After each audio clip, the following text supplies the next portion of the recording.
Welcome all, and in particular welcome to today's speaker.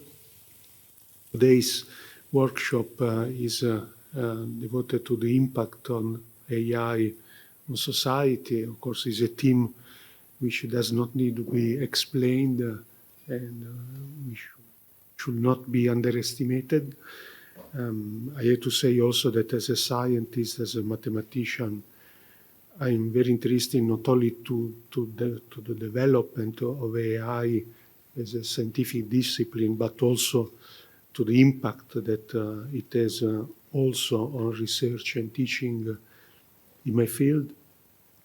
Let me also add that I am happy to see one more example here in the Scuola Normale of interdisciplinary collaboration between the classe di Scienze Politico-Sociali here in Florence and the classe di Scienze in Pisa, in particular with the project of Next Generation EU Fair devoted to future artificial intelligence research. And I think that's all. I will be brief and I leave immediately the floor to Fosca Giannotti, and she will start with an overview about today's meeting. Thank you. Okay, thanks, Professor Ambrosio. Thanks everybody for being here. Even though there is a strike for university, but we decided it's important, an important moment also for our personal and ethical presence in this society. So this event, it's part of what the FAIR project is doing. It's one of the initiatives of the FAIR project. The FAIR project is a national-wide initiative, and it's a project meant to fund foundational research.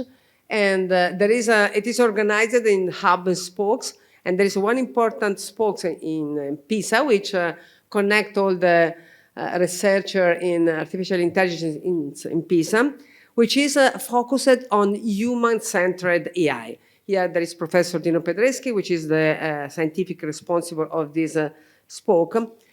And one of the topic, so I mean, human-centered AI, it's something which has been started to be designed since 2018 with an initiative of European Community shaping the vision of what should be AI in Europe. And there has been plenty of initiatives, both at the research level, at the legal level, and one of the issues that we are trying to observe in this project, to work on in this project, is also having an eye of what will be the impact of AI in society. And I mean, you know that recently, the last 2 years, this has been highlighted even more because of the entering into the stage also of generative AI. So the attention to the potential impact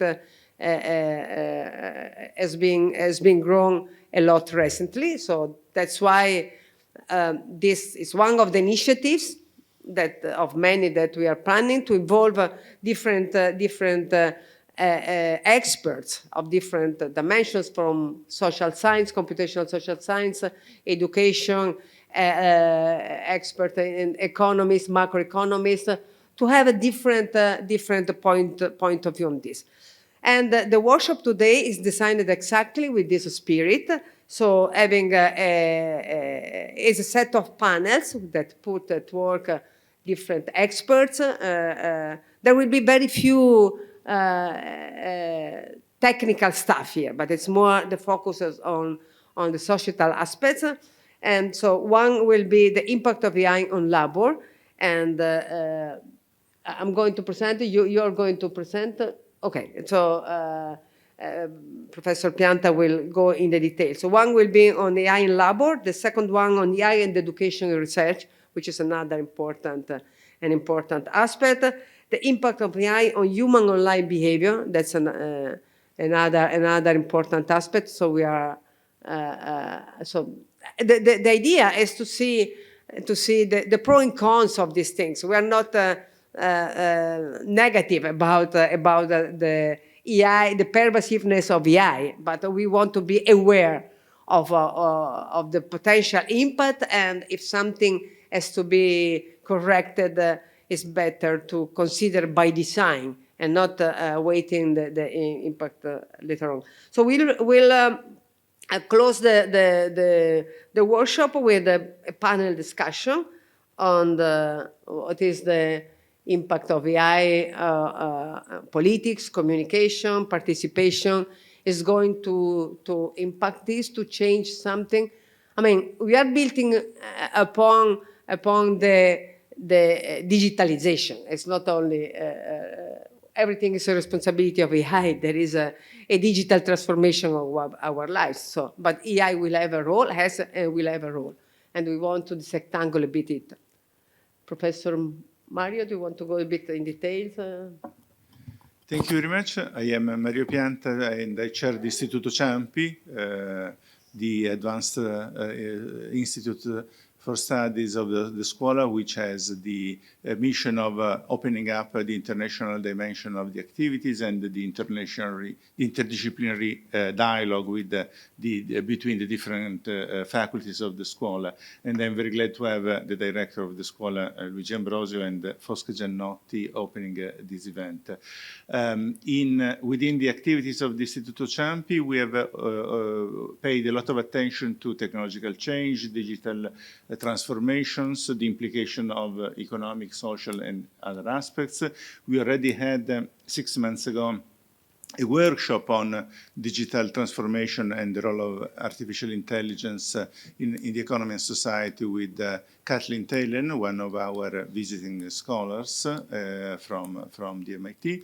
And we have a group of young scholars, PhD students and postdocs working on topics of economic and social aspects in a broader network of Italian researchers in this area.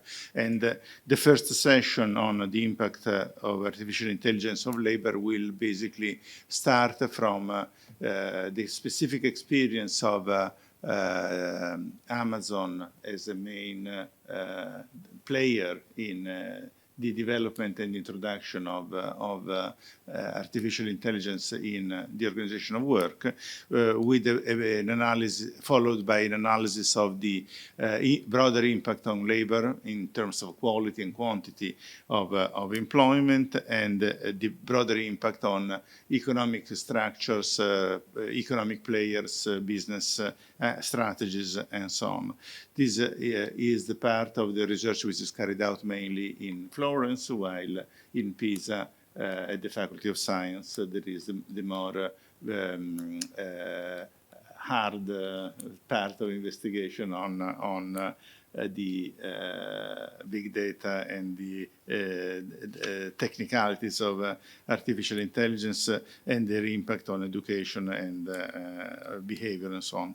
I look forward, we will conclude also with another contribution from Florence, because Hans-Jörg Trenz and his colleagues are working on the impact of artificial intelligence on political communication and participation, and of course on the eve of the US election, this is a very topical aspect that has to be investigated. So I'm really happy of this intense exchange between Florence and Pisa, which is an important challenge for the strength of the Scuola Normale. Thank you very much. And I invite now Gugliemo Meardi to chair the first session of the event.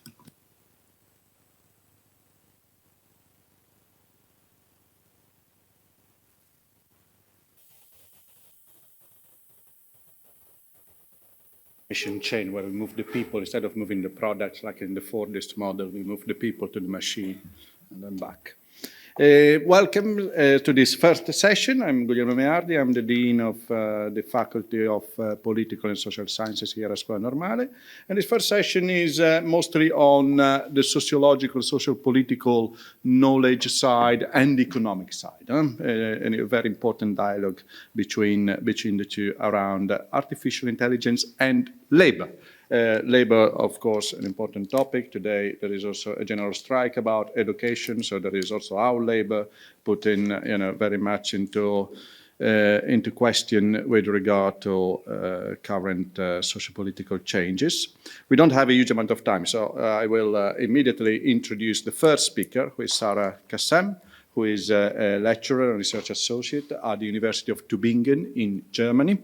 And also she is a winner of a Marie Skłodowska-Curie fellowship, which she will start in January, and we are extremely pleased by the fact that she will start it here. So her research will be, and her person in particular will also be here for 2 years. Sarrah is the author of one of the most important book on labor and Amazon, published so far. Platform Work and Alienation in the Platform Economy, Amazon and the Power of Organization. It was published last year for Bristol University Press. So welcome, Sarrah. I see the nice picture, I guess, of Tübingen. And 20 minutes, but absolutely sharp. Okay, thank you.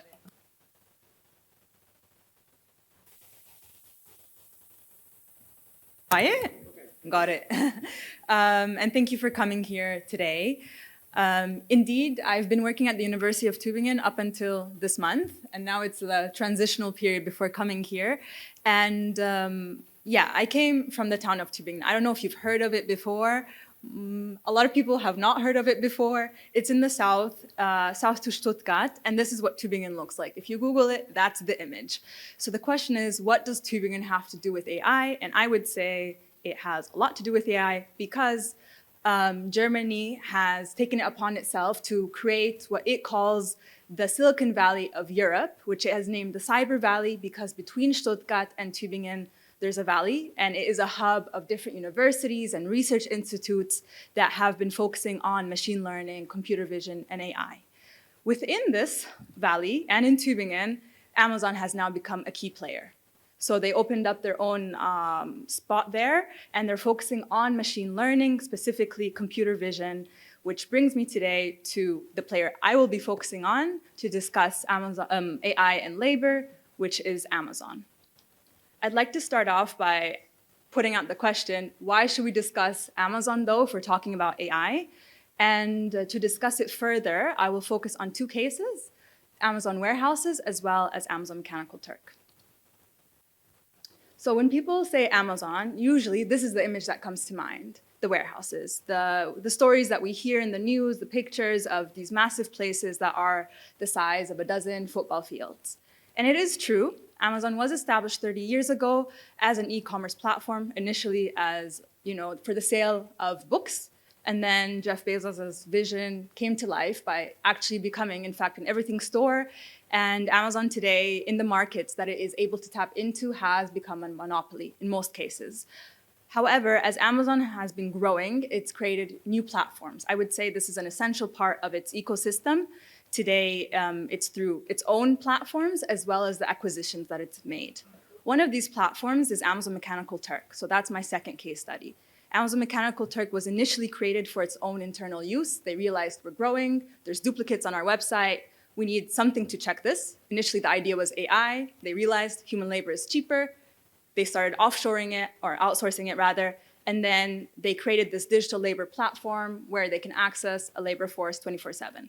Initially internal use, then they rolled it out to the public. Same story with AWS, Amazon Web Services. So what I showed in Tübingen right now. Initially, they also realized we're growing, we need data centers. Instead of going elsewhere, let's create our own. And today, they have also monopolized that market. In fact, I always tell people later to maybe take a moment to think about where do you come into contact with Amazon? Maybe you're a customer of Amazon, maybe not. But AWS, I think in today's world, I would almost say with all certainty, everyone engages with it. University of Tübingen, where I worked, we found out is hosted on AWS. We have AWS created a parallel cloud for the CIA. They were in the running for the Pentagon. You have, if you've ever been on a Zoom call, Zoom is running on AWS, Netflix, Airbnb, and so many other businesses really. So in today's talk though, I will be focusing on the first and on the second. But I will return to AWS here and there. The point is to dive into it from a labor perspective. The workers at Amazon are not organized in the same way. We have very different, let's say, labor organization in terms of the labor process as well as how workers organize. The warehouses is rather traditional, yeah? You go to a place, you work, you get a rather traditional wage in one way or the other, even if it's precarious. Amazon Mechanical Turk is web-based, so anyone anywhere in the world can work on it. And at the same time, you get a piece wage. So it's based on task. It's part of the larger gig economy, food delivery workers, Uber drivers, and so forth. This brings me to my question today, which is then, so how does AI play a crucial role in the labor process across the different platforms? What do they have in common? Where are they different? But also, in order to not fall into a tech determinist perspective, you know, that technology is driving everything, I want to bring it back also to how workers are organizing and to bring it back to the agency of workers as well. So this brings me to the first case study. On the left, you have the warehouse image. On the right, you have a slogan, work hard, have fun, make history. This is the slogan of work to motivate Amazon warehouse workers. When you're hired, and I'm looking at the manual labor now, when you're hired as a manual laborer in the warehouse, you're called a warehouse associate. So it's a general term, so you can be shifted around depending on where they assign you. We can think of it as consisting of an inbound and an outbound. So the inbound means the product is coming into the warehouse, we need to put it on the system, we need to stow it somewhere, and the outbound is where the customer comes in. The order has been made, someone has to go and pick the order. So if you've heard of the stories of people walking 20 kilometers a day in a warehouse, it's the picker. They're the ones moving around the most. And then it goes on to the packer. It's a very tailorized system, but I would say it's brought to the 21st century because you start seeing how technology becomes very important in making sure that that efficiency and productivity that Amazon wants in order to keep the customers happy is ensured. And this is embodied in the UPH rate. And this is where algorithms start playing a role. This is the units per hour rate, so it is essentially the metric system. How can we imagine the units per hour rate? So when I was interviewing workers in Germany, the picker, the one going around to pick the items, they told me it's around 100, 120. It can change, of course, but we can imagine it as that. That means the worker has to go and pick 2 items per minute. You're walking in different spots, and Amazon claims that it's made efficient because the algorithm will assign you to products that are close to each other. Workers say sometimes a different story. However, in the union meetings, the Polish workers said, wait a second, our rate is 240. So Amazon's saying this is calculated via, the algorithm determines the rate. It changes depending on shift. Now, the workers in Poland at the time were more or less catering for and working for the German market, actually. So different workforces, different productivity, different performance pressures, same market. So this is something that begs the question, how is this actually calculated and the labor is assigned? And in ways, to make sure workers are, being productive according to that, you have the managers watching. So this is very traditional, right? The social surveillance, but you also have the tech once again, because as a picker, you have a hand scanner in your hand that is keeping track of everything you're doing. Amazon has had something called the time off task, which they're moving away from. So if you've heard stories of your bathroom breaks are too long, that's because the manager can see on the system, time off task is too long. So this is how, on the one hand, we see tech algorithms being weaved into the process itself. However, Amazon is also a tech company. And with that, it has integrated and is trying to roll out more and more robots. This is very interesting to take a look at online. Yeah, they have like videos. You can read a blog post about one day in the life of Proteus, the one at the very top, this robot. The way to imagine these is if you've seen before these vacuum cleaners that people are starting to have around their homes, it's pretty much something like this.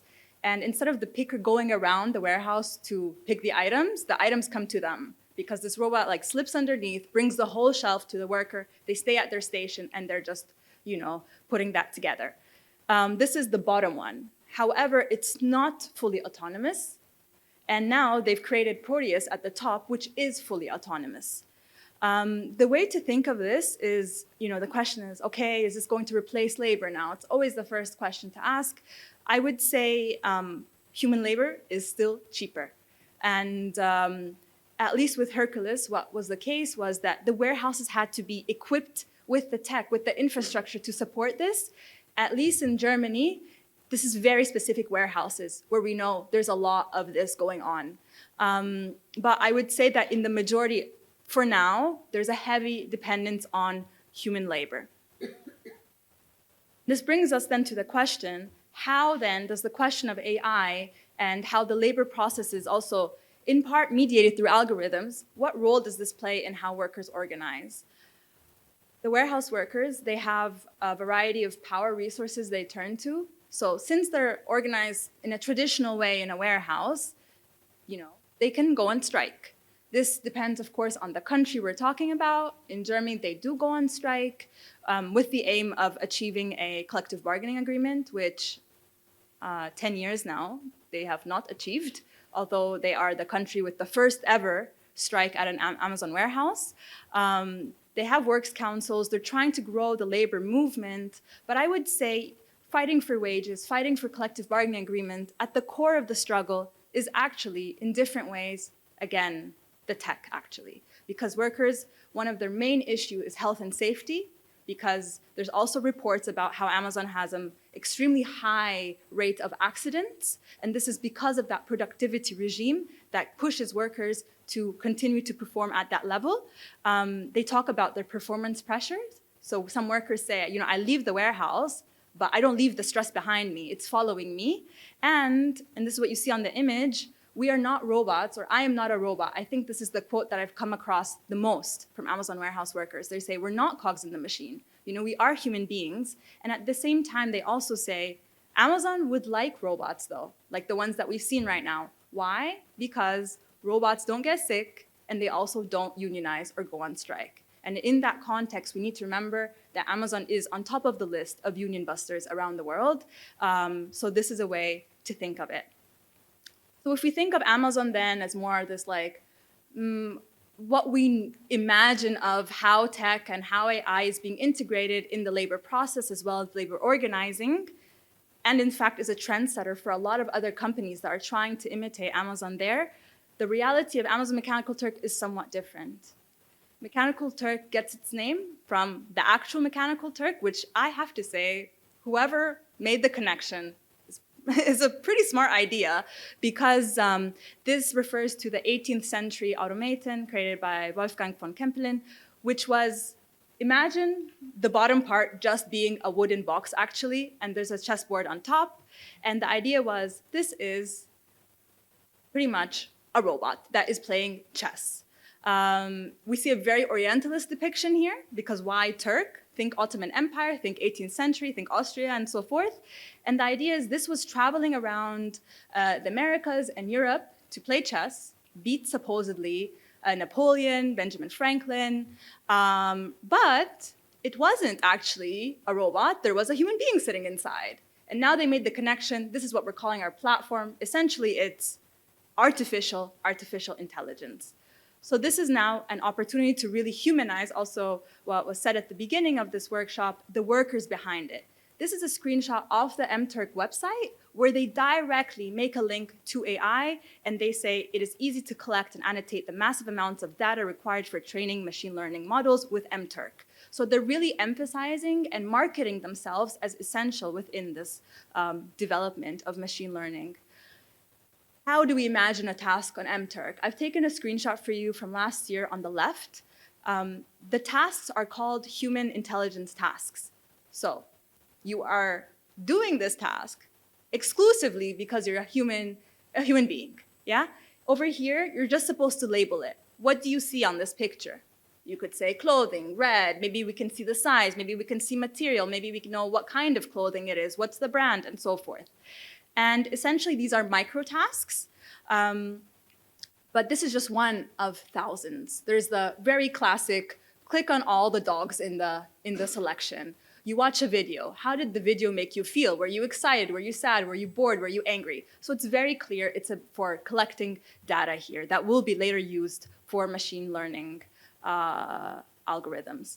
So on the one hand, we have here a snippet of some workers behind AI, and at the same time, they are also mediated, in this case, almost exclusively through algorithmic management. So here there's a very direct link to the workers in the larger gig economy, the Uber drivers, the food delivery workers, because what is a 5-star review, let's say, for Uber is here the approval rate. You want to keep your approval rate very high because the people who post the tasks filter you out based on, I want someone who has over 90% approval rating.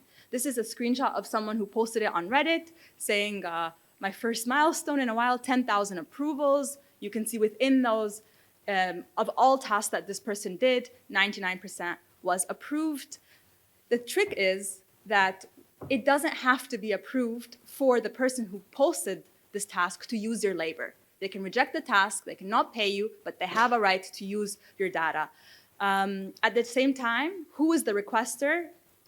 Anyone, really. We can have big corporations, Coca-Cola, P&G, Pinterest, YouTube, the US Army.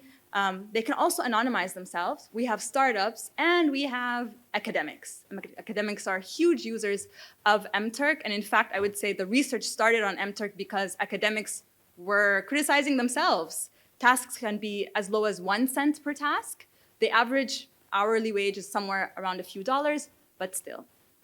So we have here the two sides. You are the worker behind it. At the same time, you're managed through algorithms, essentially. But when it comes to these workers, we can't go out there and try to detect traditional forms of organizing. How can these workers go on strike? They are precarious workers. They're paid by task. They're not even classified as workers by Amazon. So over here, we can see more alternative ways of organizing through online communities, subreddits, but also this very interesting Turk-Opticon. Turk-Opticon was developed by researchers, the Iranian Six Silberman, and their idea was, we're going to take the panopticon, where workers receive an approval rating, and we're turning it on its head. Workers get to now rate requesters. And in ways, they can give a heads up to the other ones. This is someone you should accept a task from because they're likely to pay you, and this is someone who's likely not to pay you. In fact, now, in the last years, Amazon has included now this on their own platform. So they give you a sort of indication of what the requester is like. But today, Turk-Opticon is a workers-led nonprofit organization, so it's really been able to grow. There's also additional tools, like here, there's a MTurk approval rating calculator. So you're trying to know, how can I achieve the 99% so I have access to higher paying tasks? So there's a lot of these different examples. Now, I know this was a lot of information, and now I have the task to try to take a step back and bring it together for you. The first thing is, I'm not saying this because I've researched Amazon, but because I do believe Amazon is not going anywhere. They are on the map, and it's important to pay attention to them. These are just different headlines that I've come across over the last year or two. The first one is, think back about those Amazon Go supermarkets, if you know them. It's where people, primarily rolled out in the US, people can go into the supermarket, you pick your item, and you walk out. No cashier, no scanning, no nothing. You're charged on your Amazon account. Turns out in April, wait a second, this is not all done on its own through AI and so forth. There's workers in India who are actually helping out there. In the same way, they started putting some cameras in the US, saying it's based on computer vision to watch over specific workers and to understand their movements and so forth. Turns out, oh, there's workers in Costa Rica and India that are actually doing this task. At the same time, we have headlines about also unions recognizing that this will be a challenge with more and more AI being integrated in these warehouses.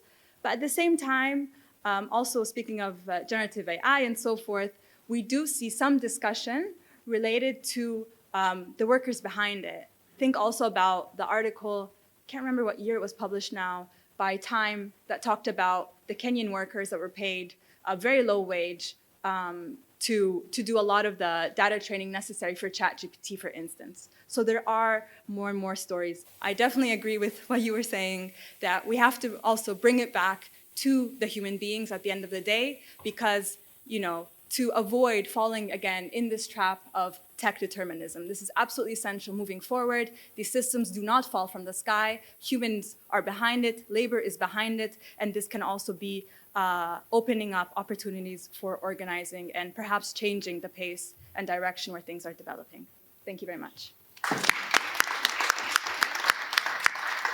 Thank you very much, Sarah, for your very interesting presentation. A bit scary, a bit inspiring, but perfectly on time, like, you know, Amazon. But I immediately move to the second speaker, Valeria Cirillo, Associate Professor of Political Economy at the University of Bari, an expert of the interaction between innovation and the labor market, who will speak about AI, digital platforms, and labor. Welcome. Thank you, Guglielmo. Thank you, Fosca and Mario, for organizing this meeting. Actually, quite difficult to speak after Sarah, because she provides us a very huge and deep panorama on the relationship between Amazon, AI, and labor conditions. So I will try to connect with what you said before, talking about a high labor market, AI and quality of work, and also AI and digital platform from, I would say, an economic point of view, and trying to say what also in our discipline in economics, how this was discussed. Let me say that, first of all, when we talk about AI, we talk about technology, and the relationship between technology and unemployment obviously is not new, it's quite an hot topic. There are quite a few studies trying to understand how the diffusion of technology is fueling investigating the potential of socioeconomic impact of AI in terms, most of all, of firms' innovation, productivity. When it comes to understand the impact in terms of unemployment and also unemployment, there are several open questions. First of all, one of the questions is to consider or not AI as a general purpose technology or not. And also because there is a big issue concerning the type of data that we should use. Because if we aim to do some empirical investigation to detect how many jobs, which kind of works have been substituted or not, if there is a potential in terms of augmentation of occupation or not, there is an issue concerning the type of data. I choose this image. Why? Because actually this was an image concerning telephone operators in the early 90s in the Washington, D.C.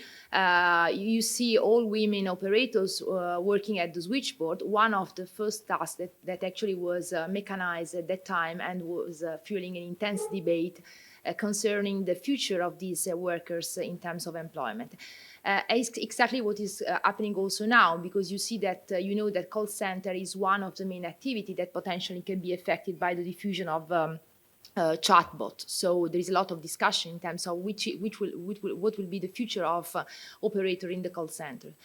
Let me say that in the economics, as Sarah was mentioning before, there is a lot of technological determinism when we discuss and we try to investigate the relationship between AI and employment, because the majority of well-published articles on top economic journal usually have share a techno-deterministic perspective, saying both being pessimistic or optimistic, say, okay, so there will be widespread unemployment or maybe future without work, or on the other side, fully optimistic type of perspective, saying that the new technology has the mean to relieve workers of a lot of numbering tasks.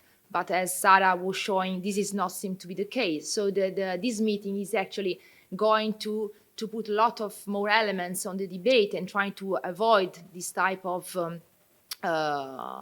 technological determinism. Here, just I put a quote from Nobel, which is quite well-known historian and critic of science, saying that actually we should always remember that technology are not exogenous to the social structure, but rather that technological trajectories are embedded in social relations. So let me quickly say that if we try to see which is the impact in terms of published work of AI on employment, so first of all, we should try to consider the relationship between AI and type of trajectories of firms and sectors. So if this is related to process versus the product type of innovation, because according to the type of companies and also obviously sector that we are going to analyze, we will see different type of results that can be labor enhancing, so an expansion in terms of employment. If, for example, the introduction of AI is linked to type of technological competitiveness strategies aimed to introduce new products, stimulate demand, growing market share, and so on. Or on the other side, you can have also a substitution effect, so a contraction in terms of employment. If you are curious on this schema, of course, you can read the paper written by Dario and Elena Rejcik, summing up the various contributions on this topic. As I was mentioning, in economic, there is a big issue in terms of measurement. Which kind of measure we should use if we are interested in estimating the relationship between investment in AI and employment? There are lots of different measures, I would say, but several weaknesses. At least 4 types. So there are several papers dealing with AI-related online job vacancies, but so picking the online job posts, in this case, maybe using technique, I show you are quite confident, like web scraping and this type of technique, but you know, online job vacancies do not represent the overall labor demand and are quite occupation, industry, and country biased.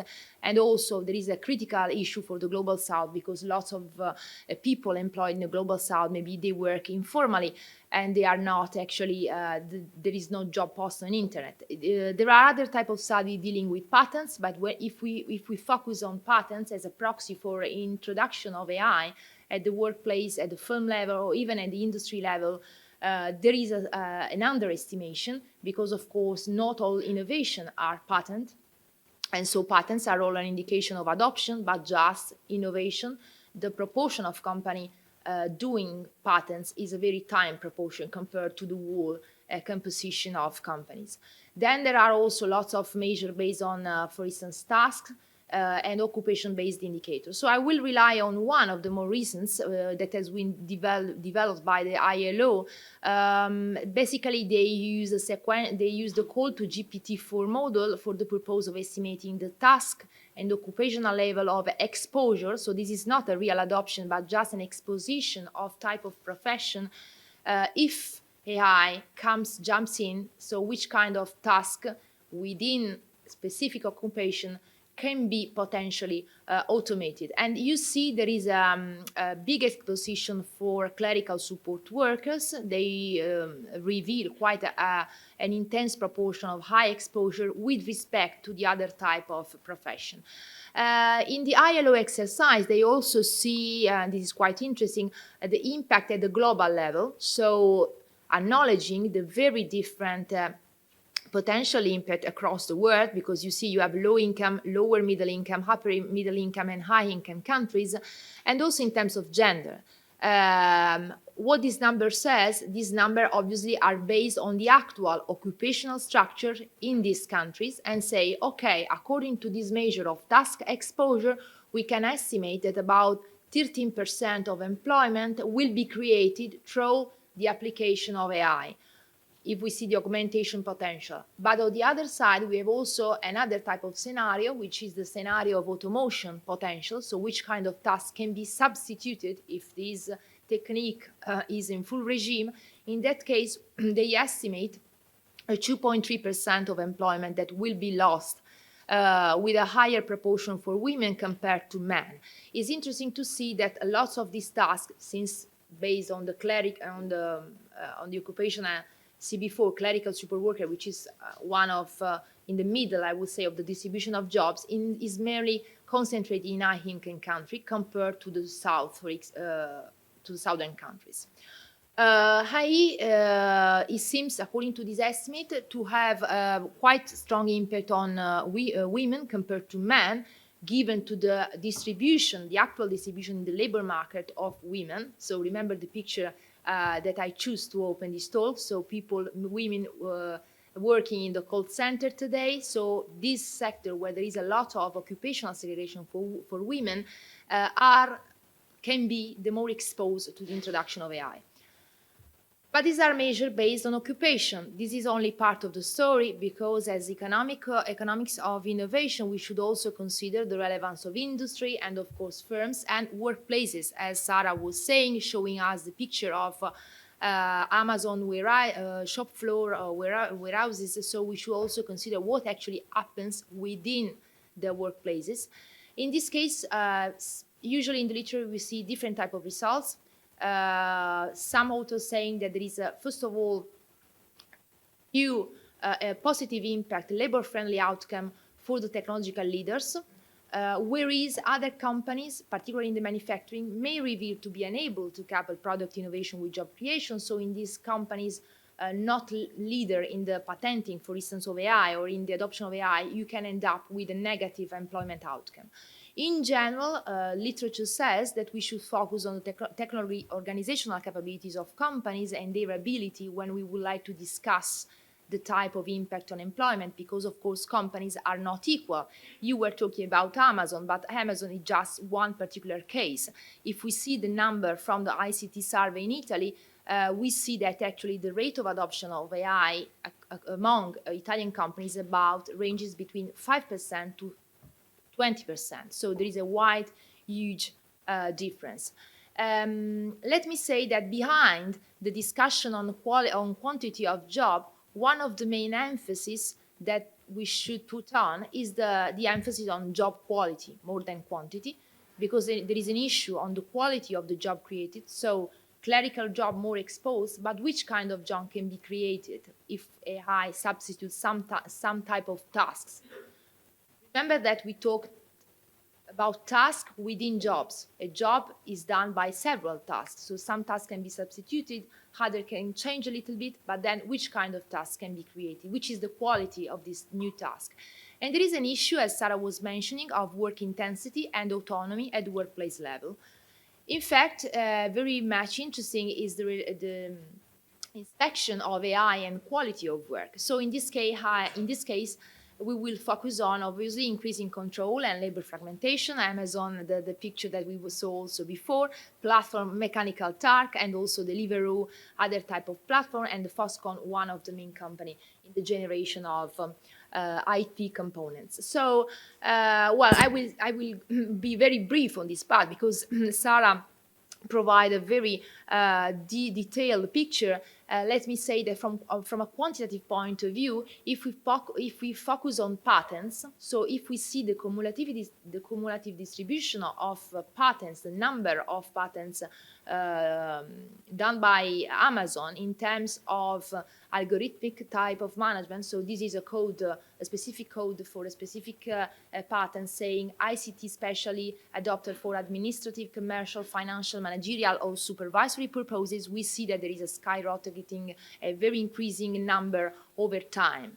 To see that actually there are a lot of AI used for algorithmic purpose, for management and algorithmic purpose within the warehouses.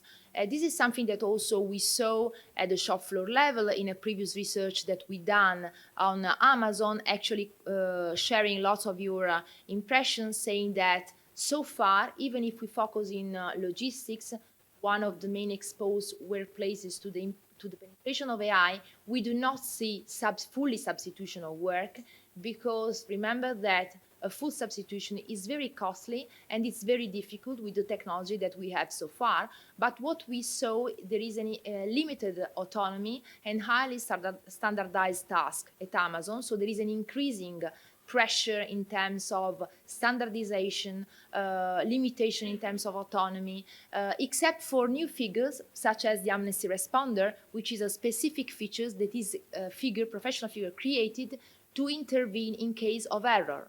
So see, there is also some creation of employment, but very peculiar and very specific in this case to the case of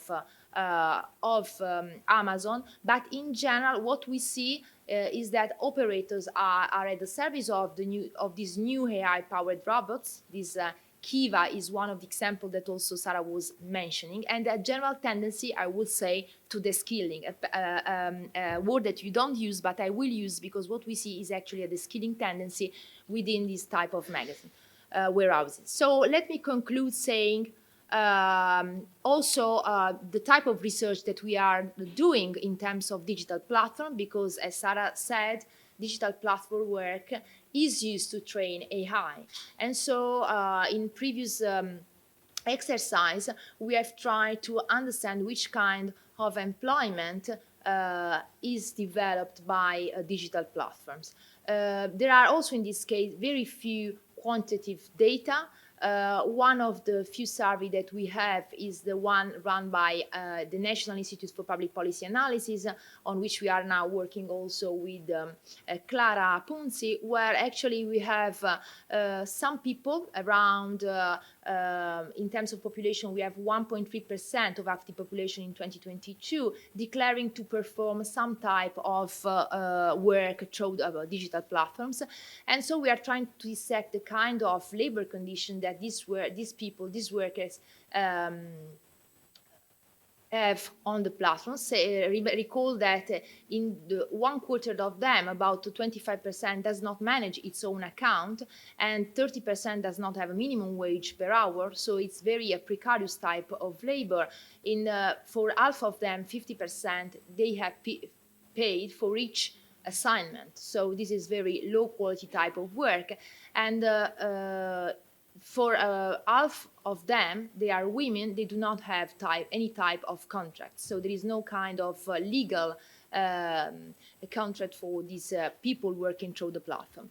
In fact, in a previous work that we have done also with Dario, we have tried to see, okay, but these people that work through the platform, which kind of labor condition have, but also in terms of wages, capability to deal with unexpected expenses and so on. And what emerged is that basically people working through the platforms are not very different from unemployed in terms of ability to face unexpected expenses. So in terms of vulnerability, low pay, and working and condition of living actually. So now I will close with the last bit of research that we are conducting, still in relation with AI and labor, which is basically an indirect impact of AI on quality of labor, but in this case through a platform-dependent company. Maybe you already saw this image on the New York Times, showing that actually lots of companies are forced nowadays to sell their product through Amazon, because Amazon is the main platform where they can sell their products. So even that, we would like to explore how the working condition of people working in this company that sell their product through this online platform, marketplace, which are the labor conditions in these companies. First of all, let me say that if we do an empirical research on Italy, we do not have, even in this case, a lot of data, but we were quite lucky because with the public institute, the Italian National Institute of Public Policy Analysis, we had the opportunity to develop a specific survey, which is representative at the population of companies in 3 sectors: transport, restaurants, and hospitality, and to see the penetration of the platforms in this sector. As you can see, in some of these branches, such as hotels, tourist village, guest houses, and so on, the penetration of platform is very high. About 80% nowadays of hotels, they sell their services, their accommodation through platforms. So there is a huge penetration in specific services, even in restaurants, although the numbers are quite low. These numbers are referred to Italy. And so obviously we know that the main platforms are usually Booking for the hospitality, Airbnb for some specific branches, but I would say that the majority is Booking. For restaurants, we have Just Eat, Deliveroo, Glovo, and so on. So our question was, okay, if companies are forced to sell their product through the platforms, so let's see which kind of labor these companies are usually to use, hire, develop their business. Our idea is that if these companies selling their product to the platforms face a lot of uncertainty, because the demand is quite volatile, because they experience pressure on costs. So these firms may be induced to safeguard their margins by relying on non-standard work-employment relationship. In fact, we test this type of relationship through econometric techniques, and we detect these positive relations. So we can say that there is also a kind of indirect exploitation that platforms exert on job, not directly hired by platforms, but by those companies that are to some extent trapped by the platform models. So let me conclude saying that obviously a meeting as the one you have organized here goes in the direction to overcome a sort of deterministic perspective, trying to understand which are the real roots of the discussion. And in this sense, I will close saying, recalling something that also Sarrah was mentioning, so the importance of agency of workers. In this sense, we also need to push on trade unions, increasing the participation of trade unions in the development of AI systems. Because in previous research, what we have understand is that usually trade unions, they do not participate a lot in the design of technologies, because they think that actually the adoption of technology at the workplace level is a managerial decision. So it's something that is not part of their deal. But this is totally wrong, because in case of AI system, actually there are also possible positive potentiality for the quality of work if we consider that AI system could save human time for more engaging work. So we should push for this direction and try also to have a more open discussion on the potentiality, the real potentiality of AI for the well-being of the entire community and for workers. Let me conclude saying that we are doing research on these issues. In fact, we have 2 different projects, and so we are very happy to be here and to exchange, or even in the future,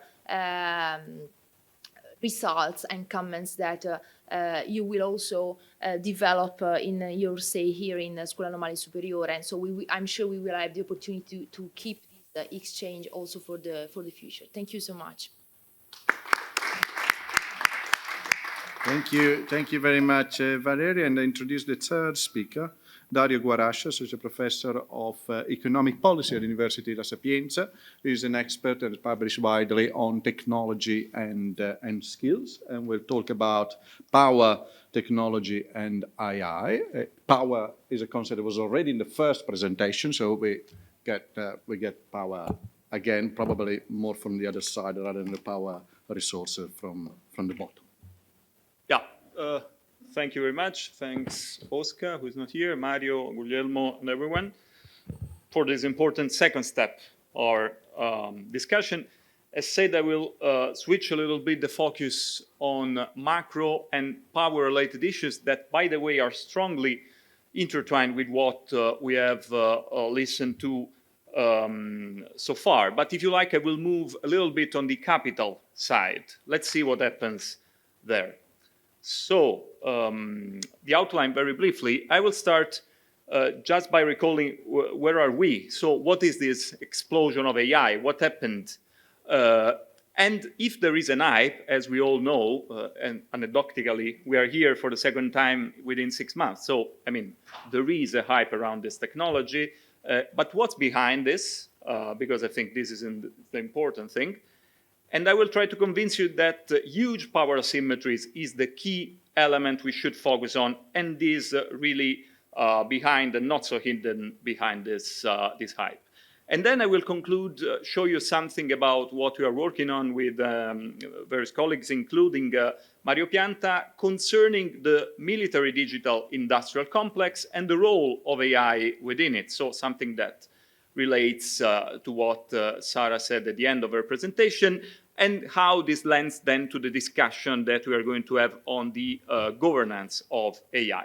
So this could be considered the starting point. You are way more aware than me, most of you in the audience, about the technical details of deep neural networks and the technology that basically is behind the development of the current generative artificial intelligence technologies that for sure constituted a discontinuity of something that, of course, dates back to Heron of Alexandria, Turing, and all the things from Dartmouth College onwards.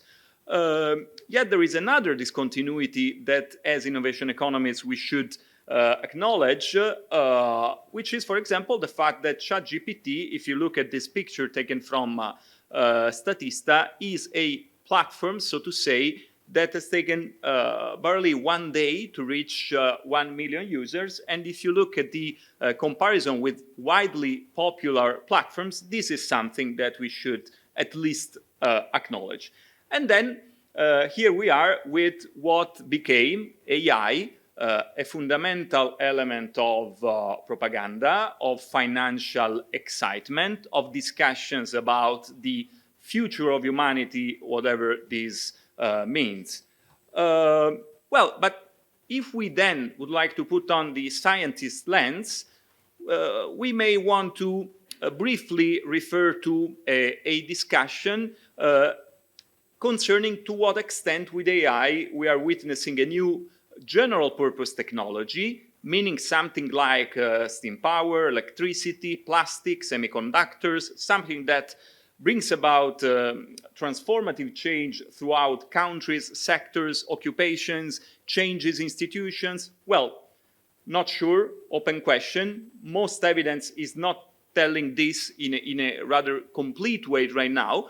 What is sure, and this is something upon which historians like Mokir are quite confident about, we can consider AI as an invention of a new method of invention. So something that is for sure transforming, accelerating, and bringing about fundamental change in the R&D domain, which of course is a fundamental driver of change and growth in the economic environment more broadly. And if we would like to mention some paradigmatic cases, we should just recall the AlphaFold technology, so the protein folding that in fact is bringing about some revolutionary change in the chemistry, pharmaceutical, biological research more broadly. Yet we know that limitations are not trivial, in particular concerning these ideas put forth also by industry leaders about technologies that are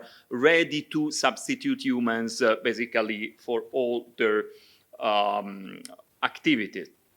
Well, but why it is important to acknowledge that we are within a kind of bubble, that there is an hype around AI?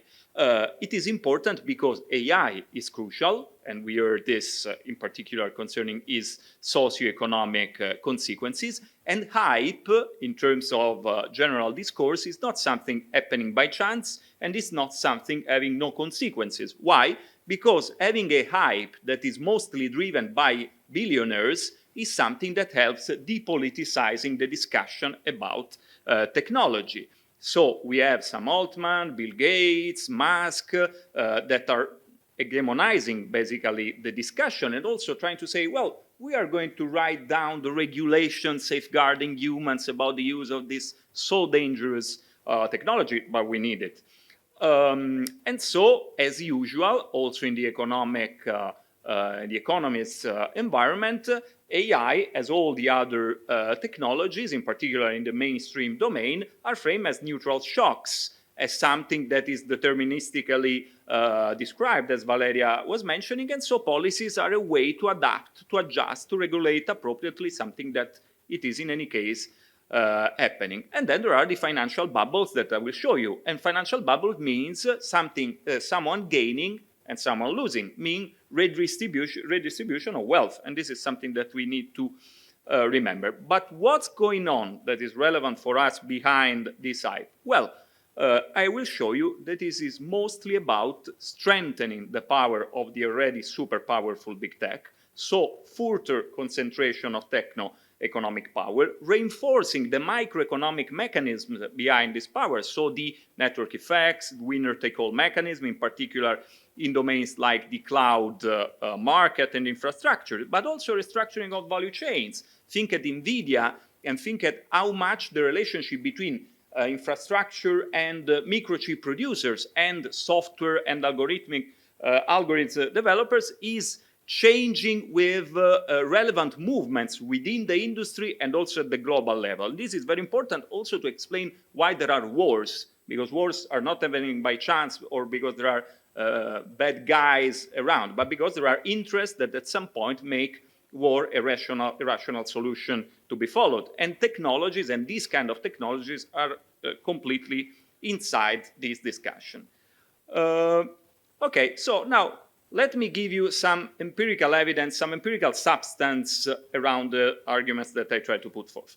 We are witnessing a financial bubble around artificial intelligence. Of course, most of the investments are needed because many companies are buying and are ordering the GPUs that you know better than me are fundamental to make these devices work. But at the same time, we have also the same financialization mechanism that we witnessed in the last 40 years that now are rewarding banks, venture capitalists, big asset managers, and of course the big techs.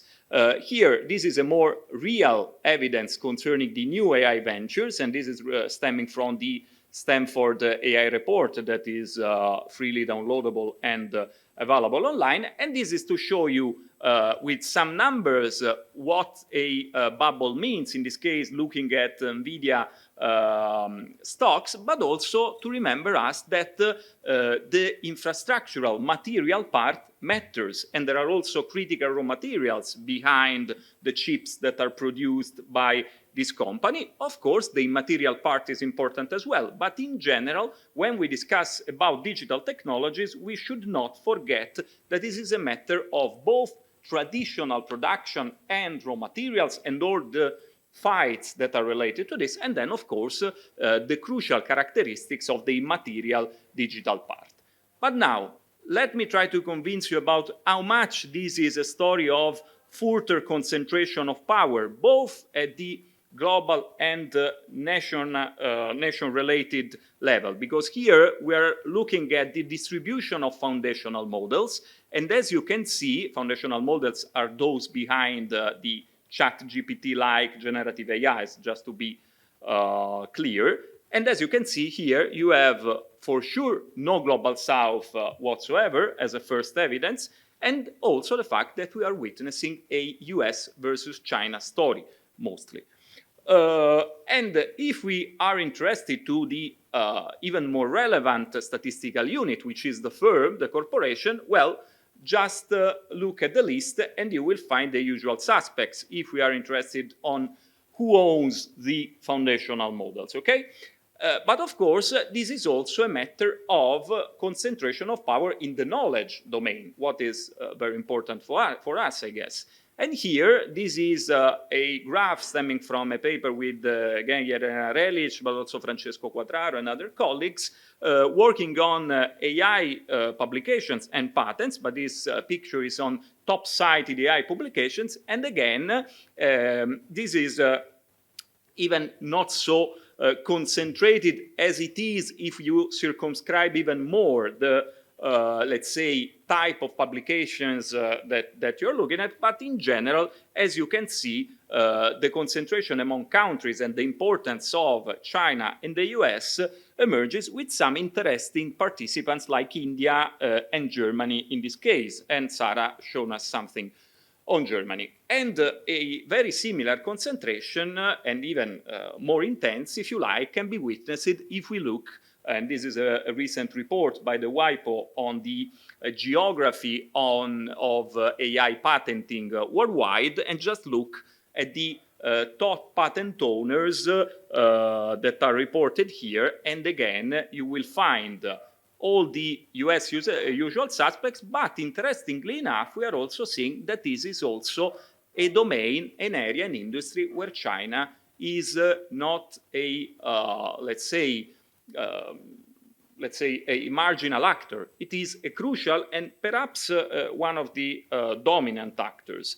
And another interesting thing can be seen here. Again, this is a figure on the distribution of patents and on the key players. What you can see here is not only that you have Chinese corporations that are relevant as much as the US ones, and in some cases more, but that you have the only universities that come out from this picture are Chinese ones. And so this suggests that perhaps the so-called national innovation system related to the development of AI is rather heterogeneous. So the Chinese one works and is characterized by a role of the state that perhaps is to a certain extent different from the one that we have in the US.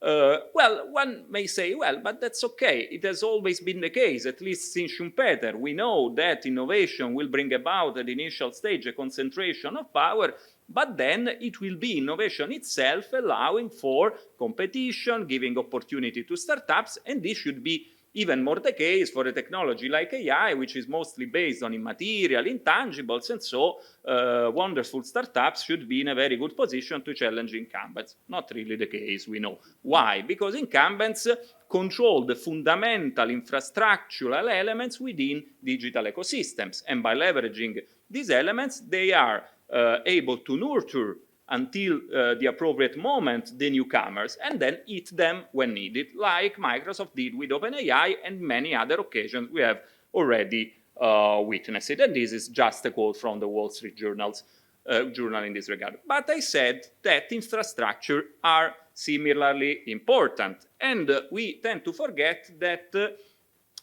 on the bottom of our seas of oceans, there are funny cables that are there to transfer information. The problem is that at a certain point in the 2000s, the industry of submarine cables not only grew, but also changed concerning the relevance of corporate actors, which until the 90s were really marginal or not present. This was mostly a state-led business or state-led telco business. Now, big techs are becoming fundamental players there, owning, developing, deciding where to put these cables in a strategic way, and of course being the major capacity buyers. And if in order to have powerful AI tools, we need to have plenty of data and a cloud infrastructure where these systems can be installed and used, well then what we see looking at the cloud market and the distribution of the share of the cloud market, this is stemming from a master thesis of a student of mine about to be discussed, and this is the share of Amazon, Microsoft, Google of the cloud industry. So if we would like to push this into a political economy domain, so to say, we can provide a kind of preliminary conclusion saying that AI, and this is what also Margaret O'Mara argues, has been, first of all, a very convenient way to restart growing for big techs after a certain slowdown which occurred after the pandemics, in particular for Silicon Valley's big tech. So, as I said, bubbles are very convenient because are a way to attract capital and to restart investments and restructuring in a way that is favorable to capital and to dominant capital in particular. As I said, in order to develop and sell goods based on foundational AI models, you need to have data, computing power, funds, data centers, which are mostly owned by these players. And from an historical point of view, there is also a very important discontinuity, because if we compare this phase with the initial internet phase, what is different now is that most of the AI R&D knowledge, as I have shown with publication and patents, is owned by private actors. While in the early 90s, there has been for sure a technological transfer from the public to the private. That is what gave rise to big techs. But nowadays, the situation is from starters very different. And this is why we have these guys going, the government and the Senate in the US saying, well, let's discuss together how to regulate. So we are, us are going to define the rules of the game since the very beginning. And then, to conclude, in a way that is quite similar to what Sarah told us, there is another issue that should be taken into account. We wrote a paper with Claudio Cozzi and Andrea Coveri, which is available online, called blurring boundaries, where we focus on what? On what we call the mutual dependency between the big tech and the state, and in particular the military apparatus, focusing on the fact that such monopolistic control of infrastructure, knowledge and technology is something making big techs indispensable partners for the state to carry out most of its vital activities, but in particular in the security and military domain. Well, the problem is that this, of course, is a kind of insurance for the monopolistic power of these corporations. And seeing Musk campaigning side by side with Trump in Pennsylvania weeks ago, or knowing how much money big techs put in the pockets of Kamala Harris is just something that testifies and underlines these dynamics. But something new and something interesting concerns the fact that, yes, we documented a substantial increase in the amount of contracts that from the Department of Defense, NSA, CIA went to big techs in general. But what matters is not really the amount of money, which is huge, but perhaps is still less than what is given to Raytheon or the standard players of the military-industrial complex. The point is that these companies are delegated to manage and to actively manage critical technologies in general and on the battlefield in particular, having this dual nature, because the very same technologies that make Google Maps so effective in finding the restaurants, then it's something that makes Google an indispensable partner for the IDF to slaughter the Gaza's population. Okay, so we need to take very well into account these linkages that then makes the boundaries, as I said before, between private and public, between civil and military technologies quite blurred. And these are just some examples, but I mean, I would just like to raise your attention on AWS, which beyond what Sarrah mentioned before, for example, is from day one of the Russia-Ukraine war on the ground to manage all the data of the Ukrainian public administration in the servers, which are mostly in Poland, and then managed from the US. So this is something related to how power relationship and the intertwining of economic interest, state activities, and large corporation monopolizing this infrastructure, that is something that should be considered when we discuss broadly regulation and the problem, the socioeconomic consequences of these phenomena. Let me also mention an interesting case, which is the AWS Europe Defense Accelerator, because this means also that these players are delegated as the hub to mobilize knowledge and innovative efforts in the broad market. And this is also, again, very interesting. Here, but you can find this in the paper, is something on the revolving doors. So how many top managers from big tech became counselors or members of key security and military agencies? This is on the US, but I would say that in China it's just the same thing.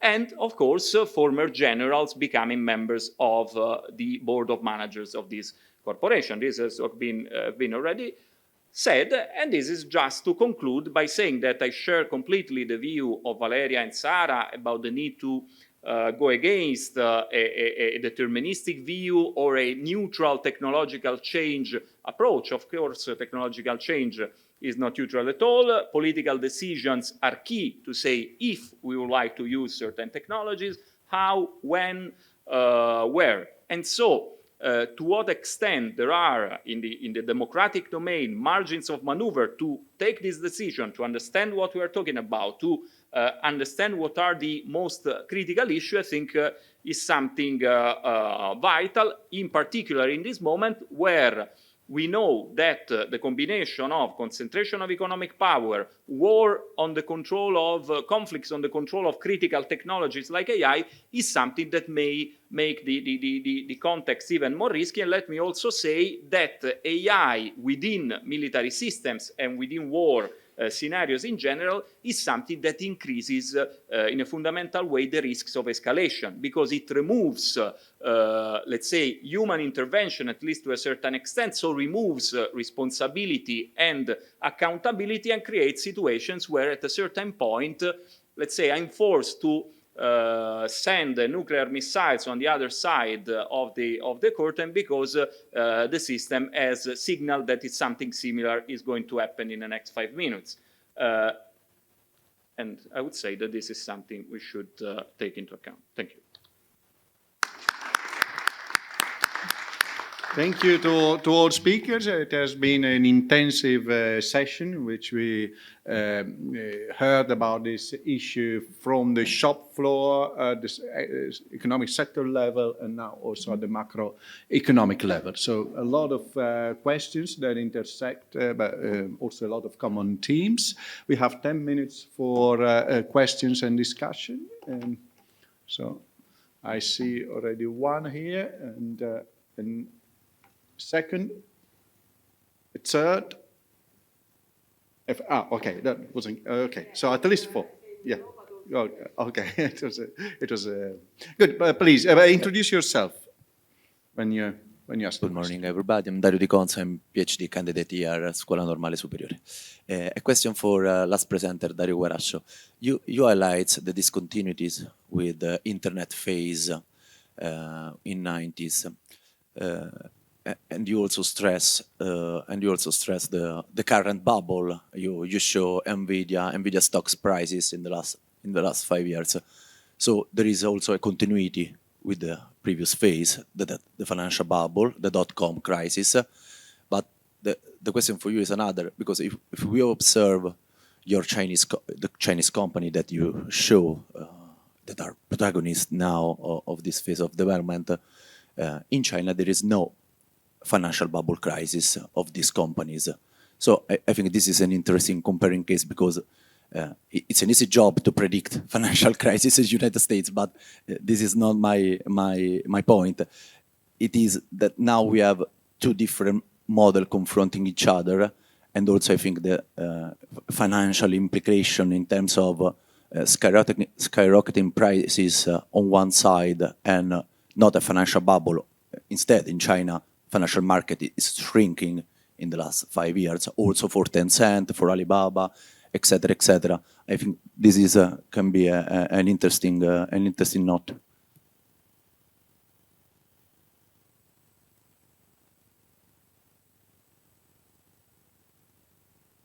So first of all, thanks very much. So the question would be very many. All the three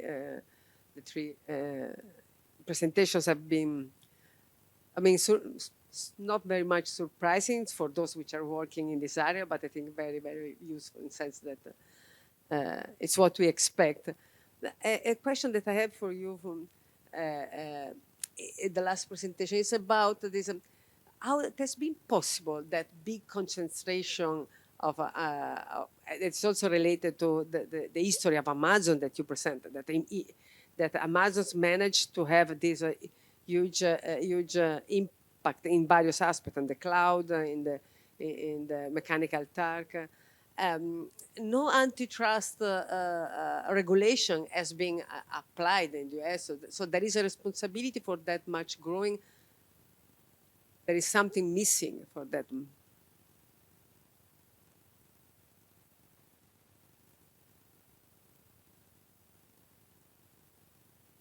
So thank you to the speakers. Dino Petreschi, University of Pisa. Valeria Cirillo brought to the point of this augmentation versus automation aspect, which is, of course, for any new technology is very important one. From a technology point of view, I would like to remark, and would like to know what you think about the fact that the way you design AI systems or systems that are based with AI, it's very much impacting also on the potential for automation and the potential for augmentation. The reason why, for instance, we advocate very much human-centered artificial intelligence design is that precisely bound to the fact that you can develop both technical, let's say, both basic technology and applications in a way that this is by design towards augmentation rather than automation. No? Because the idea is that how to provide tools that amplify, empower, for instance, the decision-making capabilities of people, stimulate critical thinking, stimulate reasoning, rather than replacing and rather than somehow making people unaware and less diminish people agency on. So in a sense, I believe, and I can point you also to a recent policy brief issued by the Global Partnership on AI, which is an institution I belong to. It's a kind of IPCC for artificial intelligence. There is very much the fact that it's also a matter of political economy. So if countries or European Union put together a political economy towards human-centered AI technologies, this is also a way to address or help addressing, together with other, of course, with other forces, use of AI system in a way that is by design towards augmentation rather than automation. And I would simply bring this to the table to know what you think about. Well, thanks for the inspiring round, and I found this quite interesting to account Sarrah Kassem on this heavy dependency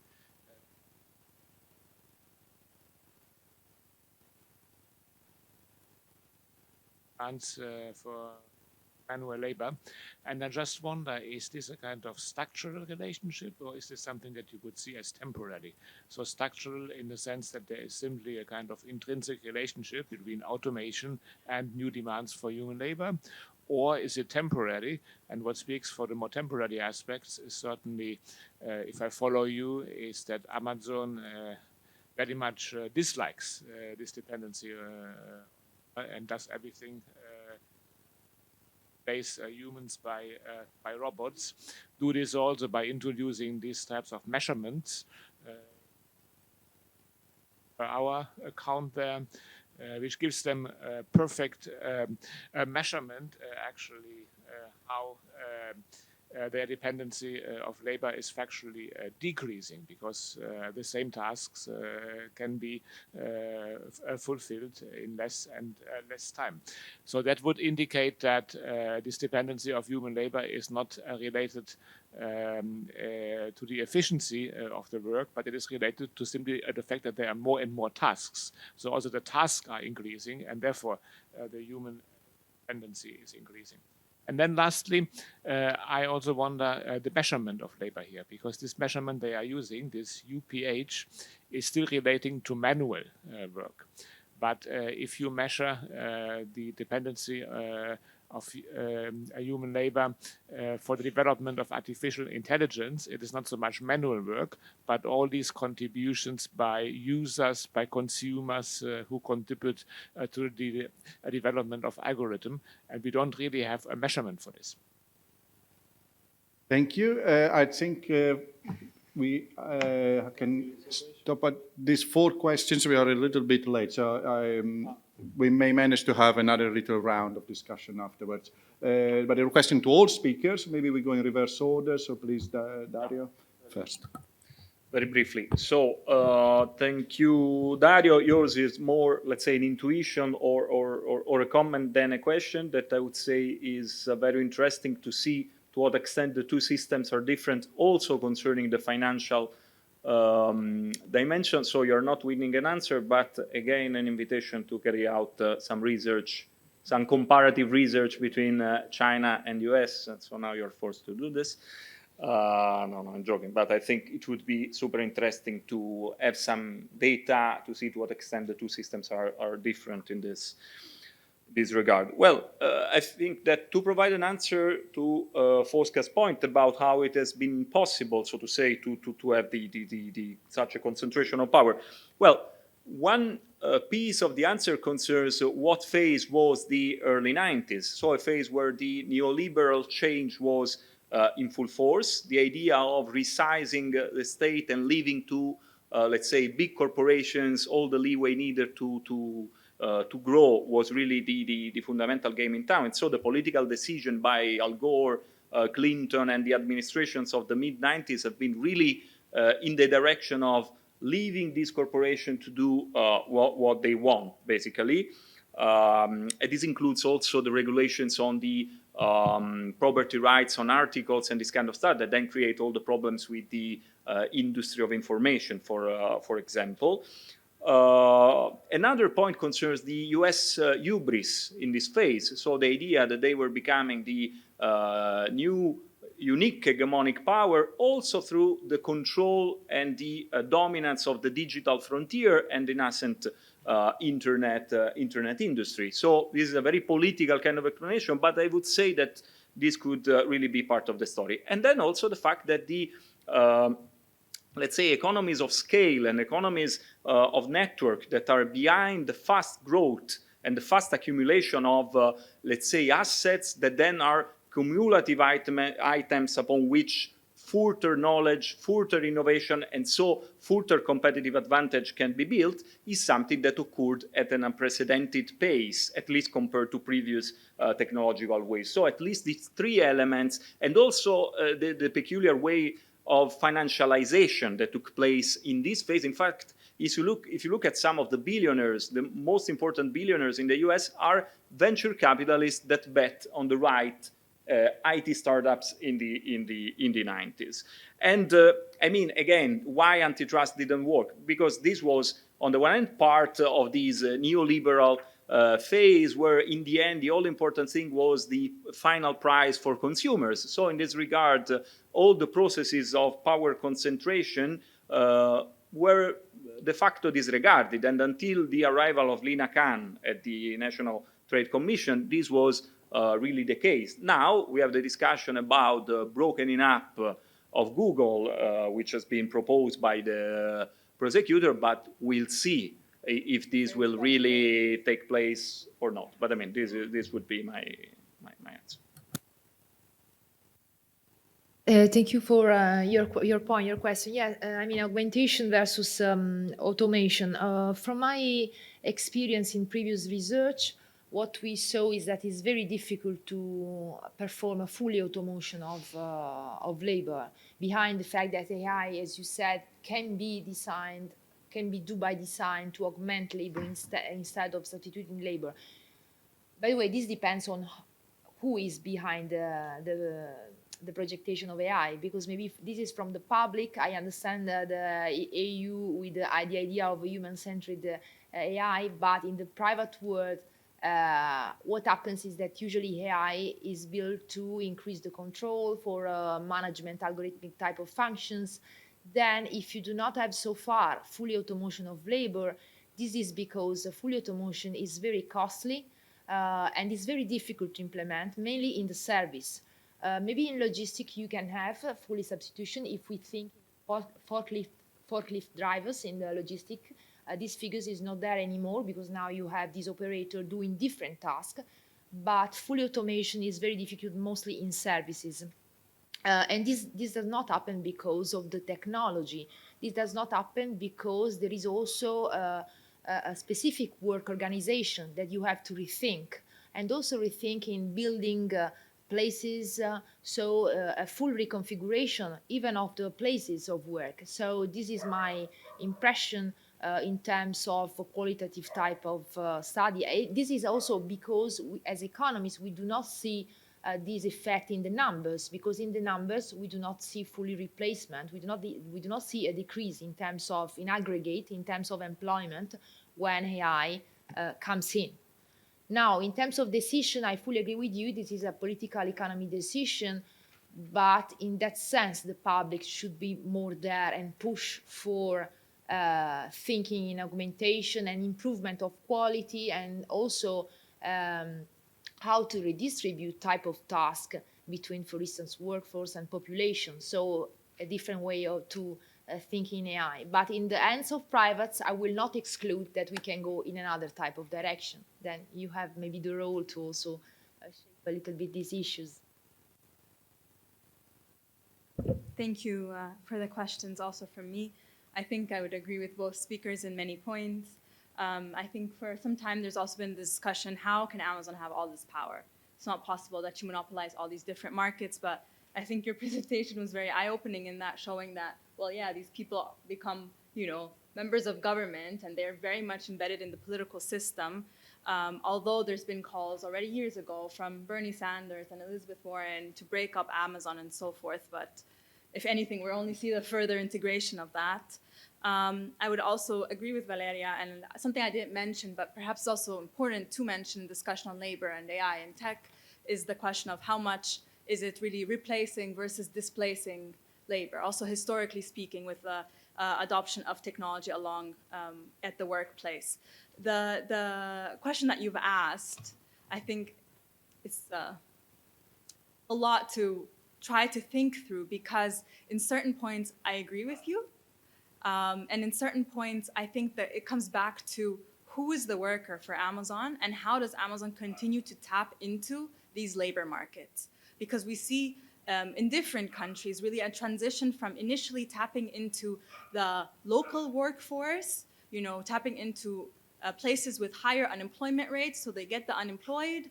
And at least in Germany, I've really seen how they've then shifted also in this, you know, the time where they make the most money, which is now. So keep an eye out for probably events that will happen around Black Friday by workers, to hiring students, to hiring refugees, so they continue to go down. Really, it's a race to the bottom, to the point, though, at the same time, there's been leaks that are saying Amazon, in the US at least, is likely to run out of workers who are willing to do this kind of work. So in part, it could be to also in predicting, are we going to have an access to workers to integrate more of the automated steps?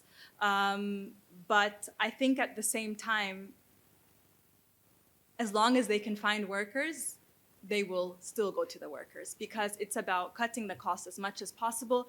And as much as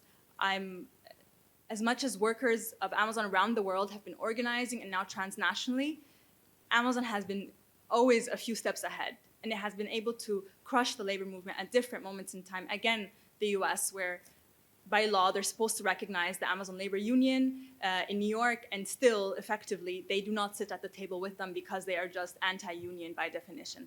So we are playing with a person, with a corporation that is willing to cut corners there. That I think it's related to, yes, more people ordering, but at the same time, they are still heavily dependent on labor.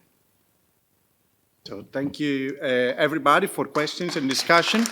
It's been an exciting session, which has showed the importance, both in terms of results and questions, of research on this topic, and I stress of human research on this topic. Recently, at a discussion about tax, I Googled how to make Google pay tax, and no relevant result came out.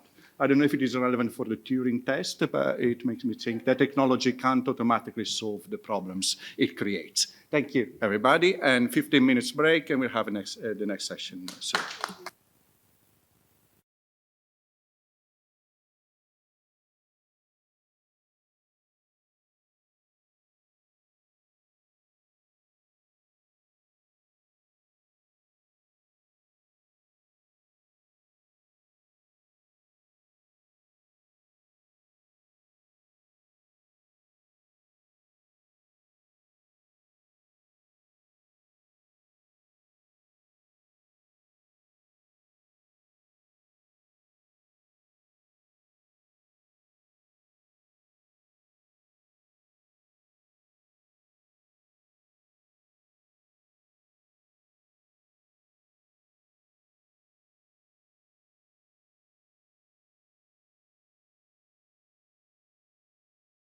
I will try to introduce our speakers, because their role is, so knowing who they are is very important also for seeing which kind of contributions they will give. So here at this table, the goal is to disentangle a little bit the various aspects of the impact of AI in education. To this aim, we have Diana Domenichini. She is a PhD. She has a background in physics, and she's a PhD on the program of artificial intelligence. And her goal is exactly to study education with AI. And she is also some commitment with the company, which is exactly with the company. I say the company because I like the name. It's what's the name I have? Okay. It's Beam Me Up, which has which is designing pedagogical courses, so that with using AI. And so she will talk about how the learning process works, how the human learning process works, and how to empower it with AI.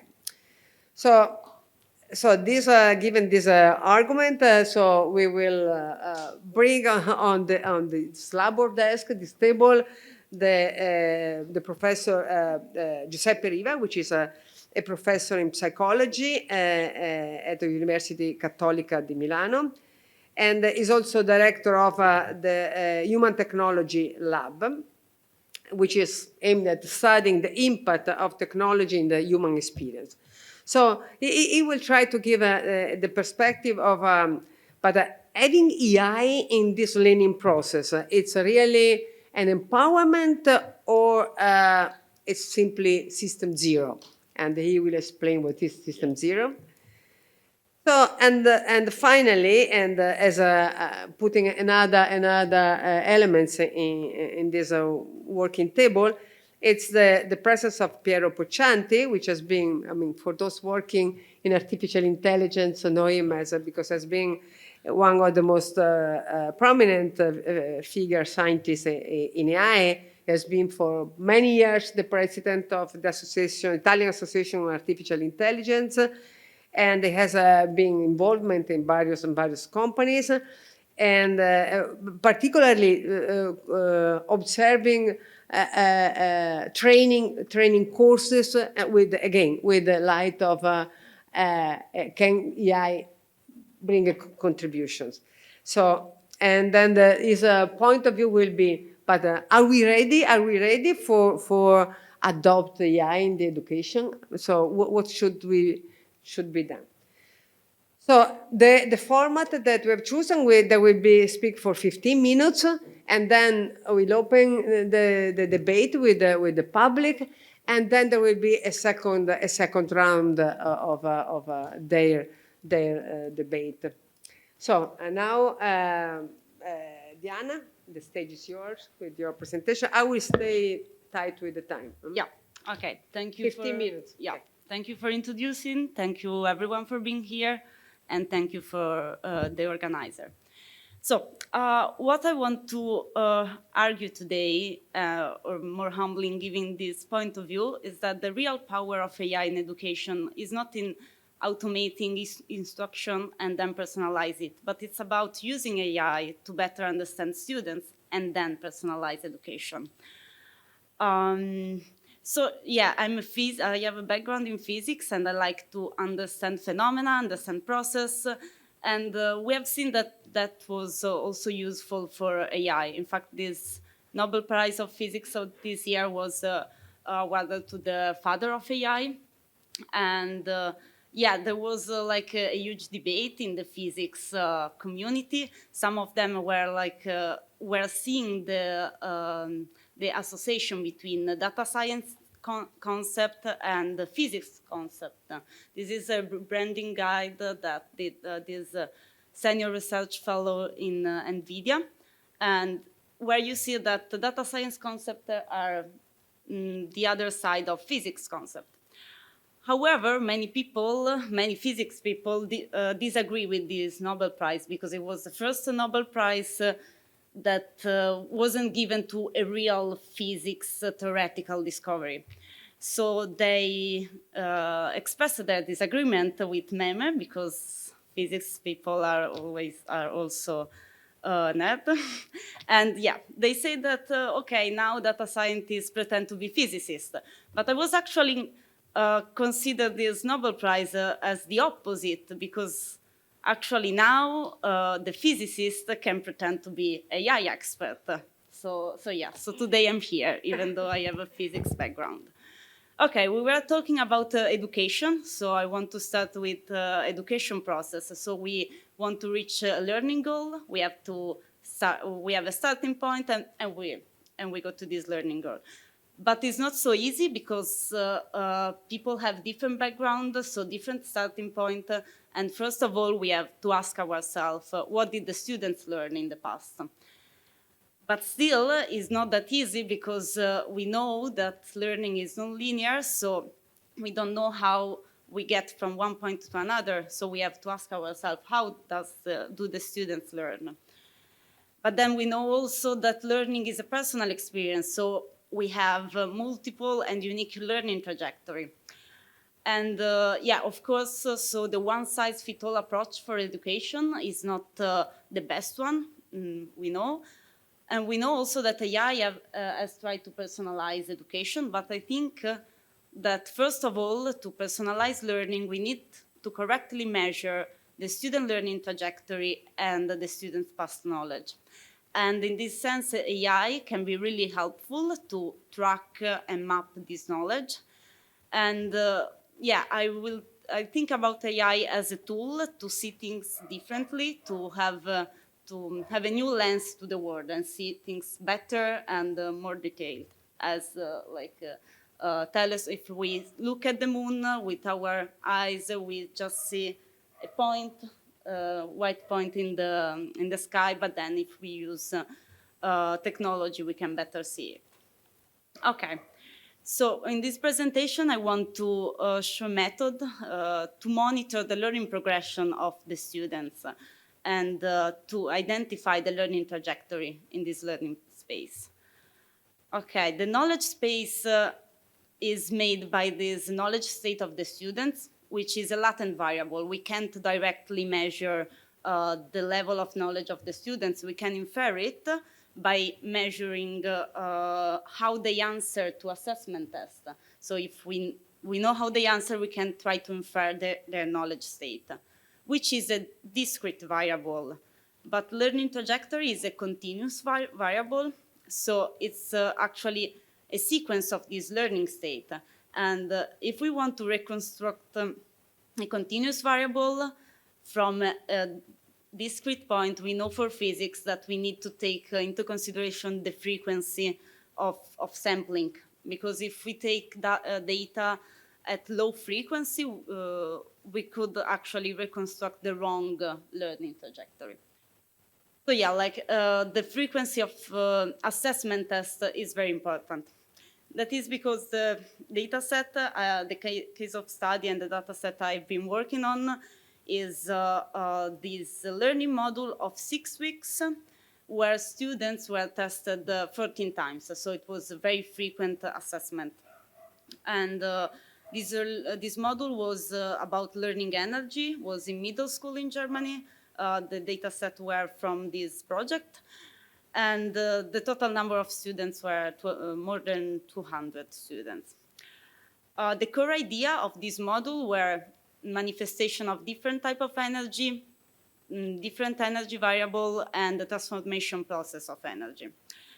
And yeah, the students were, this is a type of assessment test where the students were asking to explain or justify a phenomena, and they had to use these core ideas to correctly answer to the question. This was actually evaluated manually by experts that highlighted the core ideas that the students use to answer to the question, but we know that we can automatize it using natural language processing or large language model, but for this first time it was made manually. Okay, so then we had for each answer of each student highlighted the core ideas, and we convert them in a knowledge network where the node are the core ideas, and these core ideas are connected if they have been used to answer to the question. Okay, this is just one assessment question. They have 14, so after each assessment test, the student, the network was updated. So maybe a node was added, a link was added, or a link became stronger. So we had this evolution of knowledge network. And thanks to network analysis, we were able to quantitatively measure how the knowledge was integrated in the network. So this is not a cutting-edge technique, but is transparent, and it's useful for understanding integration of knowledge, which is an important concept in science education. So we measure the closeness centrality of each node, and then we compute the mean value of that, and we obtain the coherence, which is actually a measure of how well connected is a network. So then we had this curve that represents the evolution of the coherence after each assessment test. Okay, and by design, it can only grow because the network are made cumulative. So if this curve is flat, means that the students didn't get the right answer. Okay, so then we plot all the curve for each student, but then it's kind of like it's different to understand something from here. And then we use a clustering algorithm of AI to group them in 5 different clustering. And we align the clustering that we found with an educational finding from Manu Kapu, that he was dividing learning into productive learning in long term, in comparison to successful performance in short term. So we actually name the curve that were growing well in the beginning are the successful curve, while the ones, the green and the yellow one, these two are the unsuccessful one, the failure one. And then we had that a learning curve is productive if by the end of the module it produces relevant understanding. Okay, so we have this 5 curve, but I want to focus on these 2. Okay, the red one and the green one, because I think it's very important to understand the learning process. And we see that the red one, the unproductive success, is performing well in the beginning. We see that the red one is going aside the purple and the blue one, so it's performing well. But then, after task assessment 5, it doesn't grow so much anymore.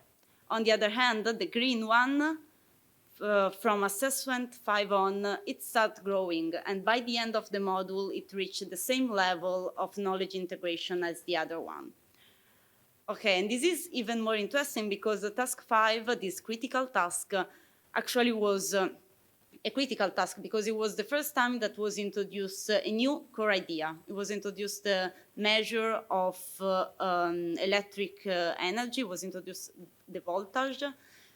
And so, yeah, we still need to investigate better to understand that, but maybe this new concept, these new core ideas was useful for the productive failure students to connect also the other idea, to have a better conceptual understanding. So it could be associated to a conceptual change. On the other hand, the red curve maybe didn't get what the voltage was and how was connected to the other ideas, and maybe it got discouraged and didn't perform well. Okay, so this is how we build this trajectory. Now I wanna go back to physics, because we know trajectory in physics. So I always study trajectory. Here is an example of trajectory, okay? And for example, if we want to throw a ball more far away, what we need to do is to explore which variable affect the parabolic motion. And in this case, we know that if we change the angle, the final point change.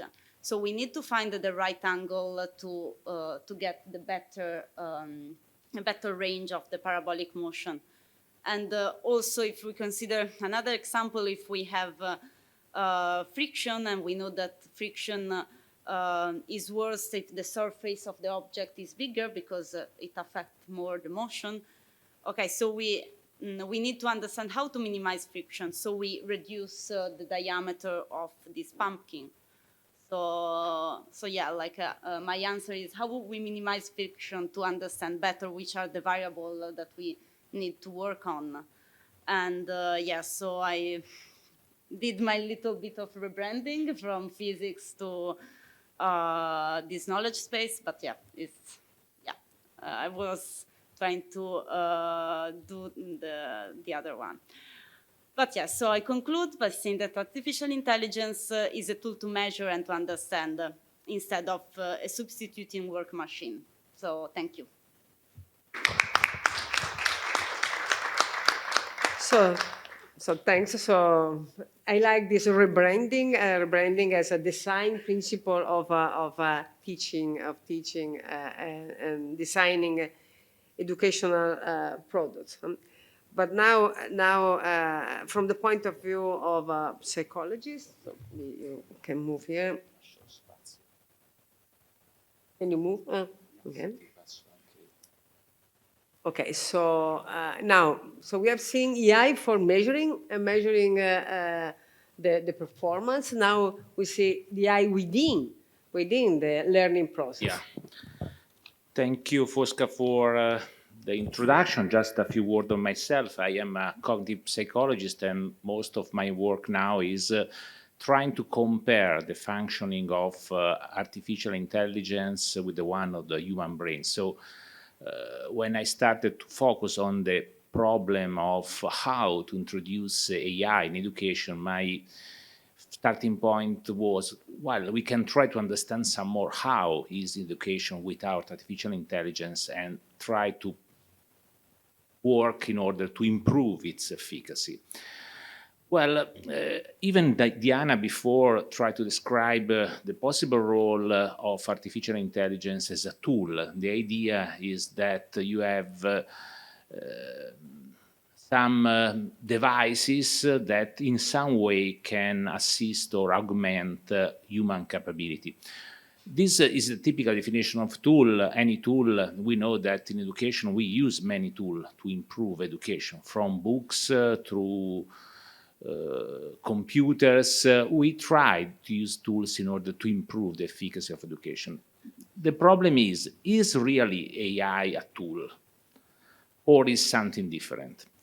Because if we compare the way, in the last month I explored how my students use AI, not specific tools like the one Diana presented to us, but the typical ChatGPT or its brothers in order to improve the education duties or to organize the different teaching lessons. Well, my feeling is that more and more they pass to the machine different part of their work. So it's not just a tool. In the tool, you have always the control. The typical idea of a tool is like a number. You have an intention and you use the tool in the way you want to reach your intention. The problem of artificial intelligence is that AI can do more. It's not just answering to your question, but also organizing the reality, the context, the text in a way that is not totally under your control. I think that the best way to use artificial intelligence now is what Diana told us before, using AI as a thinking companion, something that can help the students in improving his or her learning skills. And if we compare the typical setting of the interaction between a teacher and a student, Alice is a student, Bob is the teacher, we see that a critical role is played by mutual understanding and mutual relationship. It's not just a problem of efficiency, accuracy, fairness, cost, but is the ability of the system in creating a working relationship. And in this sense, this means that machine has to understand the students. And I think that starting from what Diana presented before, understanding the learning trajectory or the knowledge state of the student is surely a good starting point, but it's not enough probably. We need more. how we can develop a really thinking companion. Well, if we look at how teaching is working in our daily life, we see that we need three main needs. The first one, the teacher has to understand the student. So the idea is that the teacher has to understand in which way student faces the problem of education. So we have to work on goals, we have to know plans, because we know that teaching means organizing a series of activities in order to reach a typical final stage that is an exam. So understanding in the best way, the artificial intelligence has to understand how the student is intended to work to reach the final outcome of the exam. And at the same time, it's critical that artificial intelligence can be understood by the student. This is another critical point. We have seen that many of the tools, AI tools that are now used by students, are not always so clear. They were designed by people who were not always expert of teaching, and making clear what the system is doing or what the system plans to do is not always obvious.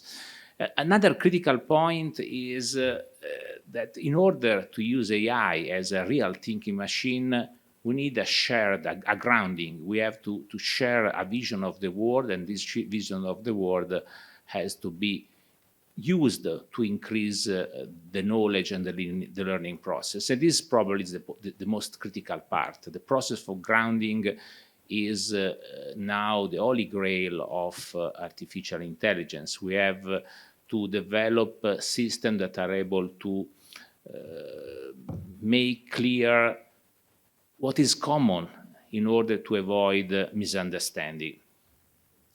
However, this is not enough, because there is another big issue in my view.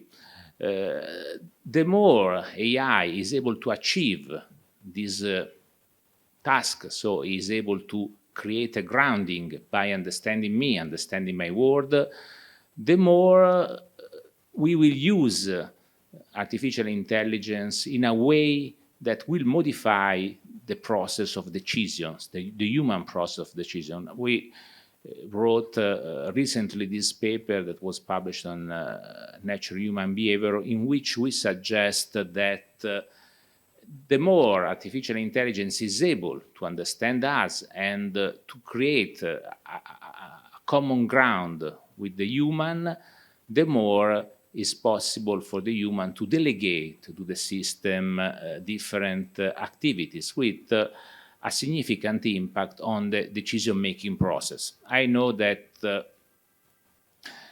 even in systems that are not so intelligent as the most common one is Google Maps. We always use Google Maps, and we typically follow Google Maps, even when evidence may suggest the opposite, because there is a big signs in front of you telling, well, you don't have to enter anymore, but at the same time, you say, well, Google Maps suggested us to do so, so we will go in the wrong way.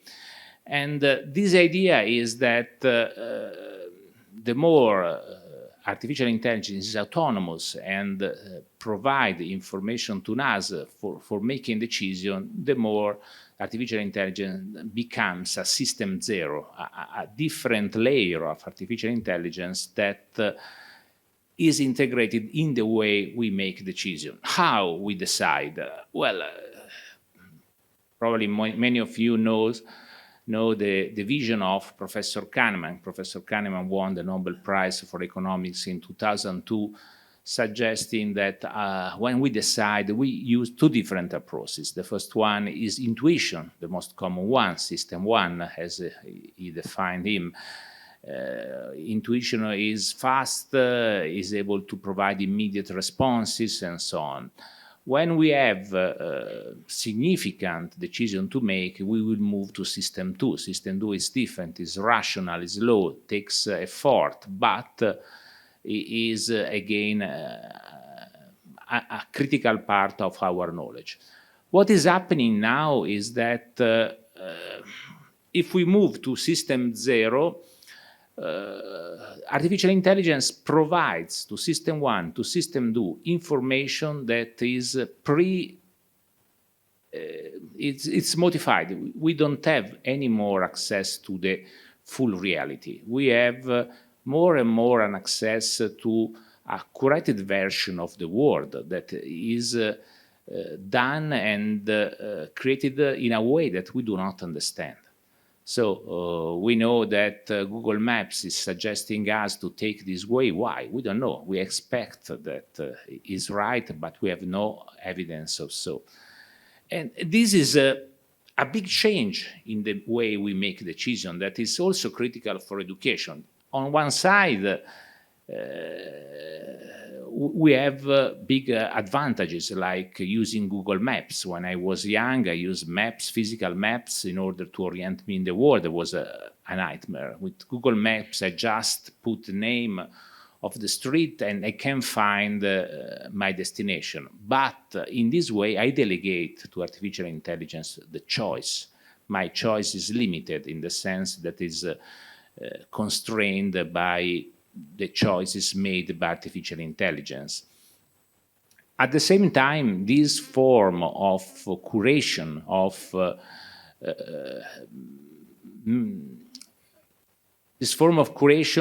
can be very powerful for democratizing education. Through it, we can have access to a huge amount of knowledge. The big advantages offered by linguistic models such as ChatGPT is that they offer to even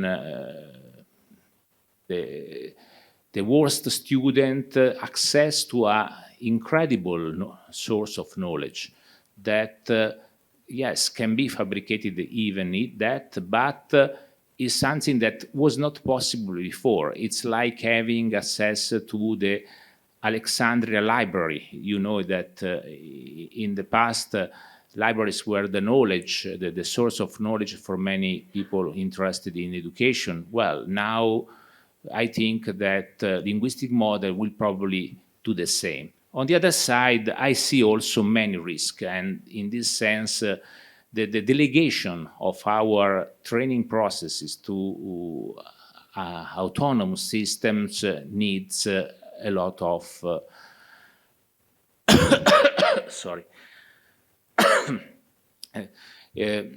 moving to sorry.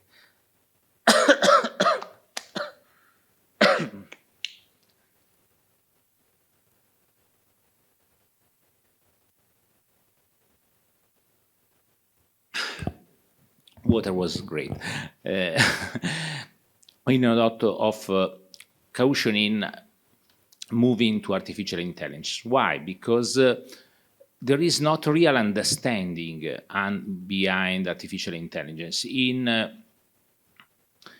the typical relationship between a teacher and the students, we have a strong embodied connection that is based on many neurobiological mechanism. This kind of bond that is important also for the transmission of learning is not present inside artificial intelligence tools. And in this sense, in this way, we have knowledge and not understanding. And I think that for a real education, understanding makes a big difference. Thank you for your attention. Thanks. We have knowledge and not understanding. That's one of the important, I think, that we'll do a manifesto of this, because it's something that we have really to disentangle better. So now we have Piero Puccianti. So how should we, are we ready to receive? Yes, also the, okay. Are we ready for having AI in education? No. Ok. E ora si principi il dibattito. No, this is a citation for an Italian movie. So, first of all, thank you for this invitation to Fosca and to the school. I am happy to be here and talk about this important topic.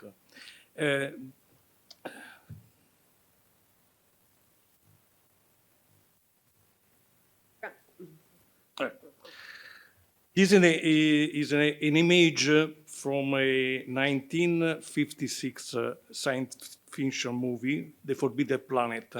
And the machine you see is able to enhance the intelligence of a person and inject directly knowledge inside the brain. Do you think it's possible to implement this kind of machine? I don't know. I hope no. I am the past president of this association. Let me go on. This is a book, Turtle Geometry, edited in 1980 in the Artificial Intelligence MIT series, in which, in the preface, the two authors said that the invention of printing sparked a radical change in the nature of education by bringing the word of a teacher to those who could not afford to hear their voice. And now, they said, we have cheap tools able to dissolve the barriers to knowledge production. There is a big error in this sentence, because to take advantage of the printing technology, we had to teach everyone to read and write. And to take advantage of artificial intelligence today, we need to prepare people to explain how some tools works. Otherwise, we risk dystopian effect. What is intelligence? There are at least 82 definitions of intelligence by Floridi, according to Floridi, and I will use one. I will say that an intelligent entity, human being, animal, plant, or machine, is an entity that is able to create a model of reality and then analyze what it receives from eyes, ears, and so on, according to the model, or solves problem by reasoning on the model. What I want to say you is the bias is the inner part of the intelligent. You can change bias, but we have every time different kind of bias. These are example, you know, the two face or the vase. In the right picture, all of you see a face. There is no face, are branches, okay? This is very famous, the dress. Raise your hand if you see the picture on the left with something like white and gold, okay? And raise your hand if you see black and blue, okay? The very interesting thing is you don't agree. Not everyone have the same model. This is very important for learning also. In the image on the right, you see that at the end of the rectangle, there are different colors. Okay, but if I put this, inside, you see, are the same color. So what I want to say you is that very often you are inclined to accept information that are consistent with your mental model and reject everything that is not. But for the meaning of learning, there are situations in which you have to increase your model, acquire more information, but there are also situations in which you have to change your mind, change your model, and perhaps to destroy a part of the model. Natura non facit saltus. This is not true.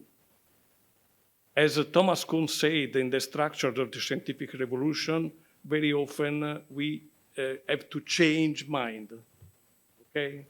So learning, the meaning of learning is about changing your mind or increasing your model. What is artificial intelligence? It's not a technology. It's a discipline, like physics or mathematics. And it's in the field of computer science, which goals is to have general artificial intelligence or narrow artificial intelligence. General artificial intelligence, we will succeed in general artificial intelligence when robots will go on strike. We today have a lot of succeed in narrow artificial intelligence. And we use two different kinds of tools, the symbolic tools and the sub-symbolic tools. Before we are speaking about AlphaGo and AlphaFold, they use merging symbolic and sub-symbolic field. When we speak about ChatGPT or large language model, we are speaking only about system one. So sub-symbolic. In this slide, you see a lot of different tools we can use. What I want to say you is that intelligence is like a toolbox. You have to use different tools for different situations or integrate different tools in many different ways. So Giuseppe said already about fast thinking and slow thinking. And I say that symbolic tools are good for emulate thinking slow, and sub-symbolic tools are good for fast thinking. And we can, integrating different kind of tools, we can have machines that are able to learn, perceive, abstract, reason, and also create something new. When we speak about computational complexity inside computer science, we have different kind of complexity problems. Some of the problems are very simple because we are able to describe an algorithm, a sequence of steps by which we can solve the problem. But there are also problems in which it's not possible to define a deterministic algorithms for doing this, and we have to find the solution. These are the problems in which we usually use artificial intelligence. And to define and to do the machine, we solve the problem. We have to inject in the machine four things: understanding the context in which it will have to operate, define the resources, describe the goals, and understand the constraint. Then the machine can solve the problem. How can you do this? By examples, by formal language, or today also by natural language. But you have to change idea. You have not to describe the way to solve a problem.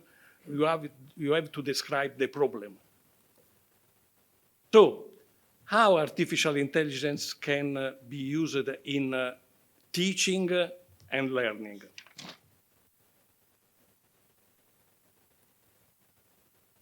In many different ways. In the 70 and the 80 years, we have a lot of studying about intelligent computer-aided assistant system. We try to understand the learner and to understand how to teach and understand the knowledge they have to transfer. But we have today a lot of different applications we can use. For example, we can use artificial intelligence to reduce the bureaucracy of the teachers. There are a lot of applications in which people have to teach to the machine. And for me, teaching is the best way for learning something. And there are also semantic applications you can use in a classroom for enhancing collaboration and organization, or using logic programming for evolve your capacity to understand problem. You can break the fracture between humanistic and scientific field. For me, a mathematician is basically a poet who writes with number. We can also use in a different way, generative model and large language model. But we must know how to do. For the first thing, you must develop critical thinking. Otherwise, it's impossible to use this kind of tools, because this kind of tools doesn't reason, don't have the system two. So, what is generative AI? I have no time to explain, but in a very simple way.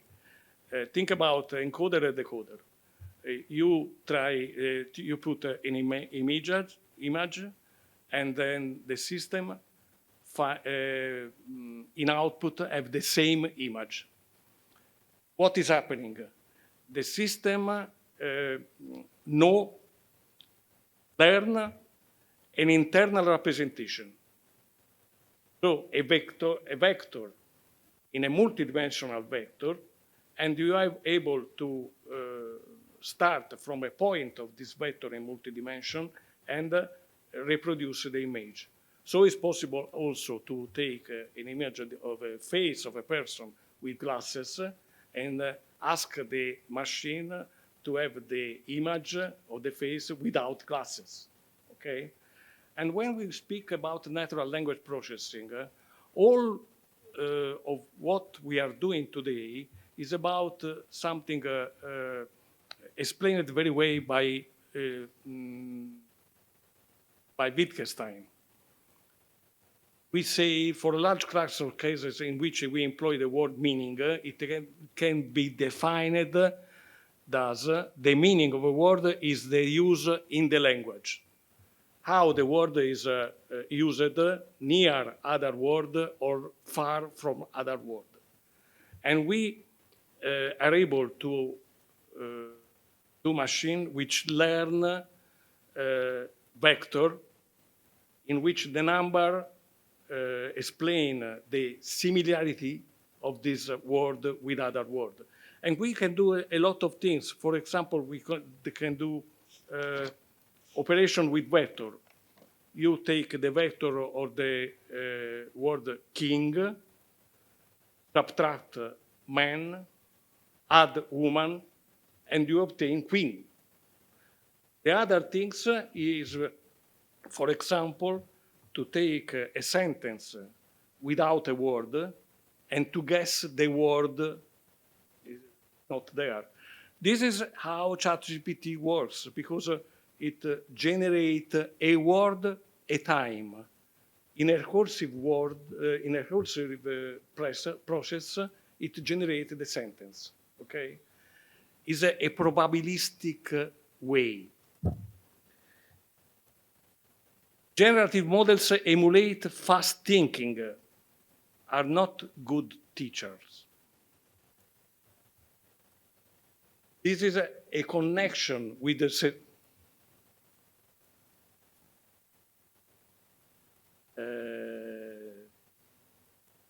indietro di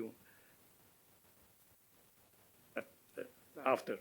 There is a strong connection with research, because also in research we need change mind. Also in research we have tools. Think about a microscope. But in research we need, first of all, foundation research and applied research.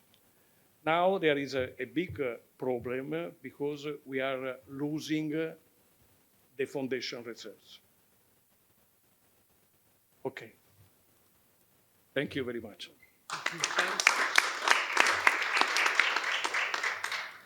Thanks, thanks the three of you. So really three different aspects of the problem. So now we can open for some questions, and then we'll have some second round, and I also have some questions. So I need a microphone. Oh. Mike. Where? Ah. Aveva rubato lui. Aveva rubato.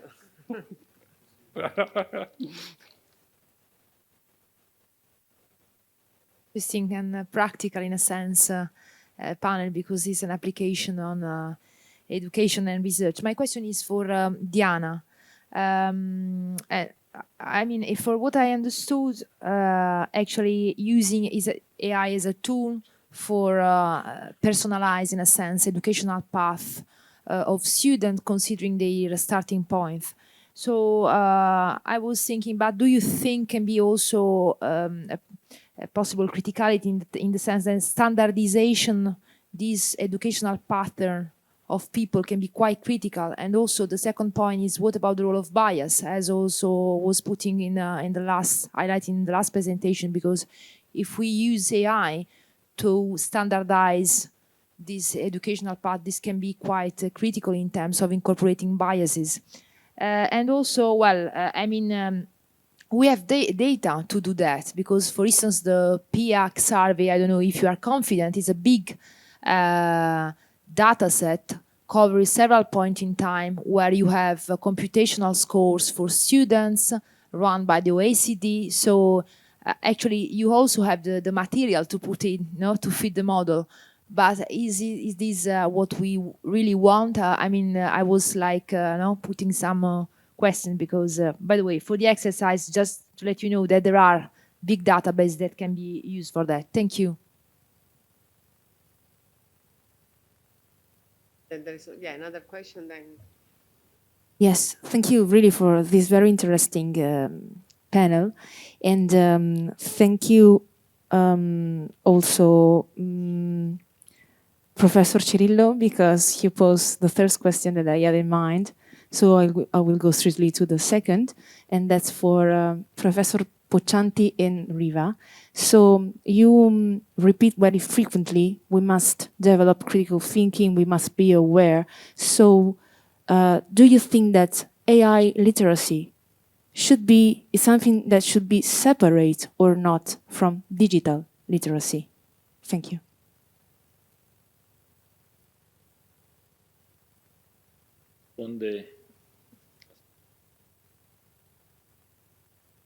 Thanks a lot for the very interesting panel. I have a question for the last speaker. You want to take notes of the questions and then you will answer all together. I often think about this idea of fast and slow, and AI is basically accelerating the way in which we do tasks. And I wonder, is there a way because critical thinking for me is slow thinking. I might be biased about that, but this is the way in which I looked at. And I wonder what do we do about it? Because artificial intelligence brings to an acceleration. Think about publications, the way in which we write articles. So the solution is clearly not in the machine, but how do we think about it and how do we preserve spaces for critical thinking within an education that is going to be more and more conditioned about that? I mean, I don't know if there is an answer about that, but I think it's a key problem that we have to face if they want to have basically everybody doing the same type of research, or, you know, everybody following the hypes or whatever is the interest and chasing that, which is a bit what's happening. So I was wondering if you have any reflection about it, but thanks a lot for the talk.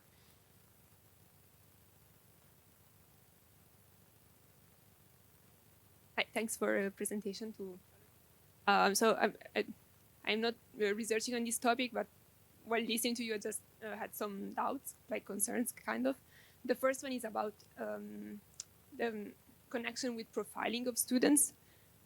Yeah, because while you were saying that maybe it's important to use AI to understand better students, and then based on that, like implement some personalized education strategy, I don't know. But that sounds to me, just because I'm not an expert on the topic, a lot like profiling of students. And this is something that, like, at the European level, we are very concerned about. So I guess, and education is a high-stake scenario, so this would be very relevant, I would say. And also, this is a bit connected as well. Like, how do you, when we say that we want to, like, help students and achieve better performance of, like, I don't know, in education and whatever, how do we actually evaluate, like, performance? I mean, because, can have a lot of meanings in some way. Yeah. So this is about profiling, so you keep you, Dino. So I'm trying to distribute the questions. Oh, very quickly, and another, let's say, addition to this very interesting panel and very interesting questions, which is about critical thinking again, and how we can imagine a way to use tools that can somehow augment, empower the ability of learners to be more critical thinking, to be more let's say, able to, autonomous in understanding how to count on the credibility of sources, for instance, how to somehow investigate different perspective on the same problem. I personally am terrified if I think to the blend use of tool like the thinking companion of your System Zero is ChatGPT as we know it today, because that's precisely the kind of tool that is totally, let's say, it's a bullshit creator, as in the technical sense of bullshit. No, that it's not, let's say, it produces very clever text without any anchor to credibility and reality in any sense. So it requires a very strong ability of somehow understanding in a critical way what are the suggestions to user prompts. And actually it's more a tool to create new questions, new prompts, rather than obtaining answers. No? And if I think to the schooling today everywhere, I think that just plain using this kind of tools in education would be something that could even widen the gap between the more apt learners and teachers with the majority of the other learners and teachers. And I would like to know what to think about this.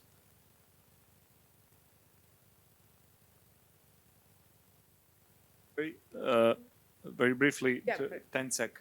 Just adding to this point, to some previous point, don't you, Diana, don't you see the risk that this kind of, let's say, tools and developments increases the process of individualization of learning more broadly, of the tendency towards quantifying, evaluating with votes and tools, as it happens with the Imbalsi already in primary schools? And this clashes very much with an idea of education as a collective process, as we have a glorious tradition in Italy of pedagogy in this regard. So I think we should be very careful when we think at the actual use of these tools concerning to what extent this can be, let's say, reconciled with what is in the end related to human empowerment, critical thinking, which is, remember that learning is never an individual thing. Otherwise, we will just foster inequalities, as it is happening in all schools,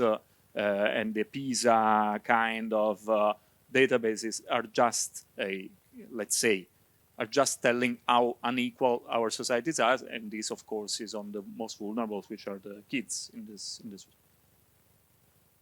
I think we stop here. The questions. So I think okay. Maybe shall we start with the reverse order? So you had questions about AI literacy, and then have a critical thinking. Critical thinking. So and then we'll come back in the same order as before for the final round. Have we to divide digital literacy and artificial intelligence? No. We have to try to put all together for me, because the solution is not in a vertical solution. The solution is we have to understand the real situation in a large way. There are a lot of problems. This is connected with the solution, what we have to do. I can express only my opinion about this. We have to change the goal. If the goal of the society is to produce more profit, impossible to have more wellness. You have to change the way in which we drive our society. This is a big problem. I don't think the fault is artificial intelligence. I think the fault is natural stupidity. We are not able to use very important tools we can develop in the right direction. I have two knives in my home, and a Japanese friend give me, and are very dangerous. Very, very dangerous. But I don't give the fault to this machine. Don't go on strike. We have no general artificial intelligence. We have to direct the machine in the right direction. We have to improve our ethics. We speak very, very, very many times of the ethics of artificial intelligence, not the good direction. We have to improve human ethics. So we direct this kind of tools, the direction of improve the profit of someone, very, very difficult to develop critical thinking, to learn better, to have people which acquire more knowledge. For me, this is the problem. It's very true what you say, but we will do effort in society for that critical thinking. At least in the initial age, it remains. So now, Giuseppe. Yes. Well, I will start from the first question. Is AI? So I think that AI as tool is different from AI as a companion. If we move from a tool to the companion, things are very different. Just to clarify, when you have a tool, you can use a tool for doing things. When you have a companion, you can ask the companion to do things for you. And this is very different for education and is connected to the question made by Dino. The big issue is that the most common way for learning is training by doing. But if AI allows you not doing anything, so if you have to prepare a dissertation, you ask to ChatGPT and ChatGPT prepare the dissertation for you, well, you don't learn because you don't do anything. So you learn shortcuts. You don't learn how to do the dissertation. This is a big issue because it's not immediately clear, in my opinion. So the idea that moving to AI companions, and if you look at the trends now, Copilot Plus, Apple Intelligence, they try to provide you shortcuts. Shortcuts in which you don't have so many efforts. Is the problem of slow thinking. You don't have slow thinking. You just have to push a button. And this is a big risk for education because without doing, you don't have critical knowledge. You can learn only by mistakes and correcting them. And the big issue is that artificial intelligence, when asked to delegate your work, well, it doesn't provide you the opportunity of learning from the experience. And I think that the big risk is there. If I look at how students, and Dino clarified very well this issue, students want to delegate to AI tools. They don't use as a tool, they use as a companion. Please, can you do this for me? And this is a big risk because without doing, you don't learn. The learning is impossible. And I think that this difference is not immediately clear. It's like climbing to the Everest. Well, climbing to the Everest by yourself is very hard. And you, if you're able to achieve the peak, you arrive over there, the experience you have done has allowed you to learn a lot of things. But if you rise to the Everest with a helicopter, ChatGPT is like having a helicopter for going up to the Everest. The risk is that, yes, you can look at and see the view, but you don't have any more about that, apart from that. So I think that this is a big challenge. We need AI that asks people to do things. Thanks, Diana. You have several questions. You have a collection of questions. I wrote everything. Okay. It's about the profiling with AI. Profiling. Yeah, like I want to start with profiles. Yeah, because actually I think your two questions were kind of very related because how we evaluate students and the type of evaluation, the type of question influence the data that we are collecting. We want to, we don't want to profile the student as in we don't want to know like personal information. We want to know information about the knowledge structure. So if the evaluation is designed to understand that what we collect and the profile we create is just knowledge connected to each other. But yeah, I still see like some risk on that because, yeah, like could like try to infer how people reason and everything, but yeah, like for example, in the work I presented, we just collected core ideas. For example, that was like because the energy concept goes around core ideas, and you just collect them and how they're related. So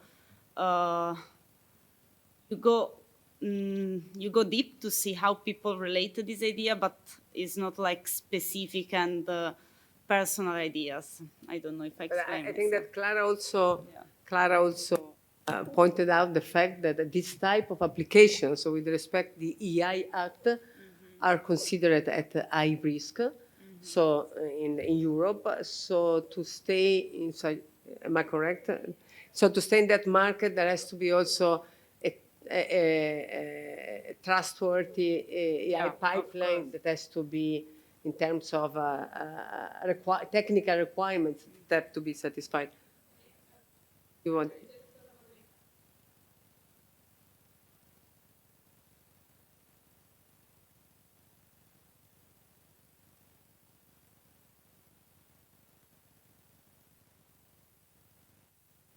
Okay, but I think that you can maybe you can continue later on, because otherwise, no. She has worked on this pipeline, so I think she can. Okay, and I will also be there happy was, to discuss yeah, I think that, what might yeah. be of interest for Okay. you also having some connection, and also there was the question about there are two Yeah. things. There are the clustering,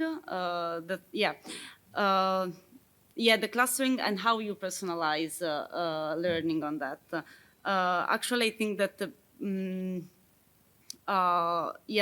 clustering can be dangerous in the sense that we just are based on the assessment, so the knowledge structure. They do not take into consideration many other complex factors that describe us as a human being, psychological emotions, so are very limited on that. But still, what you need to do with the cluster, you want to align them to educational findings, and also depends on how you use the cluster, because the idea of the cluster is to understand how to develop a learning path for students. So to which concept to focus on, and which one to focus less, and right now, you usually have one type of learning path or one type of learning progression to reach a learning goal. The idea would be to have a different type of learning path, and to have, of course, I believe that to have like a teacher and instructional design in the loop with that, and that these expert people interpret the cluster, but also the other information got by AI, because without an interpretation by expert people on that, it's just can be just data.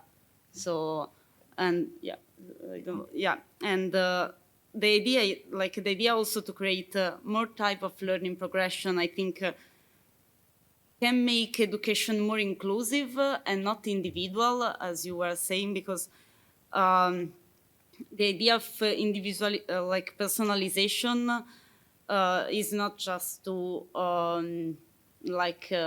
divide people, but it could be to take care also to a learning pattern that haven't been studied, or to be more inclusive rather than divided to each other, but try so that I think. Yeah, so indeed there are plenty of different relevant questions. So one of the points is that also it's true that we don't want to have the companion, but sometimes someone has to have a companion, because maybe there are special limitations, so special needs.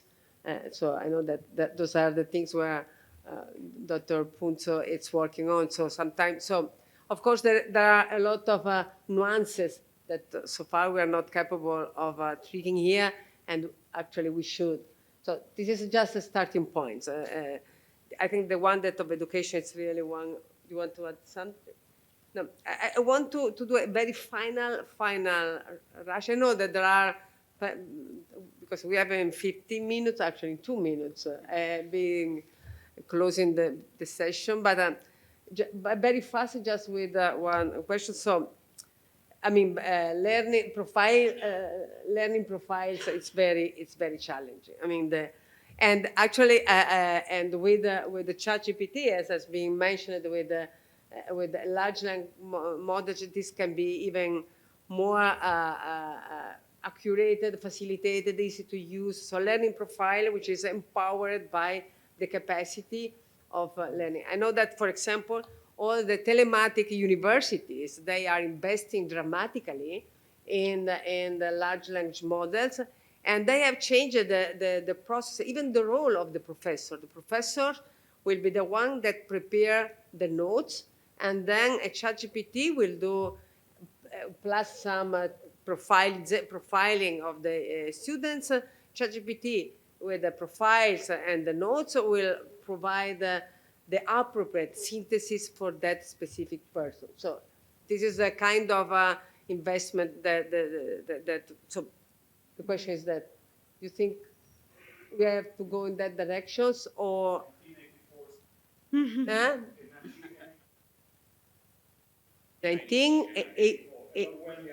yeah, that was the 1984 hour, yeah. No, I'm saying it's 1926, so 2026 scenario for implemented in 2026. So yeah, I wonder if you're kind of profiling the kind of courses that you imagine is in that direction or in the direction. I mean, like, yeah, of course, we have to rethink about the role of the teacher, but the teacher is fundamental to have like a human to interact with students. I think it's fundamental, and this is why I believe to have like this teacher in the loop with large language model in general, AI. And yeah, like you can use large language model to create a learning activity, but you have to validate them somehow. And a teacher is the best person to, for example, validate a learning activity or to give a feedback. So you still envisage a blended way of teaching. So thanks for being sorry. I know that we have plenty of arguments. First question, so Professor Riva. So you taught to me that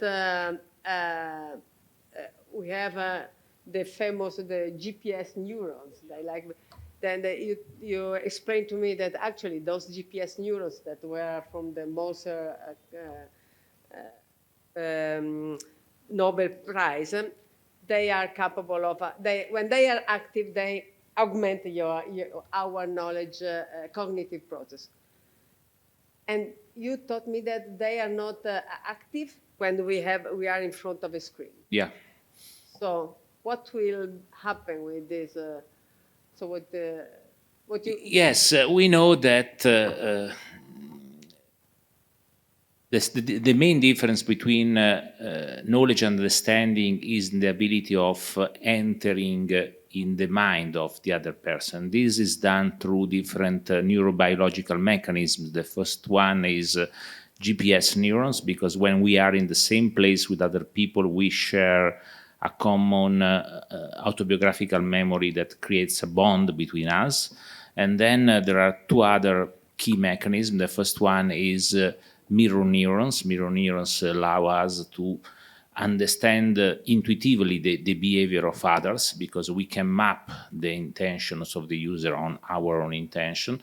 And finally, the most powerful mechanism is interbrain synchronization. When we are in a physical place, we have activated our mirror neurons, then the next step is brain sync. So our brain waves enter in sync with the other people we are interacting with. And this interbrain sync is like having multiprocessor functioning with a computer and provides a big boost to cognitive skills. You have a field effect that is more than the sum of the single users involved. And obviously, these mechanisms are not supported by artificial intelligence. So this is a big issue. And also discussing your point about the function of companions. Well, companions have to work for scaffolding, to helping you in understanding what to do, not for delegation. I think that the big issue is when we delegate all the work to the AI and don't use AI to support us in the process. Okay, so thanks now for the final question. Actually, we prepared a bit of theater, but I don't know if you'll have time. So essentially, in some of the argumentation of this panel, we mentioned the fact that what about having someone that to which to delegate everything? What will be the role of this relationship?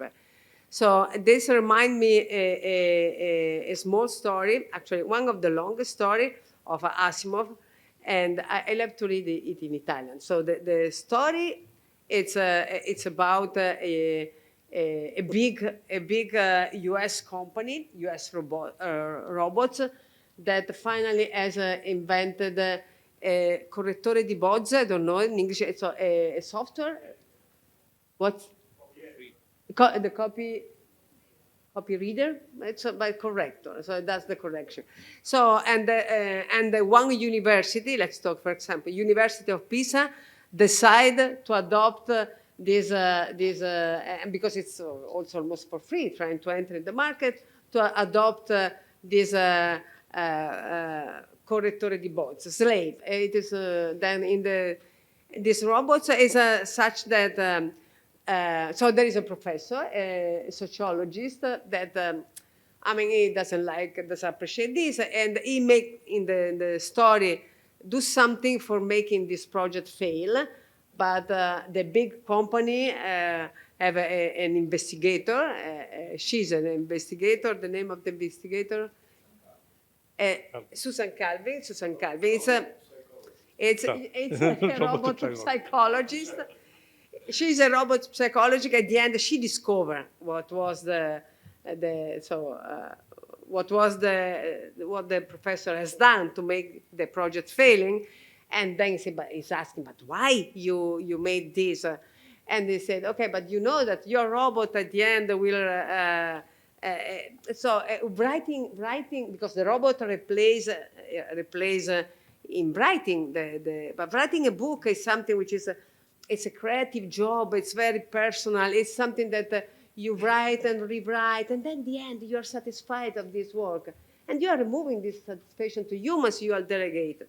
And then I have to read the final part in Italian because sorry for because it's so. And Susan asked, okay, that is a typical comments of many people that are saying that ma anche la macchina per scrivere, anche una macchina per stampa ha ridotto le capacità degli umani. Cosa vuol proporre? Di tornare alla miniatura dei manoscritti? The professor says, le macchine per scrivere, le stampanti portano via qualcosa, ma il suo robot ci porterà via tutto. Il suo robot prende completamente in mano le bozze. Presto lo stesso robot o un altro prenderà sotto controllo il testo originale, la ricerca delle fonti, il controllo e il ricontrollo dei capoversi, forse anche la deduzione delle conclusioni. Che cosa resterà allo studioso? Una sola cosa: la semplice decisione sugli ordini da dare di volta in volta al robot. Cioè, nel 65 lui aveva immaginato il prompting, che per me questo è fantastico. Poi io voglio salvare future generazioni del mondo, della scienza, da un tale inferno. Ora, non voglio... Questo per due cose, per dirci, uno, per condividere con voi quanto è stato grande Asimov, che nel 65 immaginava già questa cosa. E poi questo sarà il nostro destino. Vi faccio notare che Calvino aveva detto la stessa cosa, e dentro una di quelle slide c'è scritto: noi inventeremo delle macchine che sostituiranno gli scrittori. Io vorrei dirvi questo, scusate se lo dico in italiano, ma mi è più semplice. Ma l'intelligenza è un fenomeno individuale o collettivo? Cioè noi siamo intelligenti da soli? O siamo intelligenti perché come specie? E non è nemmeno detto che sia confinata agli umani questo discorso. Siamo capaci di interagire col mondo d'intorno, di tirar fuori cultura, di avere tante idee diverse. Voi non siete d'accordo se quell'immagine è bianca e dorata o nera o blu? E questa è una bella cosa, perché quando siamo tutti d'accordo è finita. E allora le macchine le possiamo usare come degli strumenti aggiuntivi in questa idea di intelligenza collettiva? Quello cui io sono profondamente d'accordo con Giuseppe è che se noi li deleghiamo del lavoro è finita. Però attenzione, che noi abbiamo tutti le calcolatrici, no? C'è un altro bel racconto di fantascienza dove uno dice ho imparato a fare le radici quadrate a mano e tutti lo guardano facendo impossibile, tutti si fanno le radici quadrate con la calcolatrice, non le sappiamo più fare a mano. Dov'è il limite di questa cosa? Noi abbiamo inventato a un certo punto la ruota e l'abbiamo inventata tonda, perché il nostro obiettivo era lavorare meno. Se il nostro obiettivo fosse lavorare di più, l'avremmo fatta quadrata. Ma nessuno si è lamentato del fatto che abbiamo inventato la ruota tonda. Perché? Perché il vantaggio è stato ridistribuito. Oggi il grande problema è che il vantaggio se lo prende qualcuno. Ed è qualcuno che ha interesse a fornirvi delle cose che vi piacciono, delle cose che voi potete comprare perché vi invogliano. Ma se io vi faccio avere tutte cose che vi piacciono, pensate semplicemente ai motori di ricerca, pensate a Google. Google vi porta a galla le cose che vi tornano. Io ho bisogno anche di un motore di ricerca che vi contraddica continuamente.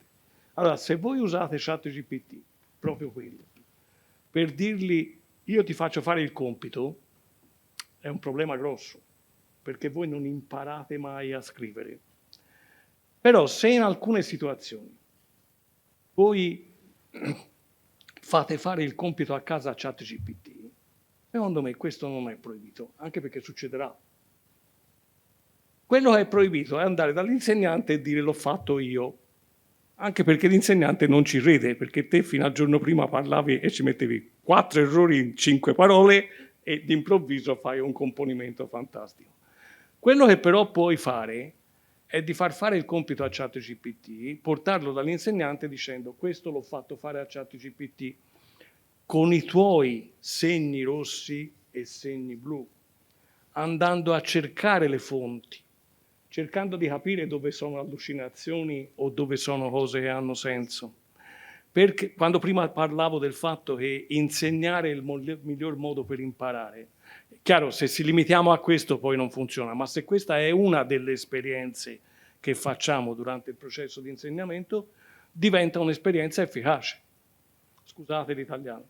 No, it's very good because this conclude this panel with a positive view. So the critical thinking, it is a process that we have to construct also with the companion. And this is a message for those which are designing AI systems, so that the effort has to go in these directions. So thanks very much. Now we have 1 hour. We'll be here at 2:30.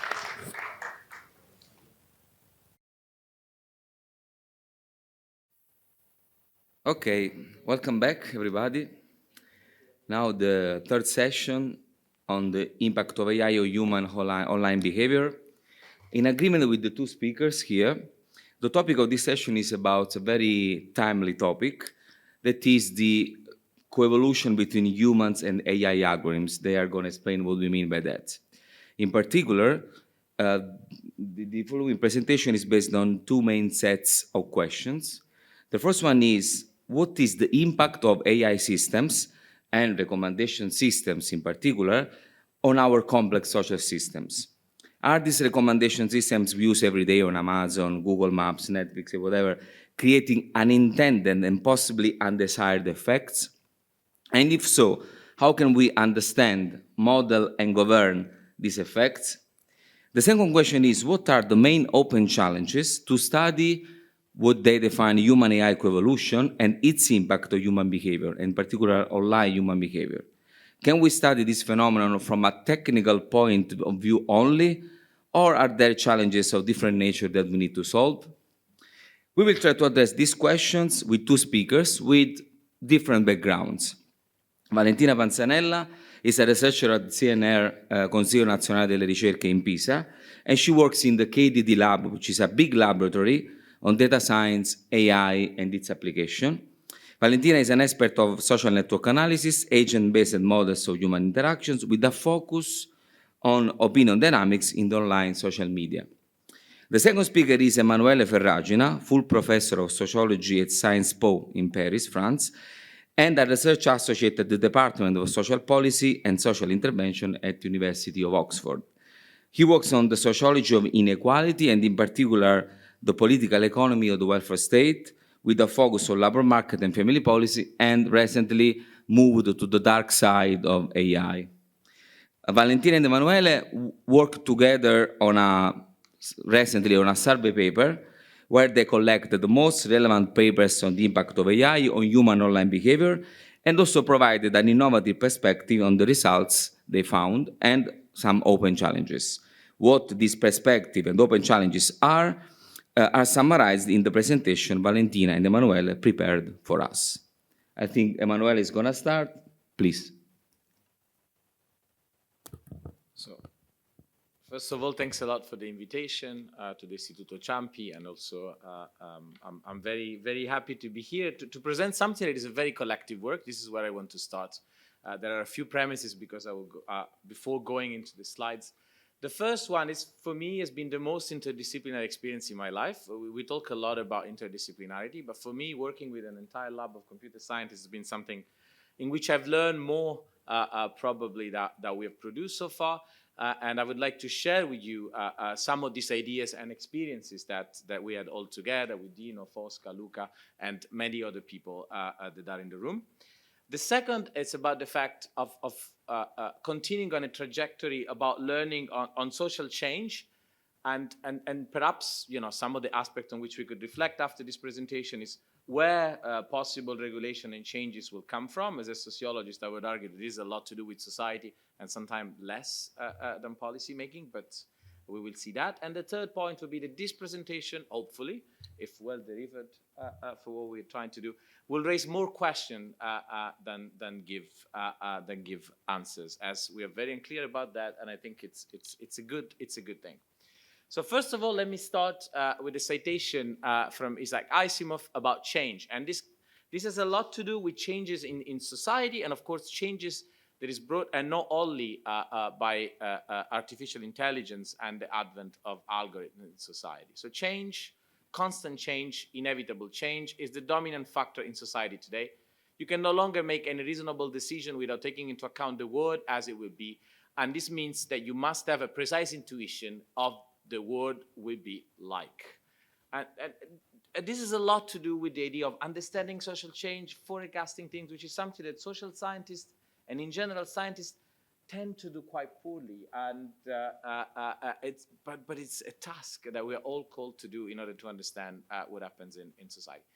And this, I think that has a lot to do with this idea of coevolution, that it's something not new.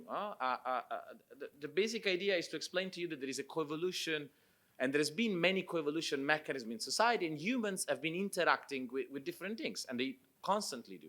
Humans interact with other species, have been interacting with industrial machines, have been interacting with digital technology, and today, of course, they interact with artificial intelligence. But what is new, or what is, besides being new, what is important in the coevolution between humans and artificial intelligence is this sort of very fast iterative process in which humans interact with algorithms in tandem, and they influence each other, okay? This is a very basic and simple point, but we are going to see, hopefully, and in this presentation, trying to show you that this is something very hard to capture, measure, understand, and therefore act upon. So let's put some point. In this presentation, we're not going to talk so much about artificial intelligence as broadly intended, but we're going to talk a lot about recommendation system. What do we mean here by recommendation system? It's basically AI-based algorithm that suggests item on content based on users' preferences on specific requests. Okay, and we believe the recommendation system, I'm going to give you some example in a second, of course, pervade our daily life, but also they are a vantage point to study the relationship between humans and artificial intelligence. We don't mean that this resume, of course, all the forms of interrelation, but we just think that this is a very interesting point to observe in order to understand this interaction. And of course, recommended systems are everywhere. They are on social media, and they guide the content you are currently consuming if you're looking at Twitter or whatever. If you're buying something on Amazon, of course, in online retail, you're going to be influenced by recommendation system, navigation services when you're moving around the city. And now more and more, things that we've been discussing, generative AI, so large language modelings, but also image content creation, gives you recommendation, constant recommendation. And this constant interaction between your choices and the choices you make and the recommendation that you receive from the machine, at the same time change the choices the individual make, but change also the recommendations the recommending system make. And this is a key concept, is this idea of coevolution generate a feedback loop. Yeah, so there is a feedback loop between users and recommenders that is constant and very fast. So you make choice, and this choice, of course, train the recommender to give you suggestions. And the trained recommender exert back an influence on your choices. And this affect back again in turn your choices and the training that this recommendation system will get. And the mechanism will go on forever, faster and faster within our societies. We try to summarize that in a very simple graph. So, you make choices, you're the user there, you produce this data, they train the machine, and this feed recommendation that generates suggestions for the users, and this feeds back into user choices, and the process is a circular one that continues forever. Once again, the concept is very simple in itself, but where the difficulty comes is to really, as we're going to see later on, is to single out all these elements in order to then go and measure them and understand how to eventually see the impact on society, but also how possibly we could regulate them. Coevolution is nothing new, and advising and suggesting are nothing new. When you go buy a book and you trust a librarian that will give you a recommendation, it plays a similar role than the one Amazon could play in making you buying a book, perhaps for very different reasons, but I'm not going to enter into that for now. And this has always happened. You trust your friends when they give you suggestions. You trust, or people have been trusting TV advertisement, although it sounds like an example of a boomer now, as things have changed a lot. But so what it is peculiar about this coevolution. We try to conceptualize that as being peculiar for at least five reasons. One is that these recommended systems are very pervasive and they are ubiquitous in our social life. They are very persuasive because they use a large mass of data that can mimic quite well the idea you would have about what you're doing. They are traceable. They can produce a new data that can be used to retrain them. They are very fast, and this was something that I found very interesting in the previous panel. So how much this speed change our capacity to make informed choice. We are not even thinking about critical thinking here. And of course, they're very complex because there is a huge space of uses and choices. But what is paradoxical is that this recommendation system can reduce the space of the collective variety, for example, of the goods we consume, although we have an impression that as a customer, we have a wide array of variety. And of course, many, many unintended consequences. People in the literature have been discussing a lot of them. So echo chambers, filter bubbles, radicalization processes, profiling of things about inequality was an example that really struck me about Airbnb in basically not suggesting Airbnb that are in certain areas or where the hosts are of an ethnically diverse background. And this could, of course, accrue discriminations in the functioning of the sorts of automatic recommendation. And if you think about traffic, this is a very interesting paper that has been published by people at the KDD lab. The idea is that if everybody use a navigation system for driving around the car, this will increase pollution if compared with a situation where only half of the people will use the recommender. So situation of congestions and situation that can change the urban landscape profoundly, as we're going to see later in the presentation, polarizing or increasing things that are already happening in society. And we think that basically there are different disciplines that can help us to address this problem, but artificial intelligence and complexity science have a lot of things to tell us in conjunction with social science. Why? Because on the one hand, we haven't fully exploited the potential of artificial intelligence, as artificial intelligence is very often run on the basis of sorts of methodological individualism. You are an individual considered alone, make choices, you receive a suggestion. But what about the collective outcomes of that? And what about the recommenders not taking into account what are the collective consequences of your individual choices and the data that you provide to the recommender for receiving suggestions? And of course, complexity science. There is some work that has been done about that, joint work with Dino, Luca, and many other people on human-AI coevolution, but also works about the coevolution between humans and machines, works about machine behavior. So this is a very hot and important topic. And one thing that I would like to reiterate before passing the mic to Valentina is that we don't know enough. So we know, for example, what is the impact of a recommender on a user choice, but we don't study it holistically as a process, in the process that I was trying to tell you. So we don't know much about the polarizing consequences of this never-ending feedback loop.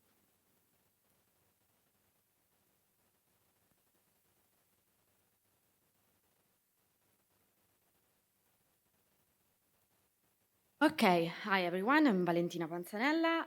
Thank you, Luca, for the introduction. Thank you, Emanuele, for the more detailed introduction. I will be a little bit more technical, probably a little bit more boring than Emanuele, but I'll try to be quick and give you an overview of the survey. It's the last reference here. We worked on together to try and tidy up all the works about human-AI coevolution. This is not a precise research field, so we needed to structure the works somehow, understand the methodologies in place to tackle all these questions that emerge from these unintended consequences, and to formulate our question about gaps in the literature and future directions. So this is just to give you some examples of some unintended and unprecedented consequences that recommender system and online platforms may have. This is a study that Facebook conducted and did not disclose until a whistleblower disclosed it to the Wall Street Journal, where they gain insight about the fact that the Instagram algorithm was harming teen girls' mental health. This is another example of the fact that navigation system may actually generate unintended consequences, meaning that they can generate more traffic than even when users are actually trying to avoid traffic. This is a city in New Jersey where there was traffic congestion on a highway, and navigation apps actually turned it into a congestion of the internal streets of the city. And this is not an isolated case, so there are problems that need to be somehow tackled. So, lastly, this is an open question about generative AI. Generative AI is the hype now, is what we are all talking about, but we know very little about it, and especially its impact in the long term. So our way to start tidying up all this work was first to define what are the human-AI ecosystems where human-AI coevolution happens, and we divided them into 4 ecosystems, namely social media, online retail, we talk a lot about Amazon today, urban mapping, so navigation services, and also house booking, and generative AI. Very quickly, on social media, recommenders there are people interacting with each other or with information, and recommender system suggests content and user. In online retail, the same people buy stuff and recommenders suggest what products to buy. Then they have to move around in their cities, so recommenders suggest the quickest way to reach their destination. And then maybe they want to produce some content and they use generative AI for helping. So there is a lot of pervasiveness of all this recommender system on our society. We know something about this, and the methodology employed in the literature to know something about all this system, we divided in this simple symmetric taxonomy into empirical and simulation works. Empirical studies are based on data generated by users in real platforms, for example, getting posts by Facebook users, or creating experimental setting in a lab, or using bots on online platforms. Of course, this seems ideal because you study the real system, and if you have a large sample, you can generalize your results. But of course, as we will see quickly with some example, often empirical results are contextual, they are constrained by temporal and contextual circumstances, and they are hardly reproducible, especially when we are talking about studying platforms. Platforms are private, their data is private, and their code is private. So it's very hard for external researchers to study. They have internal studies, but as you saw in the Facebook example, if the study says something that will likely harm their profit, they will not disclose it. On the other side, we have simulation studies. In this case, the data is generated through a model. For example, generating traffic data with a traffic simulator, human interaction with an opinion dynamic model, or market basket situation. What's the advantage is the fact that you can have a simplified abstraction of a large ecosystem, which is easier to study. You can generate data when data is not available. And of course, these studies are entirely reproducible. The cons is that you have to make a lot of assumptions to create a simulation, somehow simplifying the system, so the results you obtain may not fully replicate the real system, and you may have limitation in unveiling unexpected or unintended consequences. As you can see, in both cases, we divided the studies into controlled and observational. Observational studies is when you have a single recommendation principle interacting, a single recommender interacting with the user. And of course, you can gain insights, but the ideal would be to have a controlled study where you have two groups of people, one with a specific recommender system you want to study, and the other subject to different recommendation or maybe no recommendation at all, to have a control group. Of course, these have some pros, which is mainly the fact that you can isolate a single variable effect. As Emanuele said, this loop is very complex, and untangle all the different drivers is not easy because we are talking about social system. You have a lot of other elements that can influence some output. So controlled studies may allow causal inference, but of course are harder to design and to perform. And even with the fact that you can do causal inference, this is different than a medical treatment case where you have two separate populations. These populations are not separate. If we are studying a social media group, treatment group and control group are going to interact with each other, if not directly, at least indirectly, which makes causal inference even harder. For what concerns the outcomes, Emanuele already gave you some examples, but I will just still want to tidy up a little bit all the different outcomes, which can be individual, item, and systemic, meaning the perspective where you study the recommender system from, the effect on the user, the effect on the recommended item, or the effects on the whole system, such as a population or a city, for example.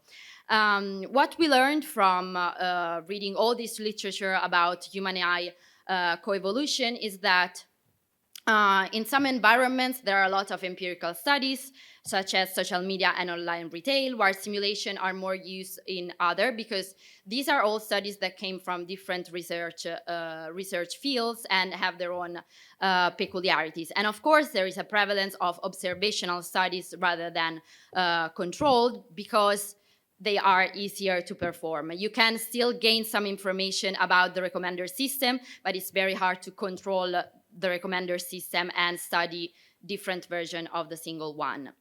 Of course, social media is the most studied one. We have this concern about radicalization, polarization, and filter bubble. We have had them for a long, long time. But we still have inconsistent and contradictory results.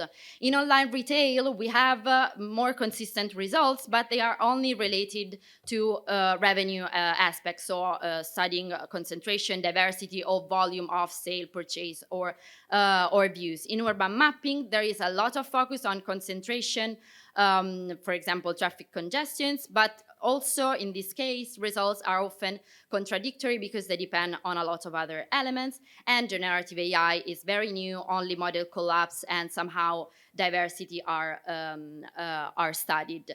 And what the insight we gain is that there is a lot of focus on studying how recommender system impact user choices, but if we want to focus on the feedback loop, we need to start studying how user choices impact the recommender system, which in turn will output some decisions, some recommendation, and influence users' future choices. So model evolution has to be a major concern for the future, and there are also other spaces in the literature, for example, the fact that spatial polarization and spatial filter bubbles are under studying in the urban mapping environment, and the fact that there is the need for more research on inequalities. So this was a big, fast summary of this human AI coevolution field we are trying to define. Please cut me if I'm talking too much. And now we will see some example coming from the social media literature. We all feel concerns towards social media and how they impact from our mental health, well-being, our economic decisions, our political decisions. But what does the literature say? Starting from these empirical controlled studies, which in fact was conducted by researchers at Twitter in 2021 before Elon Musk arrived, they performed this controlled study where 1% of all Twitter users had a reverse chronological timeline to control for the personalized algorithm, while the another 4% has a personalized feed in Twitter. Without going into the technical detail of the studies, what they found was that personalized recommendation amplified political messages and mainly had a bias towards the right-wing party. Besides the fact that this may be a concern for politics and democracy, it is important to highlight the fact that this study is not reproducible. It was done in 2021 and nobody now can access directly this Twitter data anymore. And also the fact that, of course, this conclusion may be concerning, but is contextual. It's, yes, about 7 different states, so it's cross-country, but it was done in a specific moment in time. Conditions may have changed.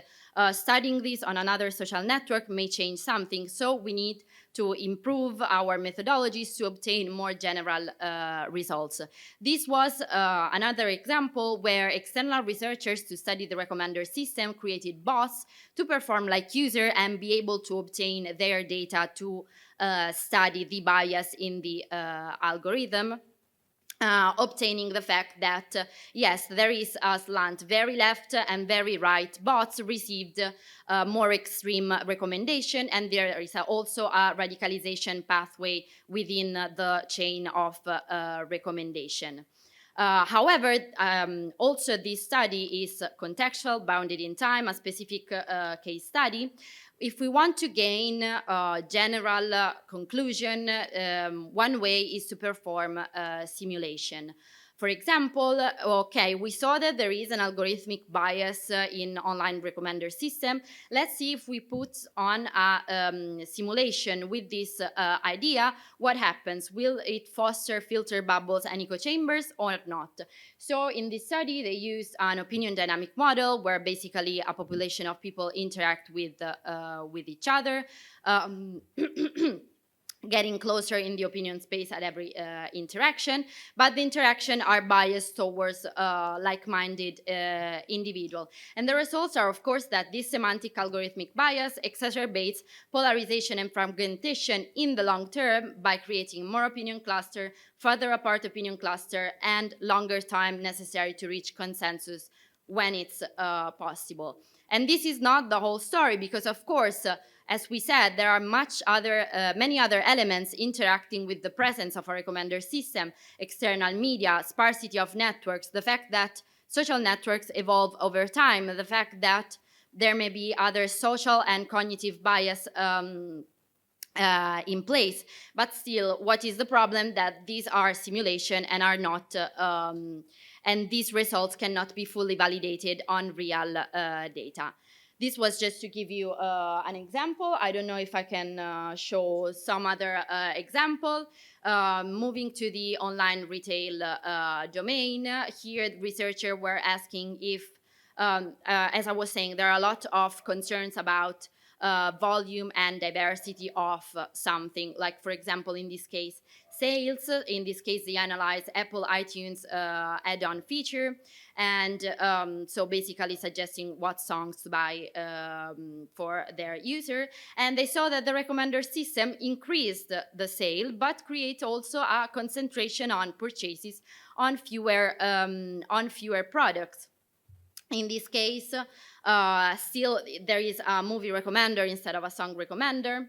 They performed a controlled experiments, and still they saw that the recommender system increased the views and created more concentrated purchases. And also simulation results confirmed the empirical findings in a simulated setting. So we still see a decreased content diversity, and also they found that this filter bubble, because they could study the long-term effects, is hardly broken by the user.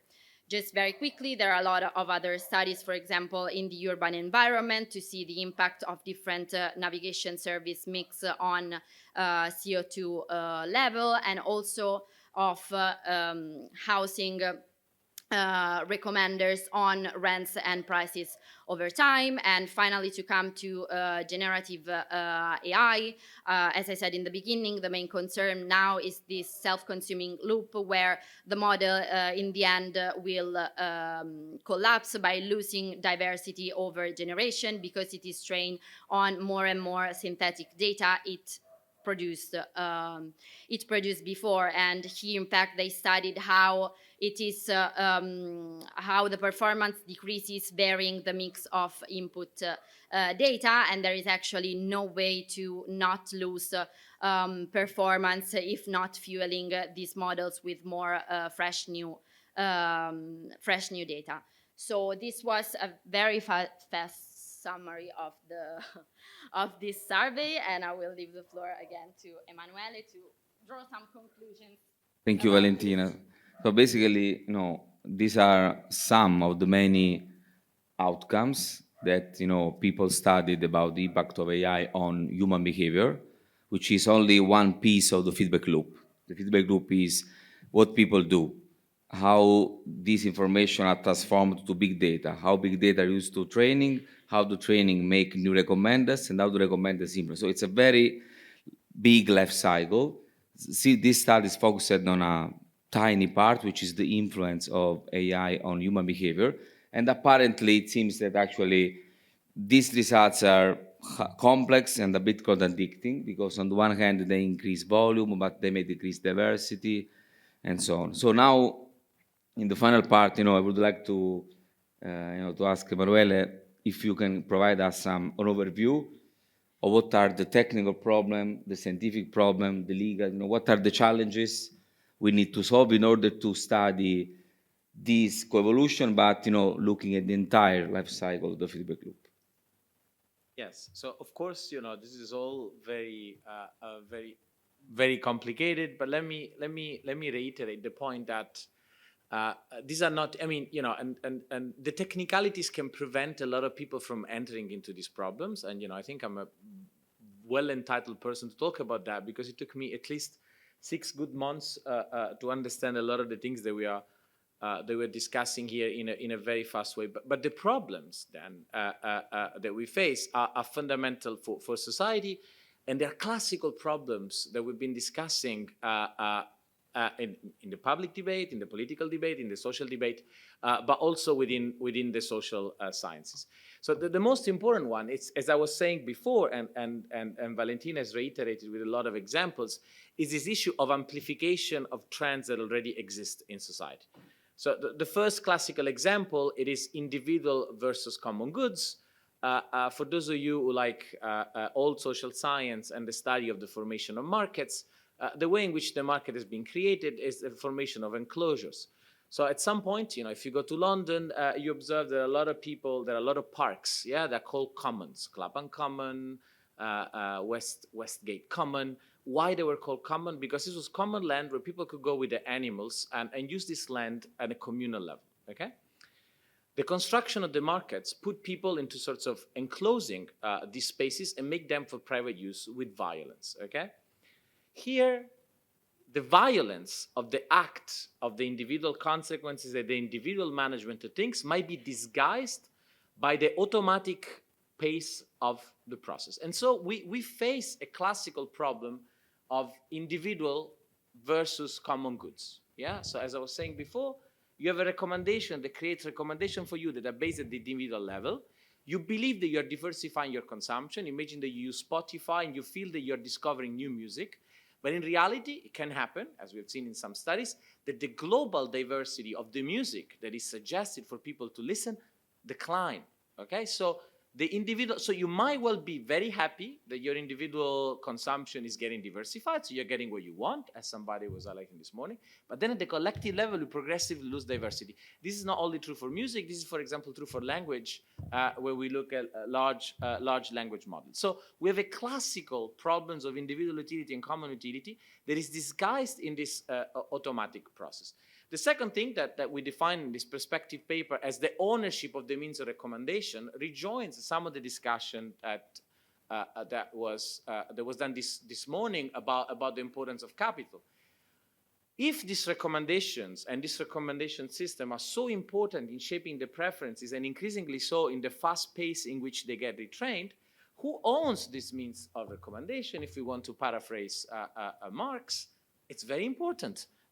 Because they decide who generates profit, they decide who get what, and how collectively society will be shaped without any planning and without any consideration for collective utility. And this, of course, has a lot of spillover effect on polarization of opinions, as in social media, inequality. If you think, for example, about Airbnb and the renting market within city, it has a lot to do with segregation, and it has a lot to do with gentrification of areas and urban things. So once again, as it was highlighted this morning, we have digital, whatever things that seems to belong to a sphere that doesn't touch the physical reality and instead reshape completely our physical reality. And Giovanni Mauro and et al. At the KDD lab are making important advances on study gentrification from this point of view, looking at that first theoretically and then hopefully in the near future, empirically. So these are real problems that are fostered by some of the things that have been discussed. So I understand, and I want to reiterate that the technical complexity can make, and this is where hard disciplinarity needs to be played. There are technical barriers to understand these things well. As somebody was saying, if you want to learn something, you need to teach it, or you need to go hard and play with the machine. And so we have to do that. But it's only with the communication between social sciences, computer sciences, complexity sciences, physicists, that we can understand this process to make fundamental advances, at least on understanding how the process works. Because then I'm going to discuss about that. How we intervene on that, then it's yet another very, very important questions. But so let's begin with the scientific and legal challenges that we have to operationalize a measurement of these things that we are facing, and you know, we've been discussing a lot about this week, but also then the political challenges that we face collectively in understanding this mechanism. So first of all, at the scientific level, you might well understand, and in social science and in economics especially, there is a very large obsession with causation. Yeah, but here, when we analyze the feedback loop, it's very hard to gauge causation because the process is continuous. And so we need to break down the feedback loop analytically in order to measure, you know, what I was telling you with this graph at the beginning. So the user provides data that retrain the recommender system that then impact on the choice of people. So how we break down at the empirical level to measure in each step what is going on and how the recommenders change and reshape the choices that people make and what are the social consequences of this happening. And this, of course, then opened the problem. Once we have managed to understand that, how do we intervene on that? And what are the means that we could use to understand that? And of course, this requires a lot of mathematical modeling. This is more, you know, on the sides of complexity science to capture the mechanism underlining this feedback loop. So basically what we need is on the one hand to understand this process first, and of course, empirically using data, but we need also to model this feedback loop. So we need simplification and modeling of that in order to understand what could be potentially the consequences of that, in order to then, if we manage to get to this process, I'm still a bit skeptical about all of that, to govern this process. So you have the three phases, you know, you understand the process, you model the process mathematically, and you try to govern that. So the scientific challenges are very strong. And the scientific challenges come from mostly the interplay of causality, but also understanding what are the trade-off. You know, who tell us what is the right level of diversity in choices and conformism that a society should have? But these are questions, fundamental questions that you need to approach when you're modeling and understanding the feedback loop, and questions that are philosophical, but at the same time, they come down to be very important and empirical questions. And these scientific challenges are increased by the legal challenges that we face in order to obtain the data to do the studies that we need. So Valentina was giving the example of Twitter. So certain data are not accessible anymore. We cannot reproduce the study. We cannot understand that. And so we need more legal initiatives like the Digital Service Act is trying to do. We need vetted researchers to be able to get the data from big companies in order to understand and analyze the effects of coevolutions. And there are ways in which we can try to go around that. And this is an example of an initiative about that on the GPA, on the Global Partnership on Artificial Intelligence, on which Dino and Alistair Knott, which is another of our collaborators on this project, has been working on. So these are all steps, but of course these are very small steps. And here, you know, come the sociologist in me, is that we cannot change political processes if society is not aware about the underlying processes that are shaping up this mechanism. And this is where, you know, we need a profound dialogue. On the one hand, we need more A/B testing. We need experimental studies, knowing that these experimental studies have their own limit. Probably, you know, I'm not going to go too much into that, but I'm very happy to discuss that more in the Q&A part. But we need to do these experiments, knowing that these experiments are going to be very hard to perform. I use the word experiments for what computer scientists call controlled studies, but more in economics or in social sciences we would call experiments or quasi-experiments or A/B testing. Experiments. But then we come to the real, I think, challenges, or the one at least that I evaluate as very important and that they profound shape our societies, which is what do we do at the socio-political level about that. And if we continue to experience this concentration of the means of recommendation, as we call, then it is very hard to care about collective utility. Why Amazon should care about collective diversity, about the fact that you consume a growing number of books so that you get the possibility to get many authors. If you look at the literature of that, there is a lot of debate about this idea of long tail.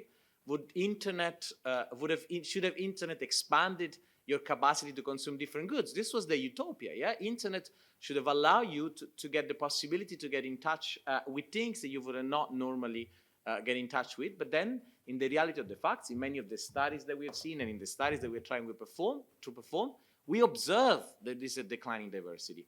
Is it a problem? That if you compare that to biology, of course, a decline in the general diversity that an ecosystem is fitted to, it's a problem. And this is probably, and we think it is a problem for the human species.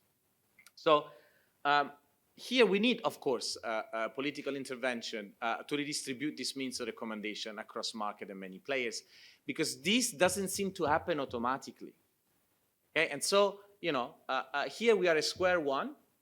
So we're trying to discuss the entire process, so what we do at the political level, but the governing mechanism will never come if we don't understand and at least try to model the pervasiveness on this feedback loop.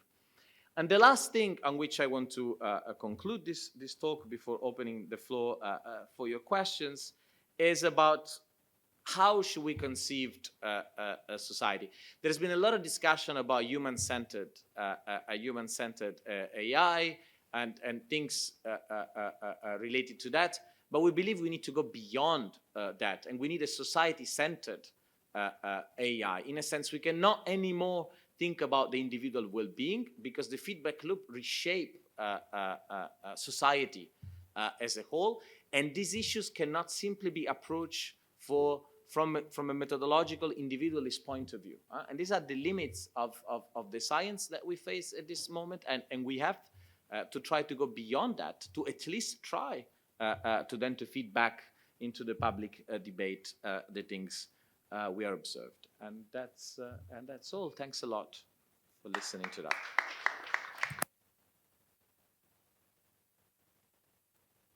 Thank you, Valentina and Emanuele, for the rush. It's a very big field, and it's also in the first phases. So they are proposing basically a new way of studying the evolution of humans and AI. Are there questions? I think one over there.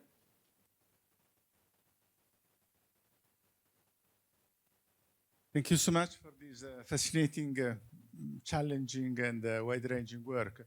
Let me try to do a devil's advocate from a political economy perspective.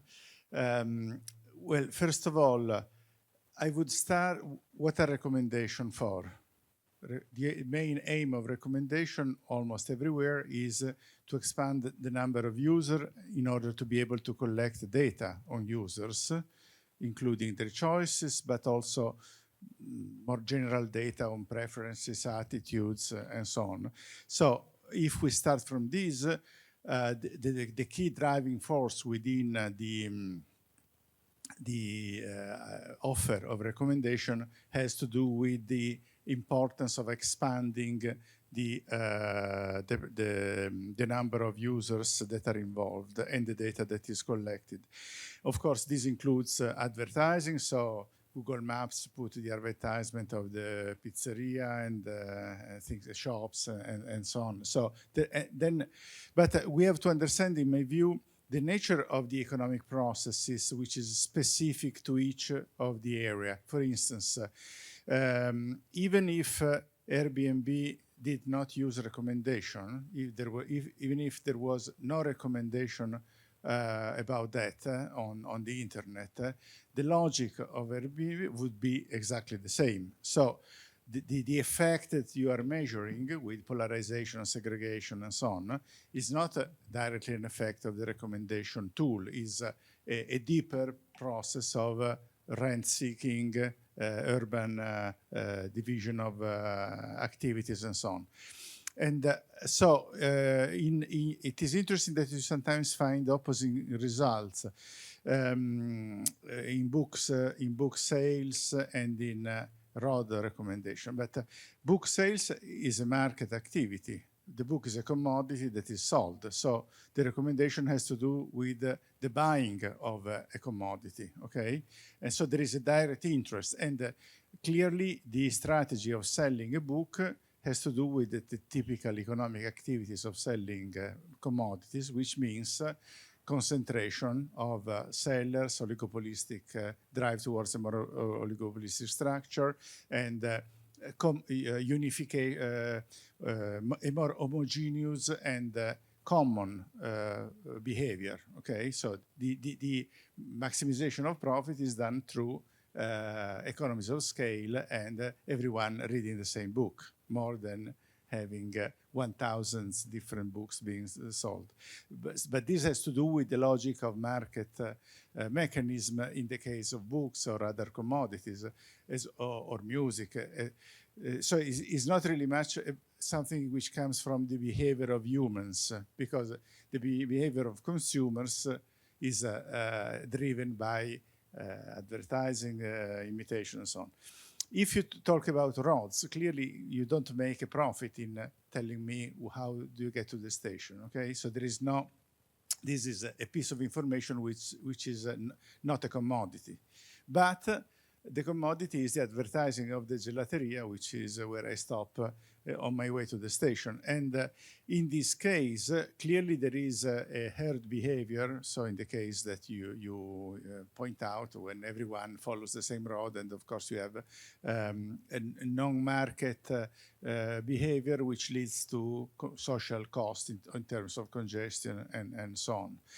So in this case, I think it would be very useful for you to split the different cases, setting them in the context of the economic interactions that are relevant.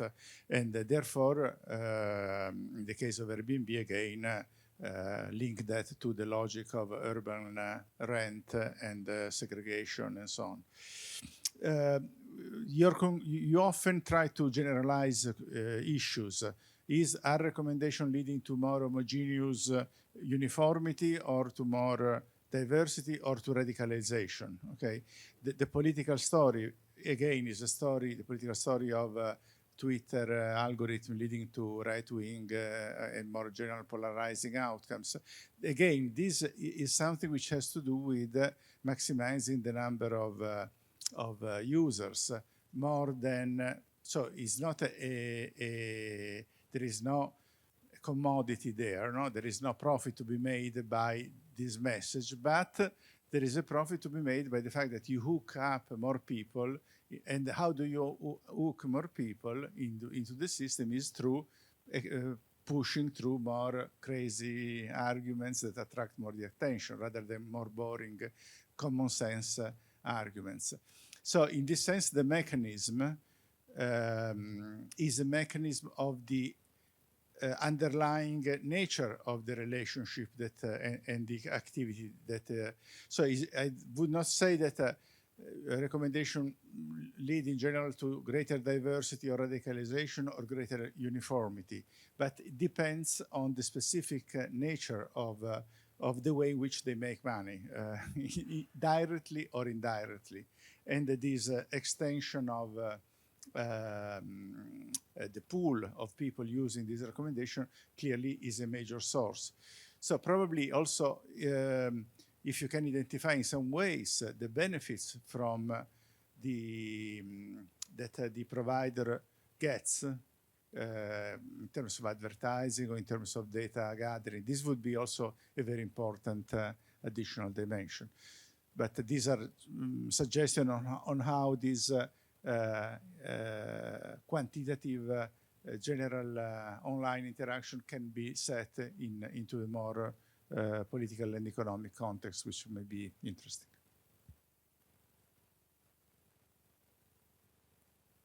Yeah, my view on these recommendation systems is that very often they simply resemble a form of advertisement. So a form of advertisement. So I don't think, for instance, that Google Maps, you mentioned Google Maps as an example for a recommendation system. I think Google Maps is not exactly a recommendation system. Google Maps makes a calculation of the fastest way to get to the train station, and there is exactly one response to this. So there's nothing to recommend. If I ask a person in the street what is the fastest way to get to the station, I don't ask for a recommendation, I ask for an information.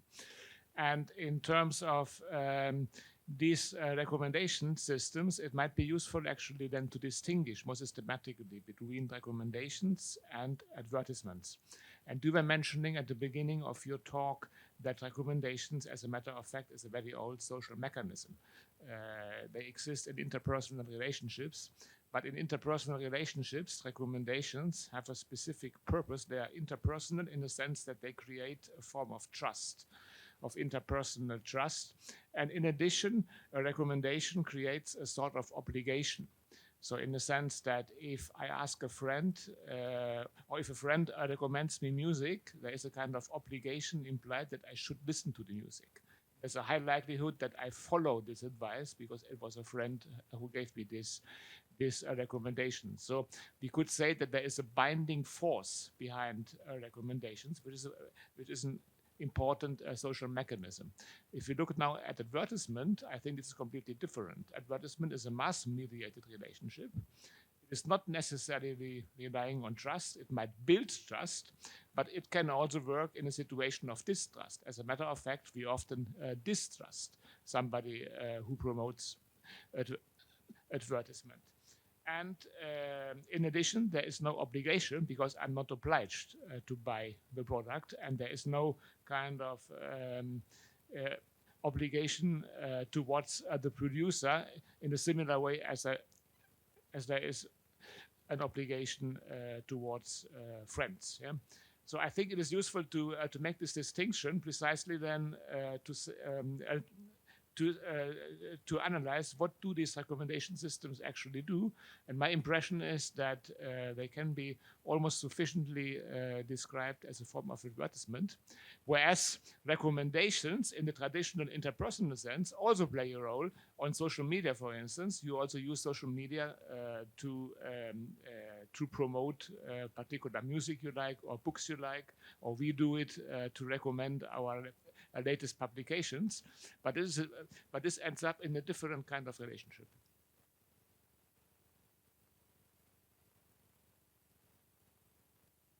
Right, thank you. I'll try to be a little faster. Building on what Mario and Hans-Jörg said, I would add a third category, which is the production of relevance, right? Probably as a concept stands above recommendations, meaning that, of course, online, you're constantly overwhelmed with information, and so the main function of these algorithms is to recommend you something that they deem relevant, right? But then this is still another category that pertains especially to social media, right? So you have to produce a certain kind of audience. So it's not just a matter, as Mario was saying, to attract more users, to retain the user attention, but also to produce a certain type of user that goes hands in hands with commercial recommendations. Otherwise, you would not have the phenomenon of influencers, right? They were not there in the beginning, right? And it's an interesting thing also that at the moment you seem to have two competing models of social media. One that derives on the social network sites of the early 2000s, where the primary structure is the social network, the network of relationships. So from Friendster to Facebook, etc. And the second model is the properly social media model, which you find especially in TikTok, which is based on a data attraction model, which is completely different. So the videos that are recommended to you on TikTok are not based on your friends, are based on tags, on things that you've seen before, right? So it's a much more broadcast-based model that goes back to the theory of the audience commodity of Dallas Might, developed for the 1960s for television, right? Television is in the business of selling audiences to advertisers. So the primary commodity of television is the audience. That the television produces a commodity that then sells to advertisers who become the ones who purchase that commodity from the intermediary. Now, this is what social media do, right? They have replaced television largely in that field by providing a type of content that is much more associated to your taste.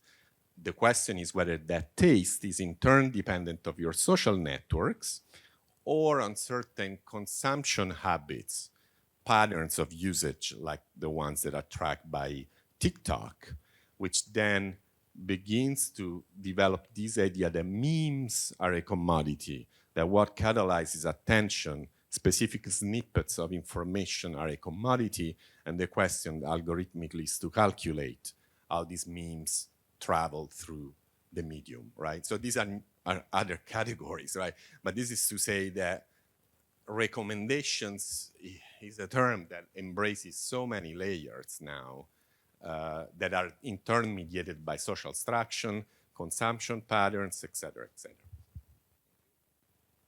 Ask the speaker to answer this first round of questions, then eventually we make another round if time is left.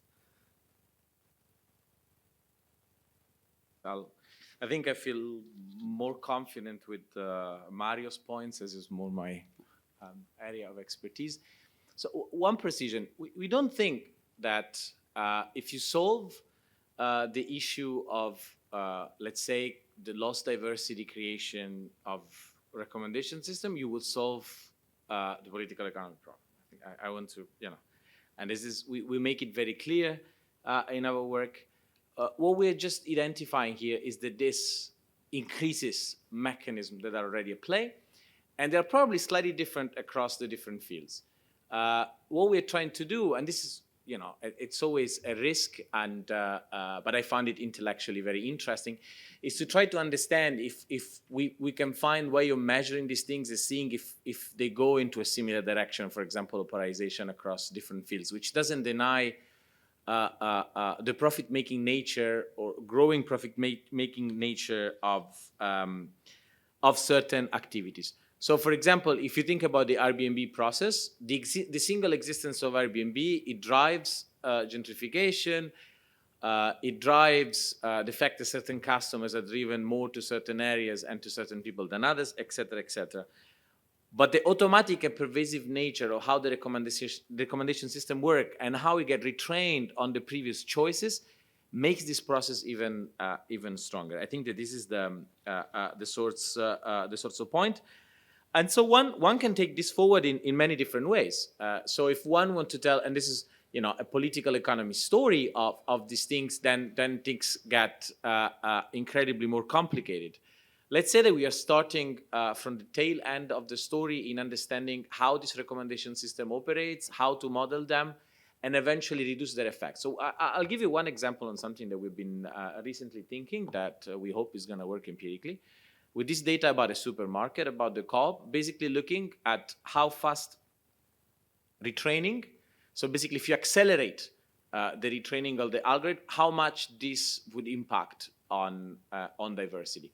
Once again, the loss of diversity can happen for very different reasons, but we can try with the proper data to single out the loss of diversity that will happen just because people go and buy these things in the supermarket, whatever is the socioeconomic characteristics, or how much this specific retraining algorithms does to that. So I think it's important that we differentiate the things, but for the rest of your points, I don't have an answer in the sense that I agree with you, and I think that this is a good direction to take.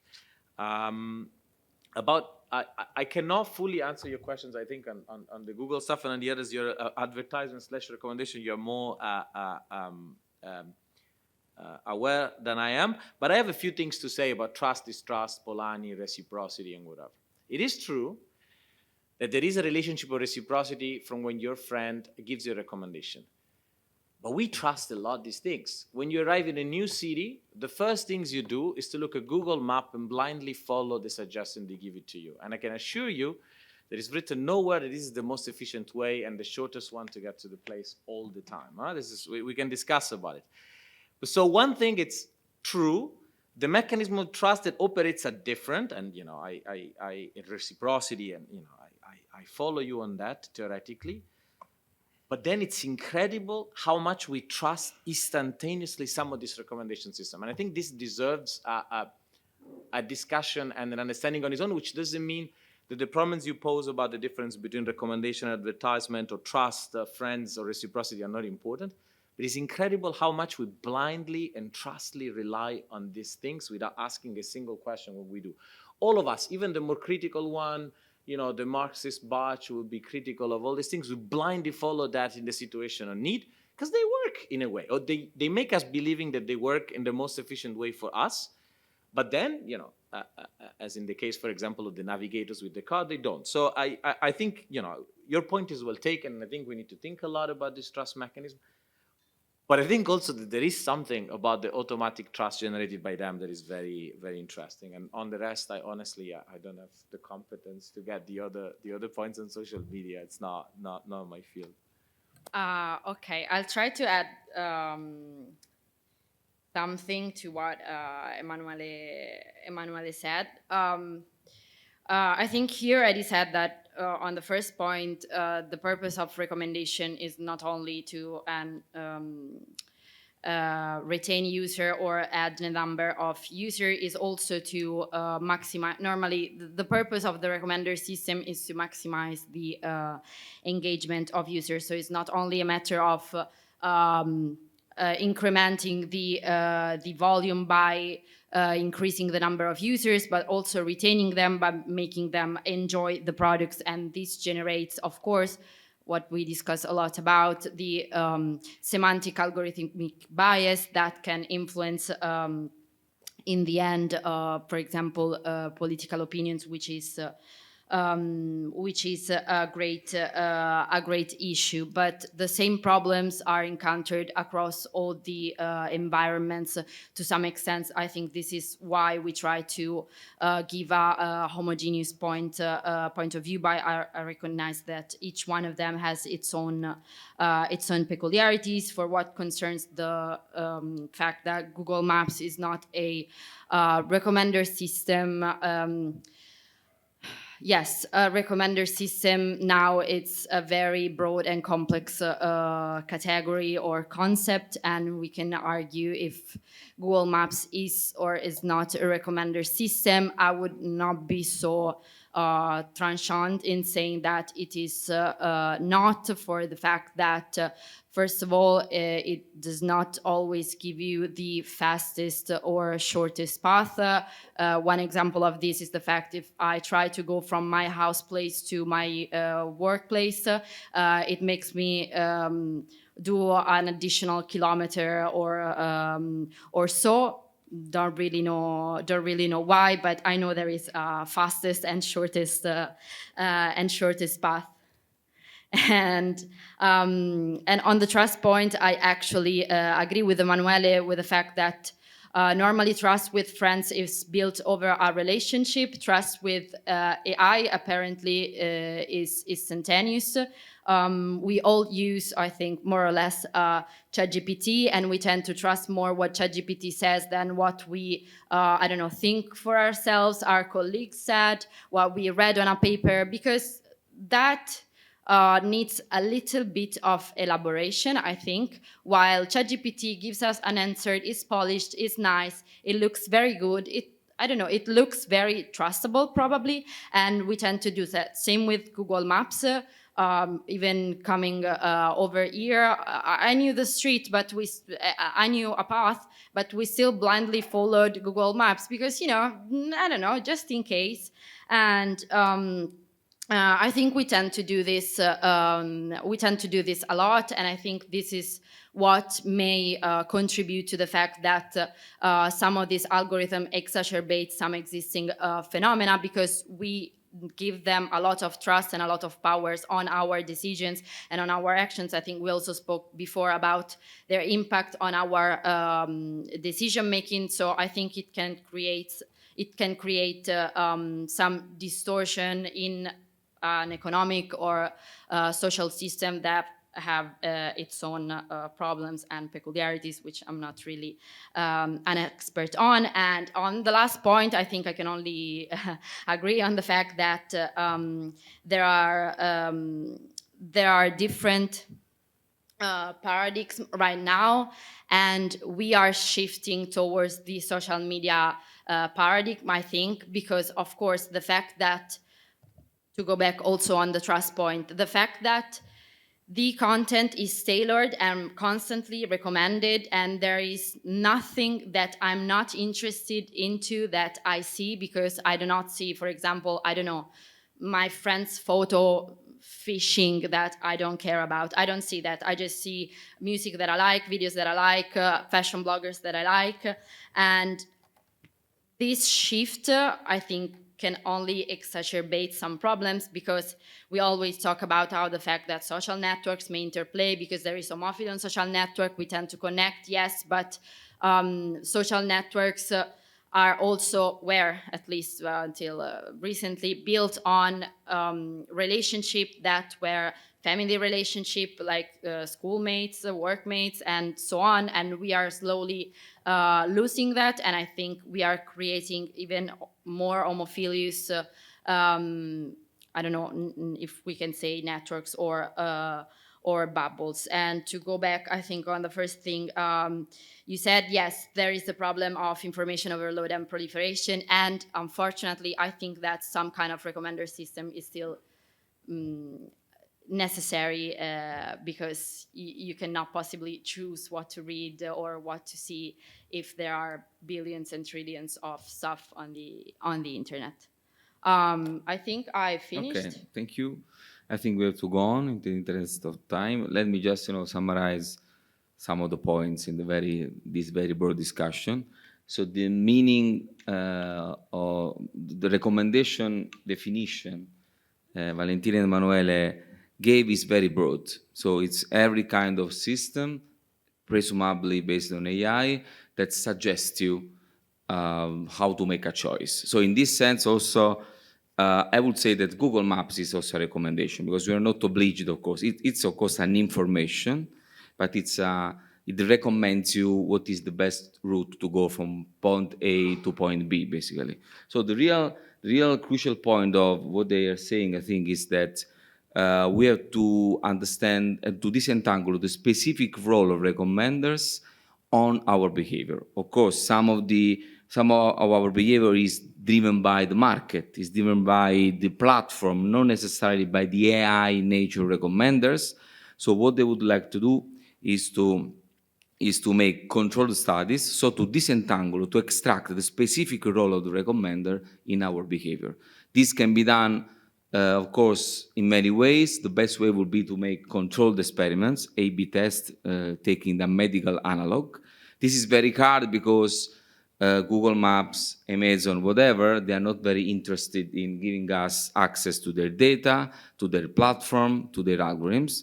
The DSA, the Digital Services Act, partly will provide us some tools, but we need to implement it the right way, just to being able to perform these kind of experiments. So what can we say with the impact of recommendation on behavior? We are just at the beginning. There are some, it seems that actually in some ways it is increasing diversity in an individual level. It is decreasing on a collective level. What does it mean? Probably it's too premature to understand why this is important. But no, probably the point is that actually we are at the beginning of a new discipline, let's say sub-discipline, whatever, of studying the behavior of these recommenders based on AI and what is the impact of our behavior, the feedback loop, and definitely, in the long term on society. I think, we can stop here and take 10 minutes of breath, fresh air. And let's thank again the speaker. See you in 10 minutes, I would say.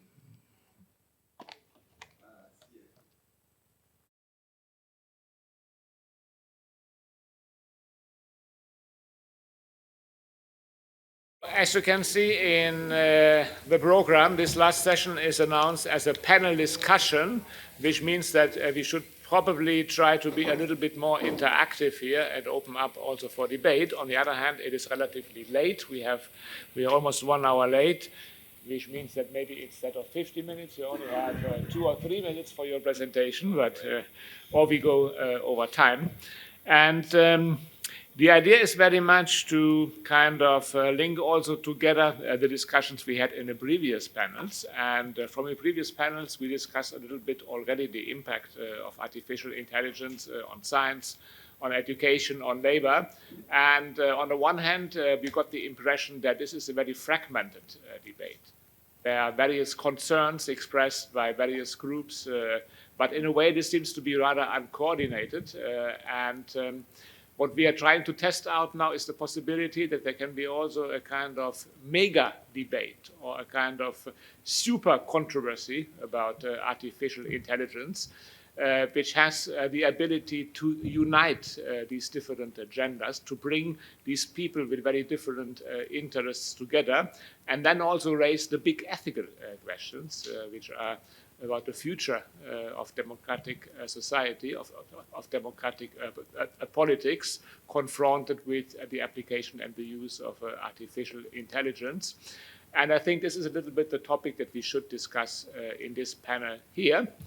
And it is also how we see a possibility of a more inclusive artificial intelligence debate that through the media, of course, addresses larger audiences, and that also articulates then kind of more structural problems of society, which can be linked to forms of discrimination, inequalities, power, corporate power, and so on. And this would be then the linkage to democracy, the kind of democratic challenge, which we certainly will try to address here. And the big question, of course, is how can artificial intelligence be reconciled with democracy? Artificial intelligence applications are designed to take decisions for humans and also in place of humans. And these applications might sometimes be better than humans to take these decisions. And if this is increasingly the case, what does this mean then for our democracy, for democratic procedures of decision-making, for democratic institutions? Do we still need them? And here we have three panelists. I will introduce you in the order that you speak. So we will start the discussion with Juan Carlos de Martin, who is professor of computer engineering at the Politecnico di Torino. You also have your institute there, your Center for Internet and Society that you run. And I saw that you recently wrote a book. You published a book which is called Control Smartphone for a More Democratic Technology. And you close this book with a manifesto. I saw the book is open access, so I make some advertisement here. And in this manifesto, you also kind of promote a more responsible use of digital technologies. So I wanted to explain simply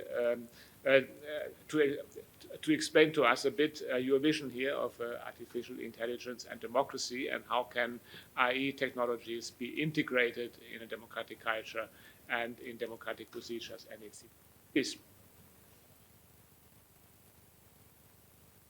Okay, thank you. Thank you to our moderator, and thank you also for the invitation, for Professor Pianta for having invited me for the first time here. It's a pleasure to be here.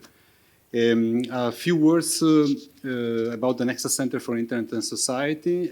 It was founded in 2006 at the Polytechnic in Turin by myself and by a law professor at the University of Turin, Marco Ricolfi, with the purpose of understanding what used to be called the digital revolution in an interdisciplinary fashion, certainly engineering and law, and over time more disciplines including philosophy, sociology, etc. So it's almost 20 years now. Okay, the topic of artificial intelligence and democracy, I will take it from this point of view. In principle, we should develop technology democratically, in principle, just like everything else. So in principle, we should develop technology discussing democratically about whether to introduce technology. So we should also consider with detachment whether we want to introduce a given technology, and then to discuss when to introduce it, how to introduce it, with what speed, etc. We should evaluate the pros and cons of introducing a given technology. Then if we want to introduce it, after studying the potential consequences, then we introduce it, then we monitor the technology, we make adjustments. Very straightforward approach we could, in principle, follow. With the objective of serving the majority, so serving the many, not the few, to make overall generally life better, less alienated work, less dangerous work, and also considering, of course, the relationship with the planet, in principle. We all know that that's not absolutely the case in our societies.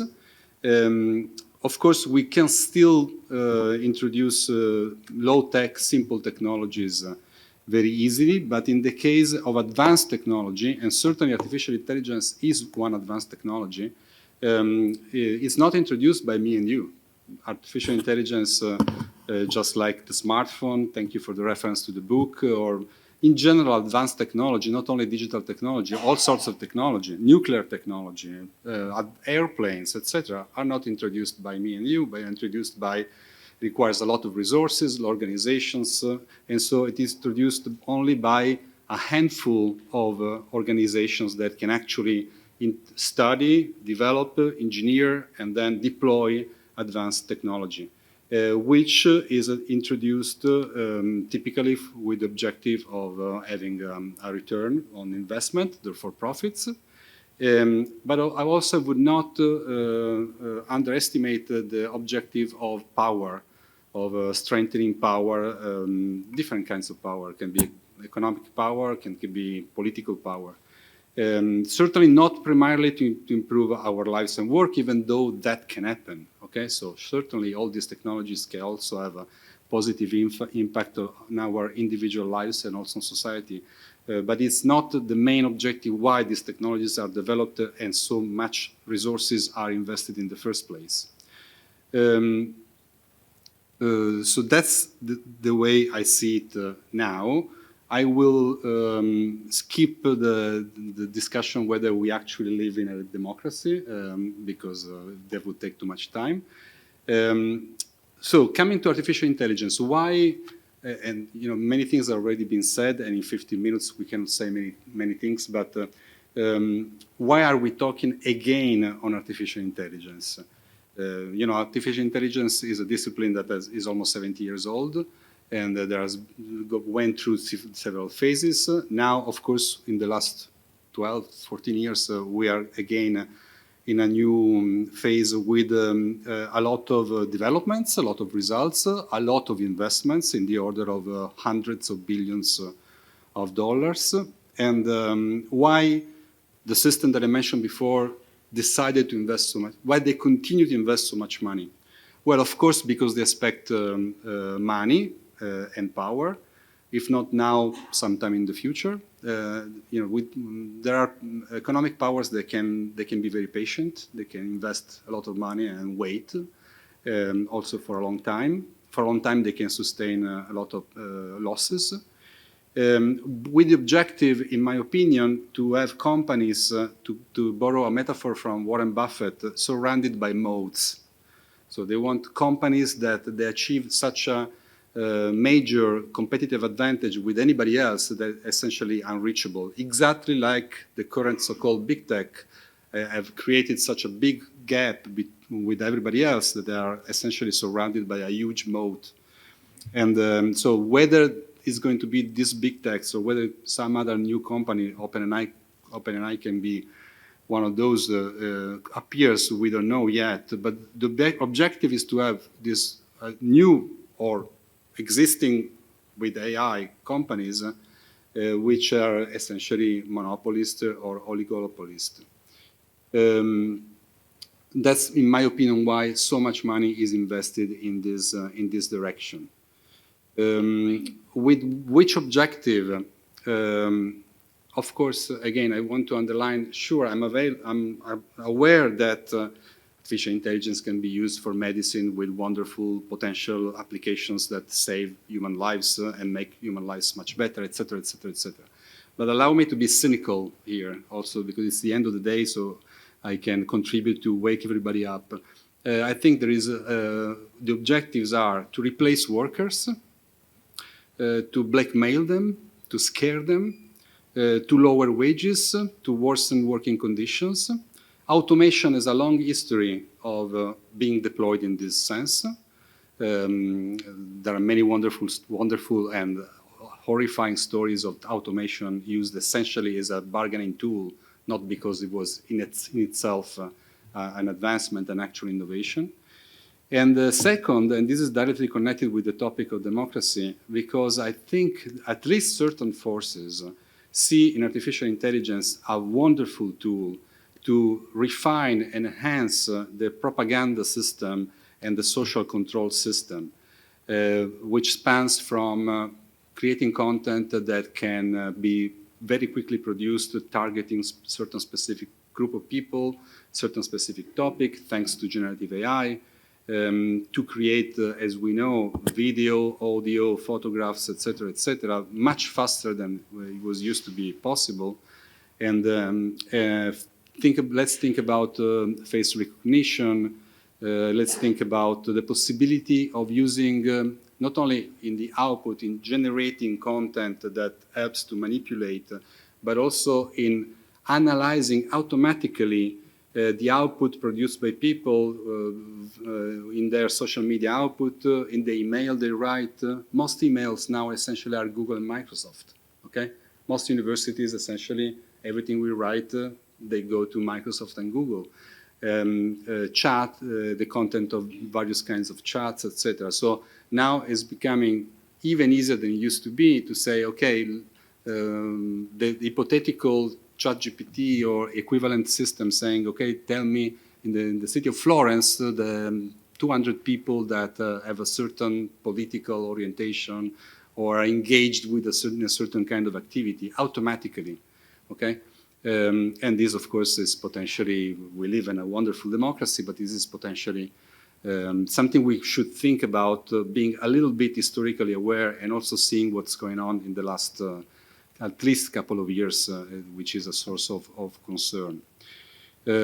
So that's how I explain these incredible developments, you know, because regarding artificial intelligence, it's really truly surprising. I've been following digital technologies all my life, but I never seen hundreds of billions invested. I never heard these people talking about let's build nuclear reactor to make them work. Okay, this has never been said for previous waves of blockchain or Web 3.0 or cryptocurrencies. I mean, this is really unprecedented, and so we have to ask. As scholars, with socially minded scholars, why is this the case? Even though in some cases, and I also know people in the industry, they're saying, okay, we have a wonderful tool, and now we have to look at problems to solve. So in some cases, they don't really know what to do yet with all this power, okay? So we have to ask why then all this money going into and these incredible developments happening. More generally, the artificial intelligence last wave is another chapter of something broader that we have no time to talk about now, which I call, and other people call, the computerization of the world. So essentially in the last 30 years, the world is being computerized, and is being computerized by a few actors with certain goals. Some goals are open, some goals are less open. And artificial intelligence is definitely a very important chapter in this decades-long process of computerization of the world, which means computerization of human beings, essentially through the smartphone and digital devices, computerization of objects, so more and more objects are computerized, even ordinary objects, and computerization of spaces, public and private spaces, okay? But I just mention it because it would be a topic in itself. So what can we do? And I conclude.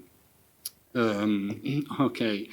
Well, first of all, we are scholars, and the first thing we can do is, of course, discuss it and raise awareness, study it, also empirically. It's very important to do.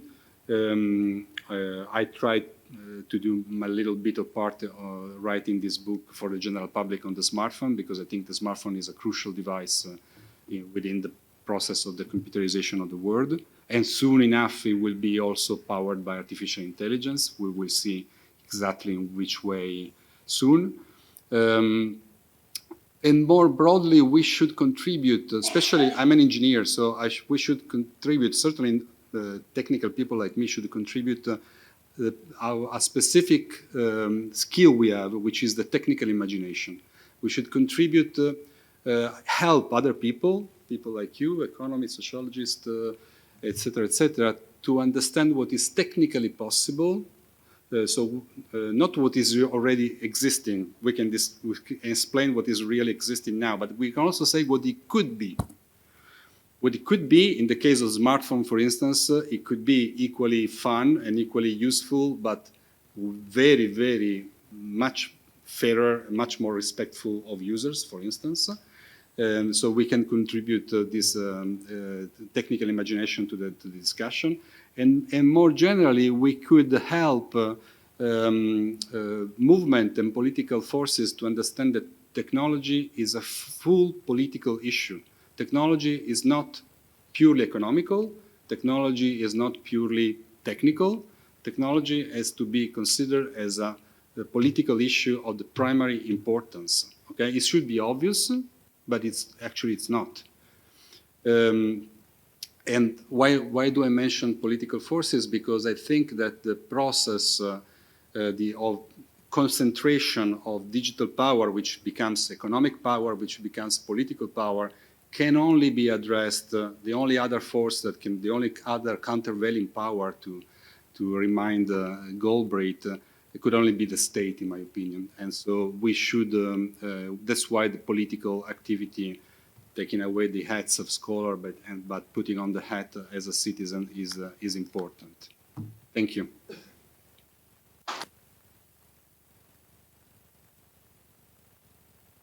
Thank you indeed. I think your more pessimistic view here on the development of use of artificial intelligence reflects very much also some of the discussions we had this morning, especially in the section on the impact of artificial intelligence labor.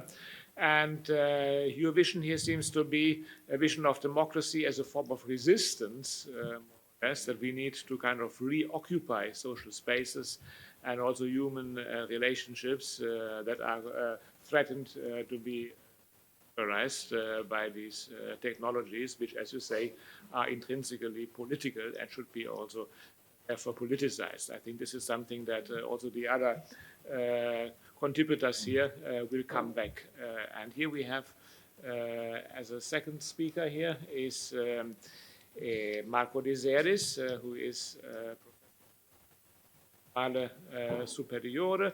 You have extensively worked on digital democracy, social media, and I would like you to ask, as a critical media scholar, from a media and cultural studies perspective, maybe how you would define the democratic challenge. Where do you observe also maybe more progressive or innovative forms of democratic participation? Whether you see any potential here also for promote democracy by facilitating participation.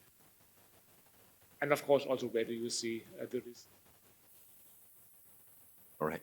Thank you, Hans-Jörg. Thank you, Juan Carlos, for not using your 15 minutes fully so that I can use mine, because I prepared the presentation. I have a short paper that I want to try to follow to stay within 15 minutes. And the premise I want to start from is that LLMs, large language models, and natural language processing applications are extremely efficient, as we know, in one field, which is that of language analysis. And language largely defines the cooperative capacities of the human species, as well as that of many other species, of course. And cooperation, as we know, is in turn essential to organizing the polis in a democratic manner. That is to say, is essential to democratic politics. So the questions I want to ask in this paper are how do efficiency, I think I skipped ahead. How do efficiency gains provided by NLP and LLMs affect democratic politics? What is the impact of AI on participation and deliberation? And can AI facilitate the democratization of representative systems, or does it risk to deepen the crisis of representative democracy that, as we know, keeps unfolding? I think recent regional elections fell again below the 50% threshold. Before addressing these questions, I want to also point out that technological efficiency gains follow a logic by their own that has very little to do, in my opinion, with democracy, right? If we agree on the fact that key democratic values and principles include equality, inclusivity, freedom, autonomy, justice, it becomes immediately clear that actualizing these values requires time, requires patience, and I would argue also a high degree of reflexivity on how to achieve them. This is to say that introducing something into the democratic process requires justification, and it should not be taken for granted simply because AI is expedient and simplifies some processes. Indeed, as Andrew Finberg argues, technological efficiency can translate particular interests into technical arrangements conducive to the exercise of managerial authority. In short, the seemingly neutral character of technology can be exploited to strengthen the authority of those who are already in power than of those who are subject to it. And so this type of cautionary tale is not just speculative, but finds confirmation in empirical research on digital democracy that have been conducted over the past 10 years. 10 years ago, more or less, the research question was whether digital platforms could democratize political systems by lowering the cost of participation. And so I think that this question can be now extended to AI. And beginning in the 2010s, we have seen a second wave of digital democracy initiatives emerging that are characterized by three essential features. You see platforms or decision-making software or civic technologies, we can use different names, incorporating decision-making functionalities. We see consultations that are increasingly binding, and this is a normative, if you want, political level. And we have also seen, in some cases, spikes in participation with consultations that have attracted tens of thousands, in some cases hundreds of thousands of internet users.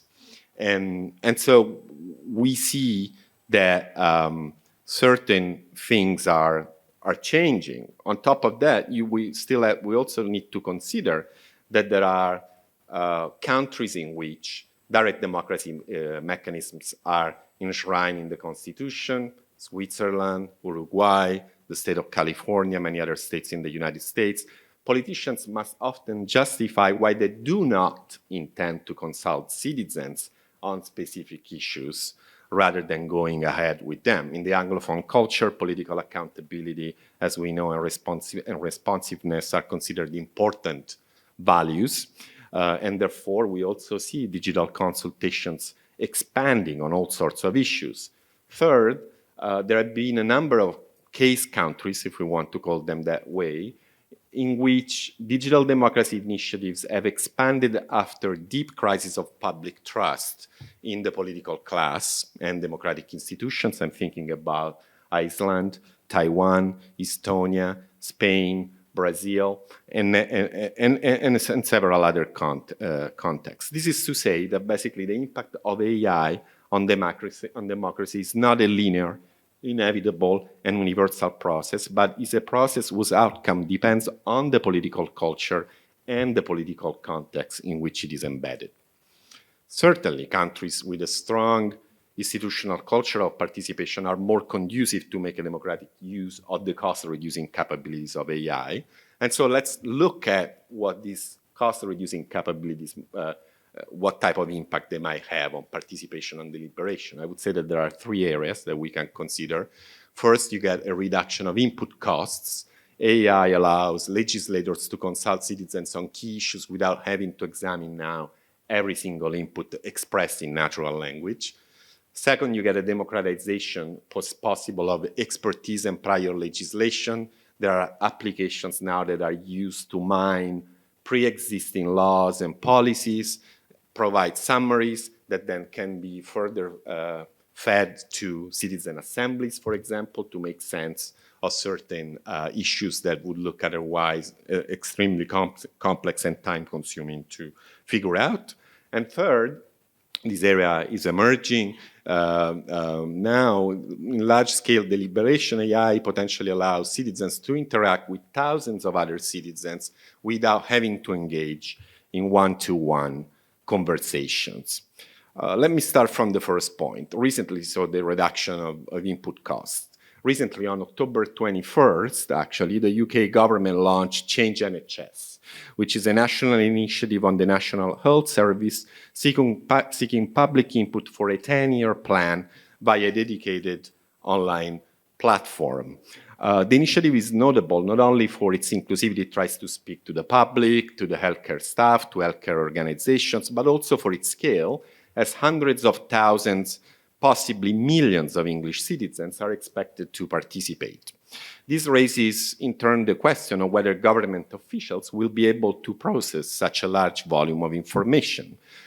Digital democracy initiatives, in fact, frequently run into a paradox. The more successful they are in engaging the public, the more people participate, the greater the pressure on elected representatives to demonstrate that they can listen, make sense, and effectively bring together a diverse array of opinions and contributions. And as we know, a common method for simplifying complexity is to induce citizens to express their preferences in a simplified manner. Online surveys, digital referendums, other types of multiple choice consultations have the advantage of gathering data very quickly. You can quickly process them, but at the same time, they have the limitation that they map issues and perspectives that are not already known to those who designed the initiative. Moreover, aggregating preferences does not allow for true deliberation, as we know, in that citizens cannot collaboratively identify and prioritize the issues they care about and that they want to tackle.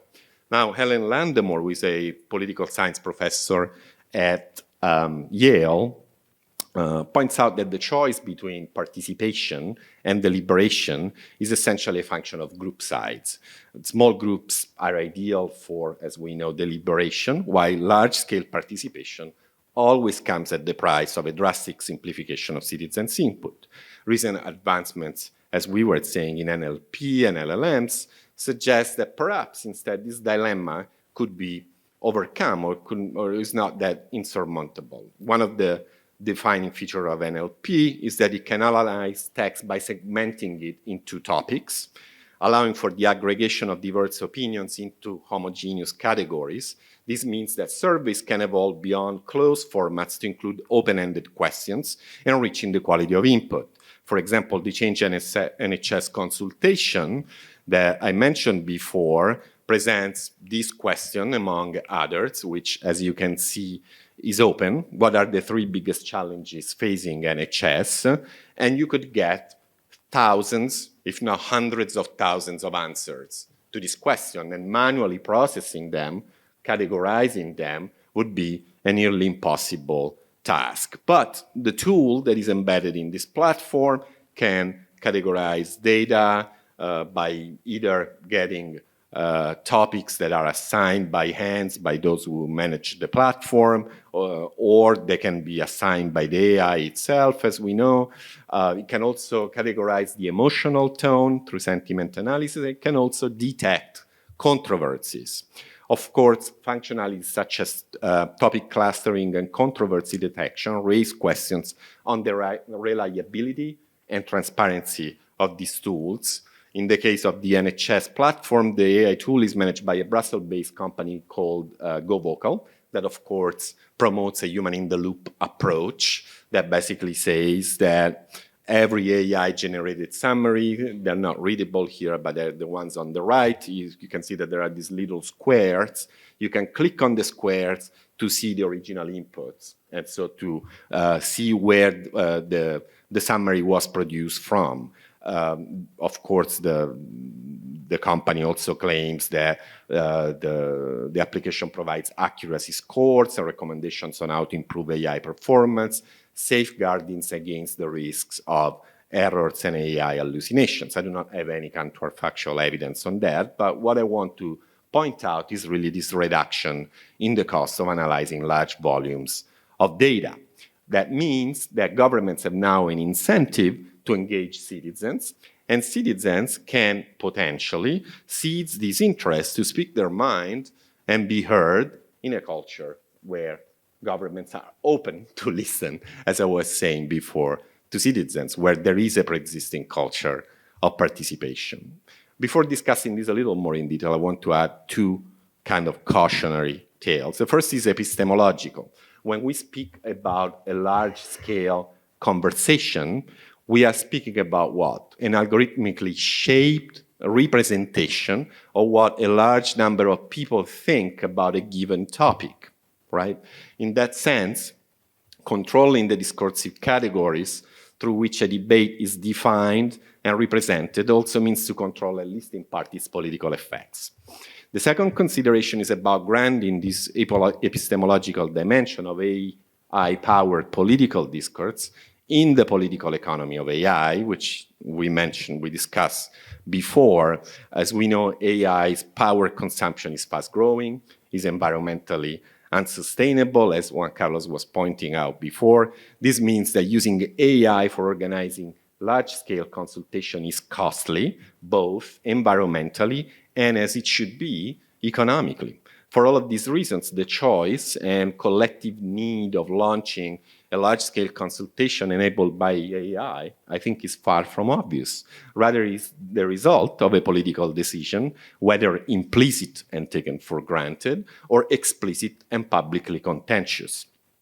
So, having clarified that an AI-powered consultation is itself a type of discourse that presupposes an infrastructure, which is in turn the product of a specific set of economic and political conditions, we can consider whether, so for all these premises for me are very important, we can consider whether deliberation at scale can enhance democratic participation and provide a possible solution to the crisis of political representation. Modern democratic institutions, as I said, have to make this choice, and they typically make this choice between mass participation and small group deliberation by saying the masses vote, they provide input in a simplified form, and then the elected representatives have the prerogative and power to deliberate, right, to meet in parliaments, in empowered spaces, in an institutionalized setting, and find policies, find solutions. So thinking about empowering citizens with the power to deliberate on a large scale entails nothing less, if you institutionalize this seriously, than a complete restructuring of the relationship between the governors and the governed, right? The governed can basically govern themselves. If you give them the power to decide, the typical counter-argument is, you're just making me vote, you're just making me vote on this referendum, and now I'm giving you also the power to deliberate. Once, if you do all of this, and that's why they're not doing it, of course, then the very need and existence of parliaments, of governments, would be put into question. Certainly, large-scale deliberation has its own issues. We have seen how NLP can be used to make sense of large volumes of data and reconstruct a posteriori the meaning of a large-scale conversation. However, if a controversy arises, the data produced by an open-ended survey, such as the one that we've seen on the Change NHS platform, are given and static. This means that the controversy can only be interpreted by administrators who have to make sense of the data and provide their own political response to it. In other circumstances, however, you get the possibility that the users themselves, the participants in the conversation, can make sense of the controversy and try to intervene in it. This is the case of Polis, which is a platform that you might have heard of. This has been around now for about 8 years. It was tested in Taiwan in 2016 already. And what is interesting here, first of all, is that users make use of the social media so that you don't have to create a new account. The tool is incorporated. It's basically an application that relies on social media. And the consultation is launched. The government of Taiwan launched it on alcohol, the sale of alcohol online, and also the regulation of ride-hailing companies such as Uber, asking Taiwanese what they thought about it. And of course, you start getting these questions. You start getting the first statements that are actually produced by those who ran the conversation. And then you start people saying approve, reject, or pass. And as AI begins working, it begins to cluster groups of users into different opinion groups. So for example, in the case of Uber, of course, you will have groups of users who are for Uber, for introducing Uber, and others who are completely against it.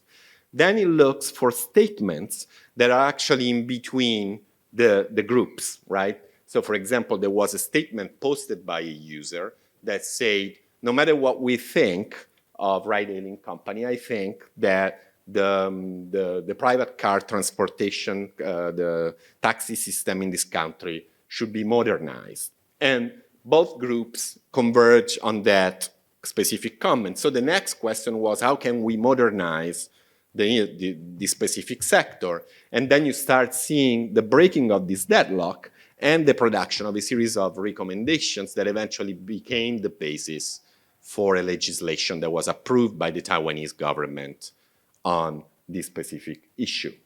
If you look at it, about 500 people participated in it. It's not really a large-scale conversation, but it gives you a sense.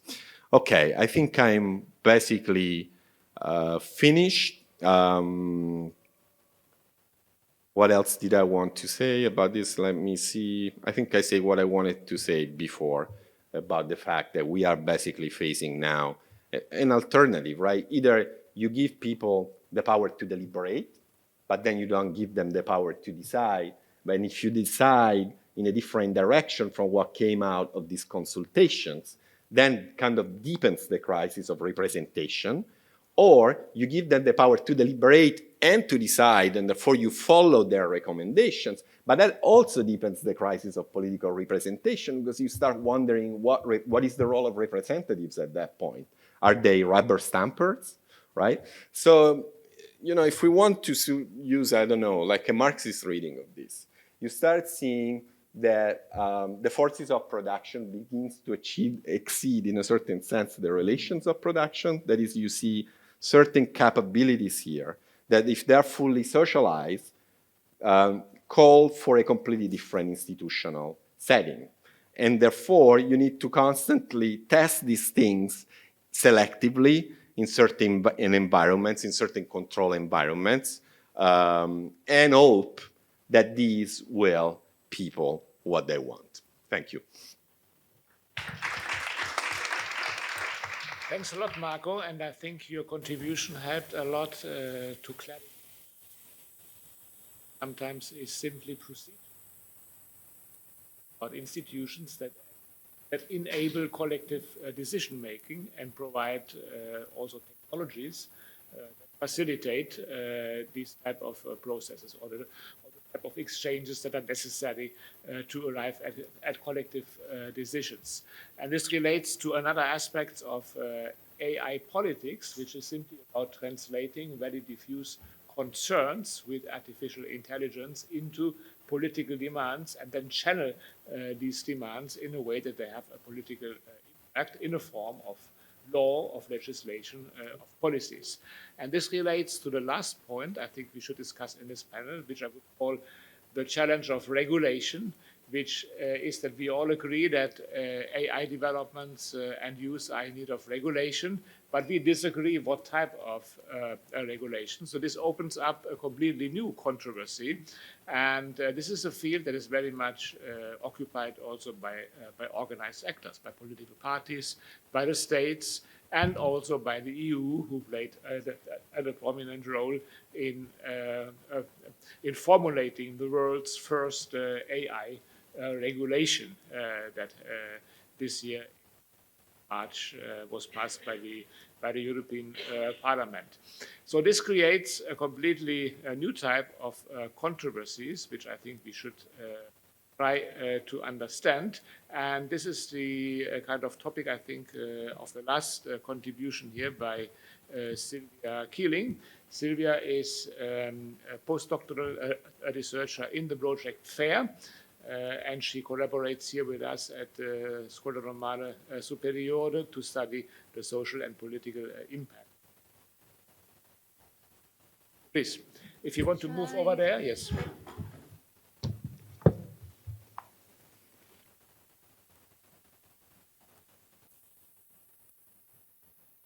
Okay, thank you for having me here this afternoon. This panel is very interesting. I think our presentation communicate quite well.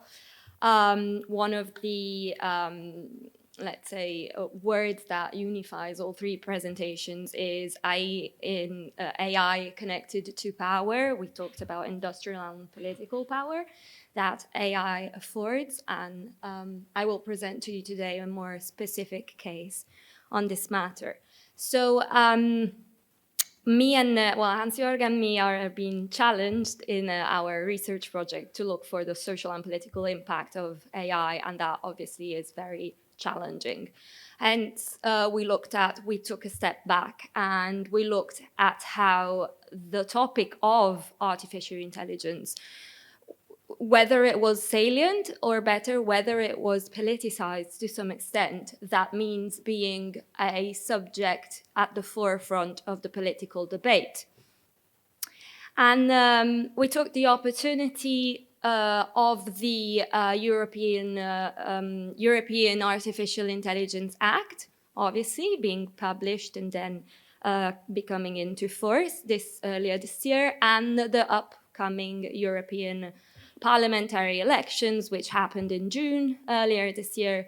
We thought that these could be good case studies to see whether the issue was gaining relevance in the public debate, and especially it was politicized. As Hans-Jörg was saying before as well, so let's say that the Artificial Intelligence Act, let's say, it marks a new phase of politicization in the digital society because it is able to translate some of society's concerns regarding AI application and uses into political, it translates them into political demands and then forth regulations. As we can see here, the public opinion, European public opinion, is mainly positive, sees new communication technologies as a positive force. However, some aspects of artificial intelligence, for instance, in security, cybersecurity and privacy, are getting to be a little bit concerning, and therefore people are asking to their politicians, the European politicians in many countries of the European Union, about 80% of people are asking to regulate these systems in a way that they can align with the democratic principles of the European Union and the rights of people. So, as I was mentioning before, we wanted to see to what extent as artificial intelligence being politicized. And in order for an issue to be politicized, not only it needs to have salience, so relevancy in the political agenda and debate, but it needs also to be discussed by a variety and increasing number of actors. And also, it needs to undergo a polarization of the debate. That means that it needs to go through controversies and people and actors having different opinions on specific issues related and connected to artificial intelligence. We asked ourselves, obviously, the other questions about apart from this main one. We looked at, so the data collection basically happened in the month before the European Parliament elections in June 2024. And we collected data manually on the platforms of Twitter and Instagram, and we looked at specific political actors having a specific leverage in the European Parliament elections. These are the European parties, so we looked at their social media accounts. We looked at social media accounts of MEPs who were up for elections again, and that were thought to be expert in the matter of artificial intelligence. We looked at the Spitzenkandidaten of every European political group, and we looked at Italian parties as well. Our aim was to see whether AI was becoming a core topic in political actors' platforms, whether how did different parties position themselves on AI regulations, if there were some cleavages in the way AI regulation was going to be processed, and whether these cleavages are evident in the manifestos of the political part of the European parties during the campaign, or whether, on the contrary, the topic of AI is being depoliticized. So instead of having contrasting ideas on specific issues and specific values, there's a depolitization, which means that it would be framed as a very technical matter of conversation and therefore beyond political reach and to be given in technical hands. What we found is that the conversation around artificial intelligence regulation, especially, is very sporadic and unstructured within the framework of the European Parliament election campaign. Political parties, and I will show you in a second, did start a conversation, especially on their political manifestos. However, while campaigning, very few tweets and Instagram posts were dedicated to artificial intelligence. I don't know if you can all see it clearly, but the sky blue line is indicating the proportion of posts dedicated to artificial intelligence within all of the posts issued by these specific political actors. So it's a very little proportion. So we asked ourselves before these results, while seeing these results, why is this politicization delayed? Why is the topic not able to gain relevance during this very specific and politically important occasion? And so the reply that I can give to myself and looking at the literature, which also resonates with what we've said before up to now, the delay in AI politicization could be also due to the fact that there is, apart from ethical concerns, there are also concerns regarding the specific and contested role of the European Union in regulating digital markets, which reflects a broader struggle of the state's authority. In fact, if on one hand we have people and public opinion asking legislator to make sure that their rights are represented and their data is kept private or protected. On the other hand, there's the opportunity for the European Union to become a strategic player in the geopolitics of artificial intelligence. How is that done? By legislating. We've discussed it before this morning. There are economies like China and the US. The big tech economy of China and the US are very much more competitive than that of the European Union. Investments are not equal. So the European Artificial Intelligence Act is a way to gain some kind of prominence in the regulation sector. Two narratives have informed this, supposedly have informed this regulation, this landmark piece of regulation, one of AI power and one of AI disruption.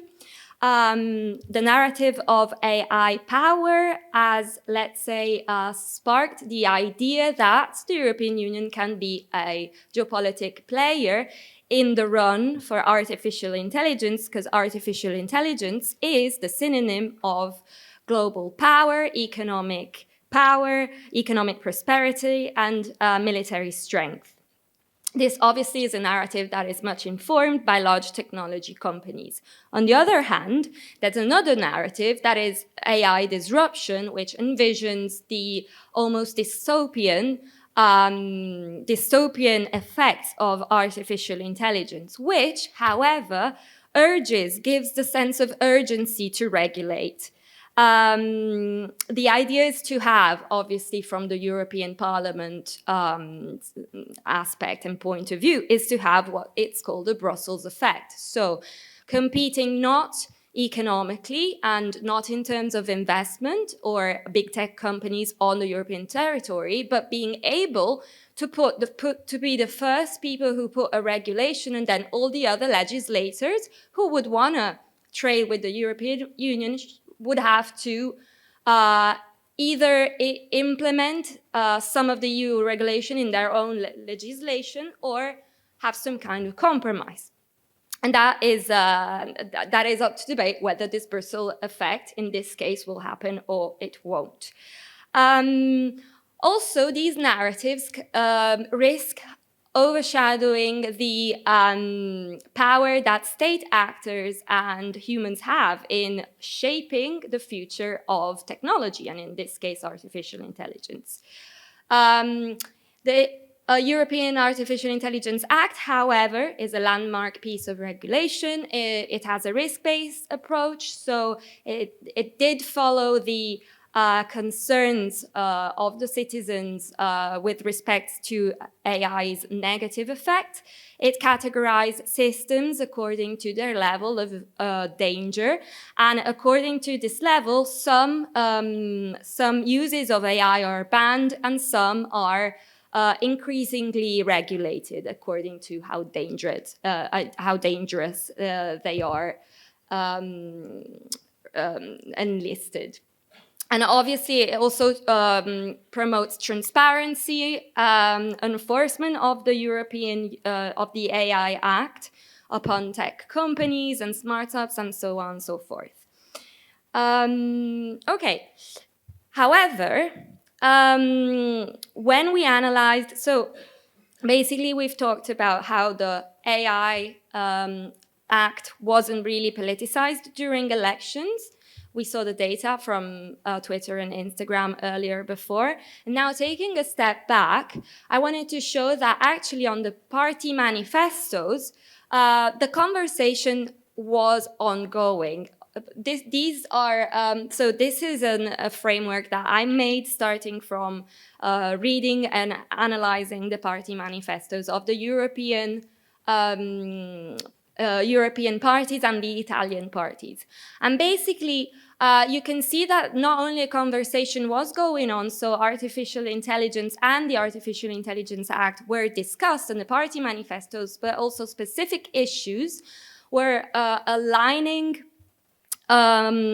specific issues, especially on AI ethics, were aligning along traditional left-right lines. So we basically envisioned like 3 different narratives. One is the regulatory liberal market narrative on the top right, and this is more championed by parties like the European People's Party and the Liberals, and this perspective focuses on the competitiveness, innovation, and global positioning of AI, and it mentions also cybersecurity, and this is very much championed by cyber enthusiasts who argue that limiting regulation will spur economic growth, prevent Europe from lagging behind countries like China and the US. On the bottom left, instead, we have the opposite, so a regulatory, individual, and civic right narrative, which is supported mainly by green parties and socialists, and this view emphasizes social justice concerns, focusing on AI's potential to worsen inequalities in labor, for instance, and in access, alongside other risks. And then we have other risks like privacy and so on and so forth. And then we have like an intermediate narrative in the top left, which is instead it's by the social democratic stance of the European Parliament, and is a compromise between the potential of AI development and the regulatory requirements. So we see that actually among some actors, let's say strategic political actors like political parties, European parties and Italian parties in this specific case, are politicizing specific issues of artificial intelligence. And despite there are divergences, there is a middle ground. A middle ground would be regulating artificial intelligence in a way that it aligns with European values, and it ensures European coordination because it would have to be implemented by all states. And it would enhance Europe's competition vis-à-vis other markets like China and the US. These are just some specific, so basically these are the main points that I was able to find on the manifestos, so specific issues of artificial intelligence, and these are the results that we have by following specific actors.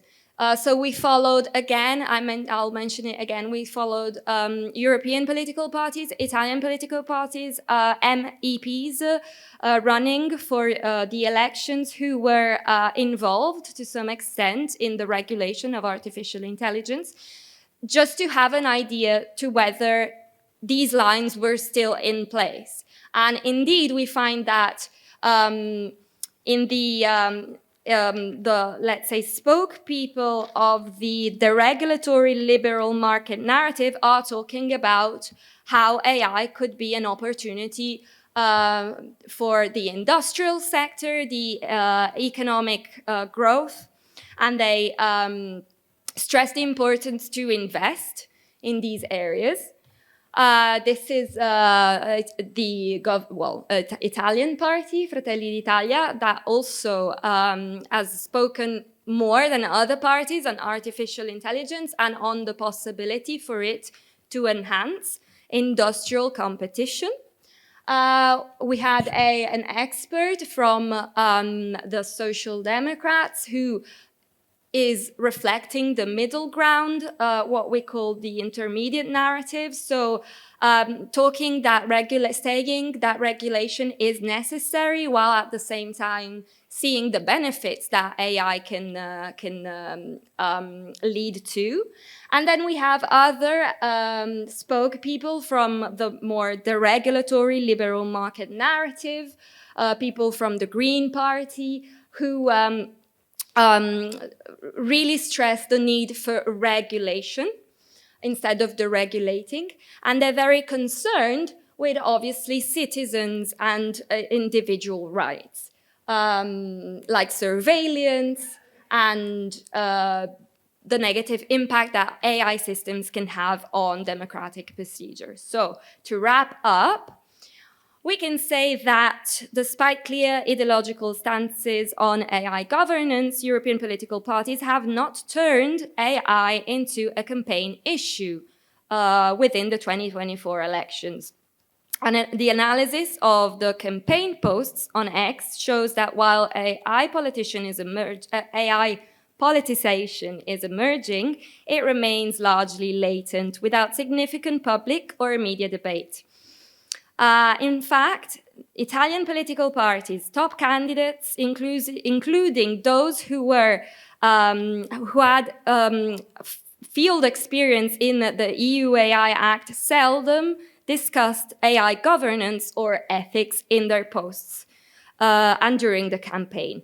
This indicates that while public concerns about AI are growing, they have yet to be channeled effectively through political parties or become central in election debates. For this reason, we talk about a representation gap between the public's apprehensions and the political discourse, which is not yet providing the information or dialogue necessary for voters to make informed choices on AI-related issues. So to sum up, it's still a matter that, instead of being politicized, it's probably under-politicized with respect to the strong impact that it has in many different fields, as we've seen today as well. That's it. Thanks a lot, Silvia. What I find really remarkable here is how political parties align actually along a left and right cleavage. Would have a huge potential to open up for public debates, but as you concluded, there's a kind of belated process of politicization, but we might indeed conflicts to become more salient in the future times. Now, I don't know how much time we have left for discussions. I don't think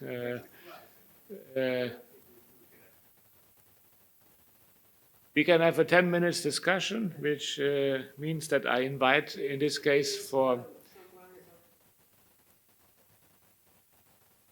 I invite for very short interventions, in this case from the audience. Our president, since it's a panel, maybe we can have a quick interaction. That is, of course, also possible, yes. But maybe I should give the preference to the audience and then to you if you have questions. Yes. Thank you for this interesting panel.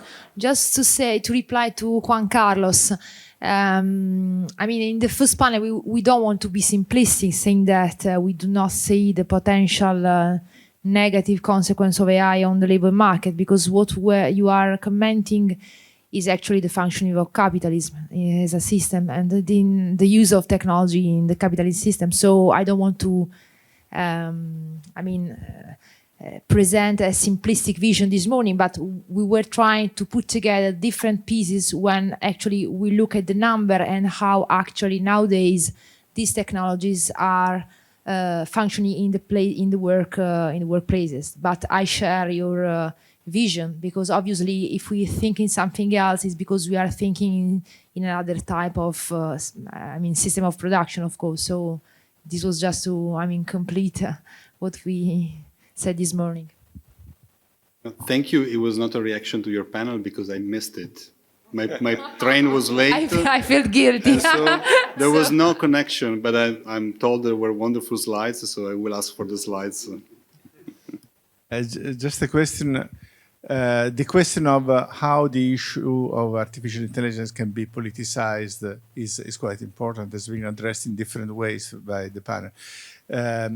As you did not go into details, I would ask you to expand a little bit on how, in your view, a more critical perspective on the dangers of AI for democratic practices can be become an issue of broader concern, can be politicized, and can become an element of a broader debate building on the evidence they provided.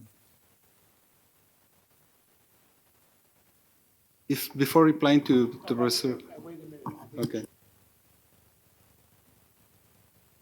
I have a kind of comment for Marco presenting this potential platform for political conversation. And I think these are two fantastic examples, especially the police one, but also the first one, of coevolution between human and AI, in a sense that the participants express opinions are clustered by the system, and then the recommender promotes, in the cases of the police platform, promotes opinions that are bridging across different clusters of opinions, exactly the contrary of what social media do. Social media would have done exactly the opposite, would have recognized you as a participant of cluster A and would have promoted with content of cluster A. And so, and this is an example how we can design new platform with this idea of coevolution, which is, in my opinion, particularly interesting in platforms where the objective is not engagement, but consensus, finding constructive ways to converge to consensus.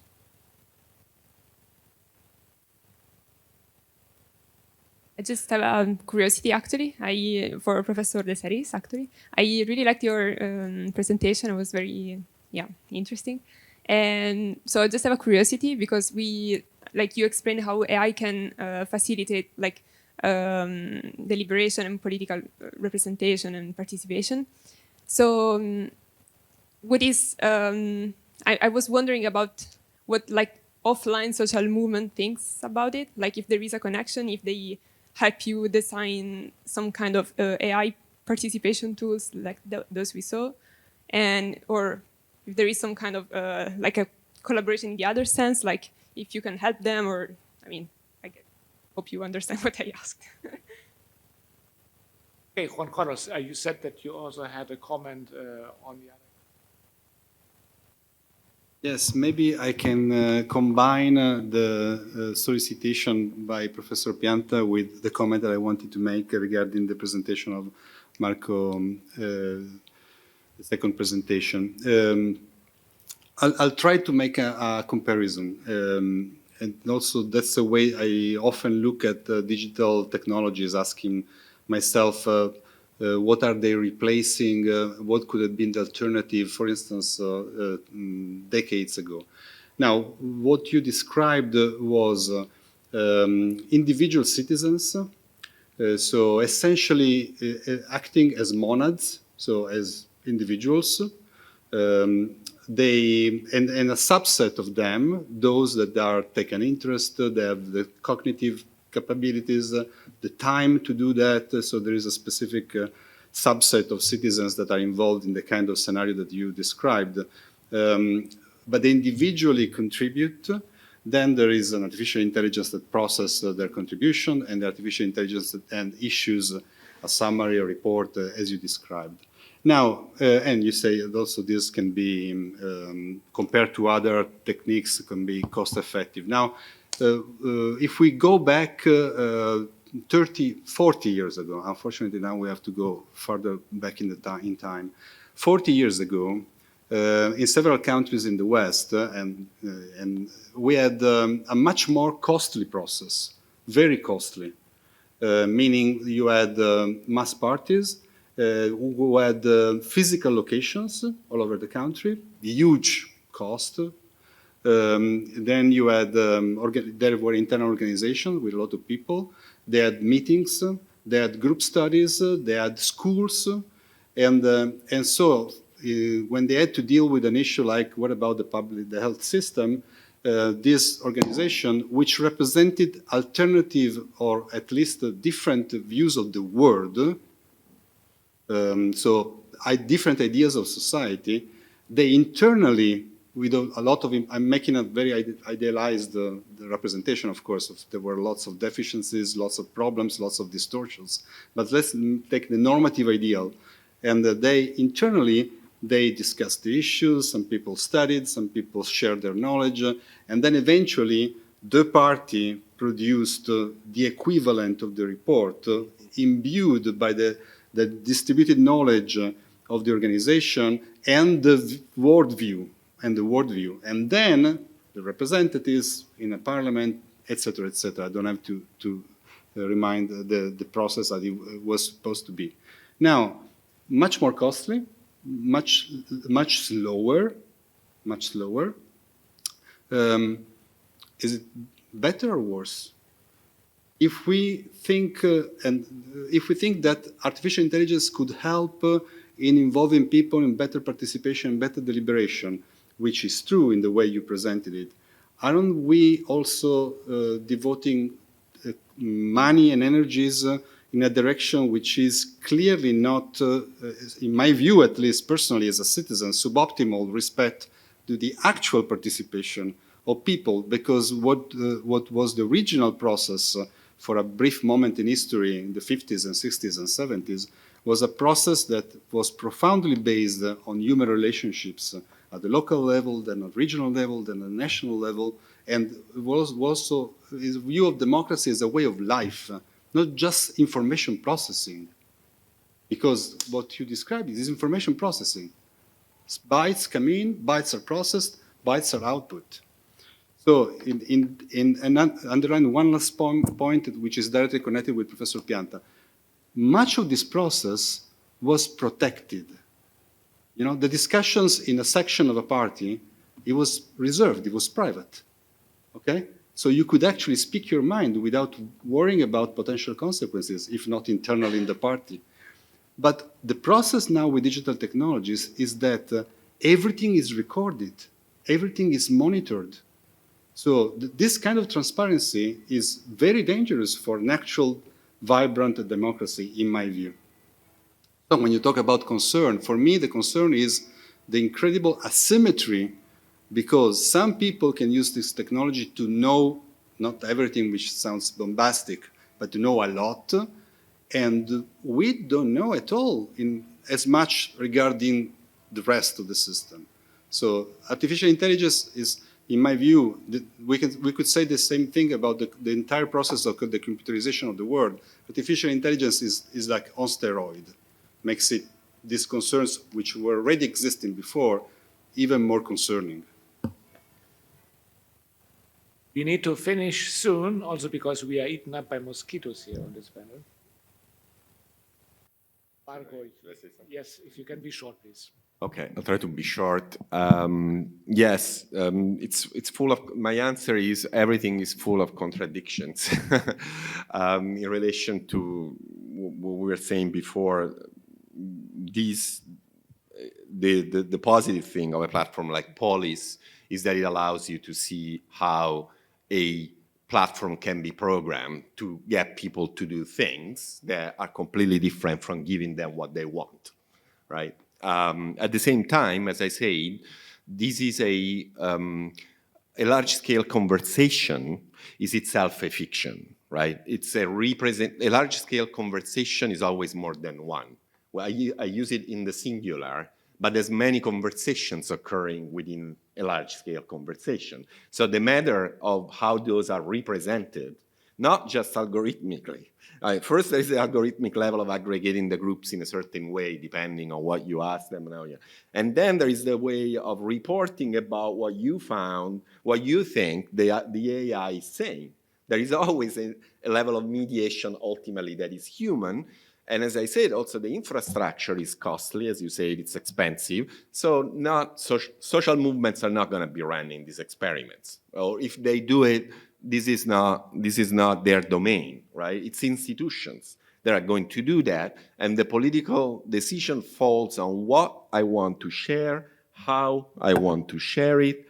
As you've seen, what do you think are the biggest challenges facing NHS is an optional question. For example, other questions in that survey are not optional, and that's already interesting in and of itself. Data privacy is an absolute concern because you can easily build political profile people politically. The more you ask them in terms of feedback and say, oh, now I'm asking you to tell me a lot about, you can express yourself at a higher level of granularity. That means that I have more information about your political opinion. So all of these issues are not addressed by these companies, right?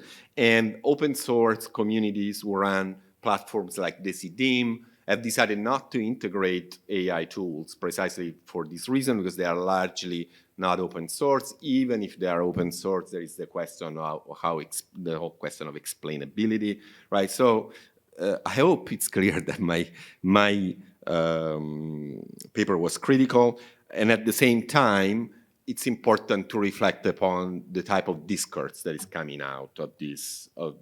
In Italy, we don't see it that much, right? But in other countries, it's beginning to emerge. These companies are marketing themselves as the ones that are able to enable, that can enable these large-scale national conversations that we're seeing in the UK right now. I went to the Change NHS platform. 5 days after its launch, there were 325,000 registered users. So these are big numbers, right?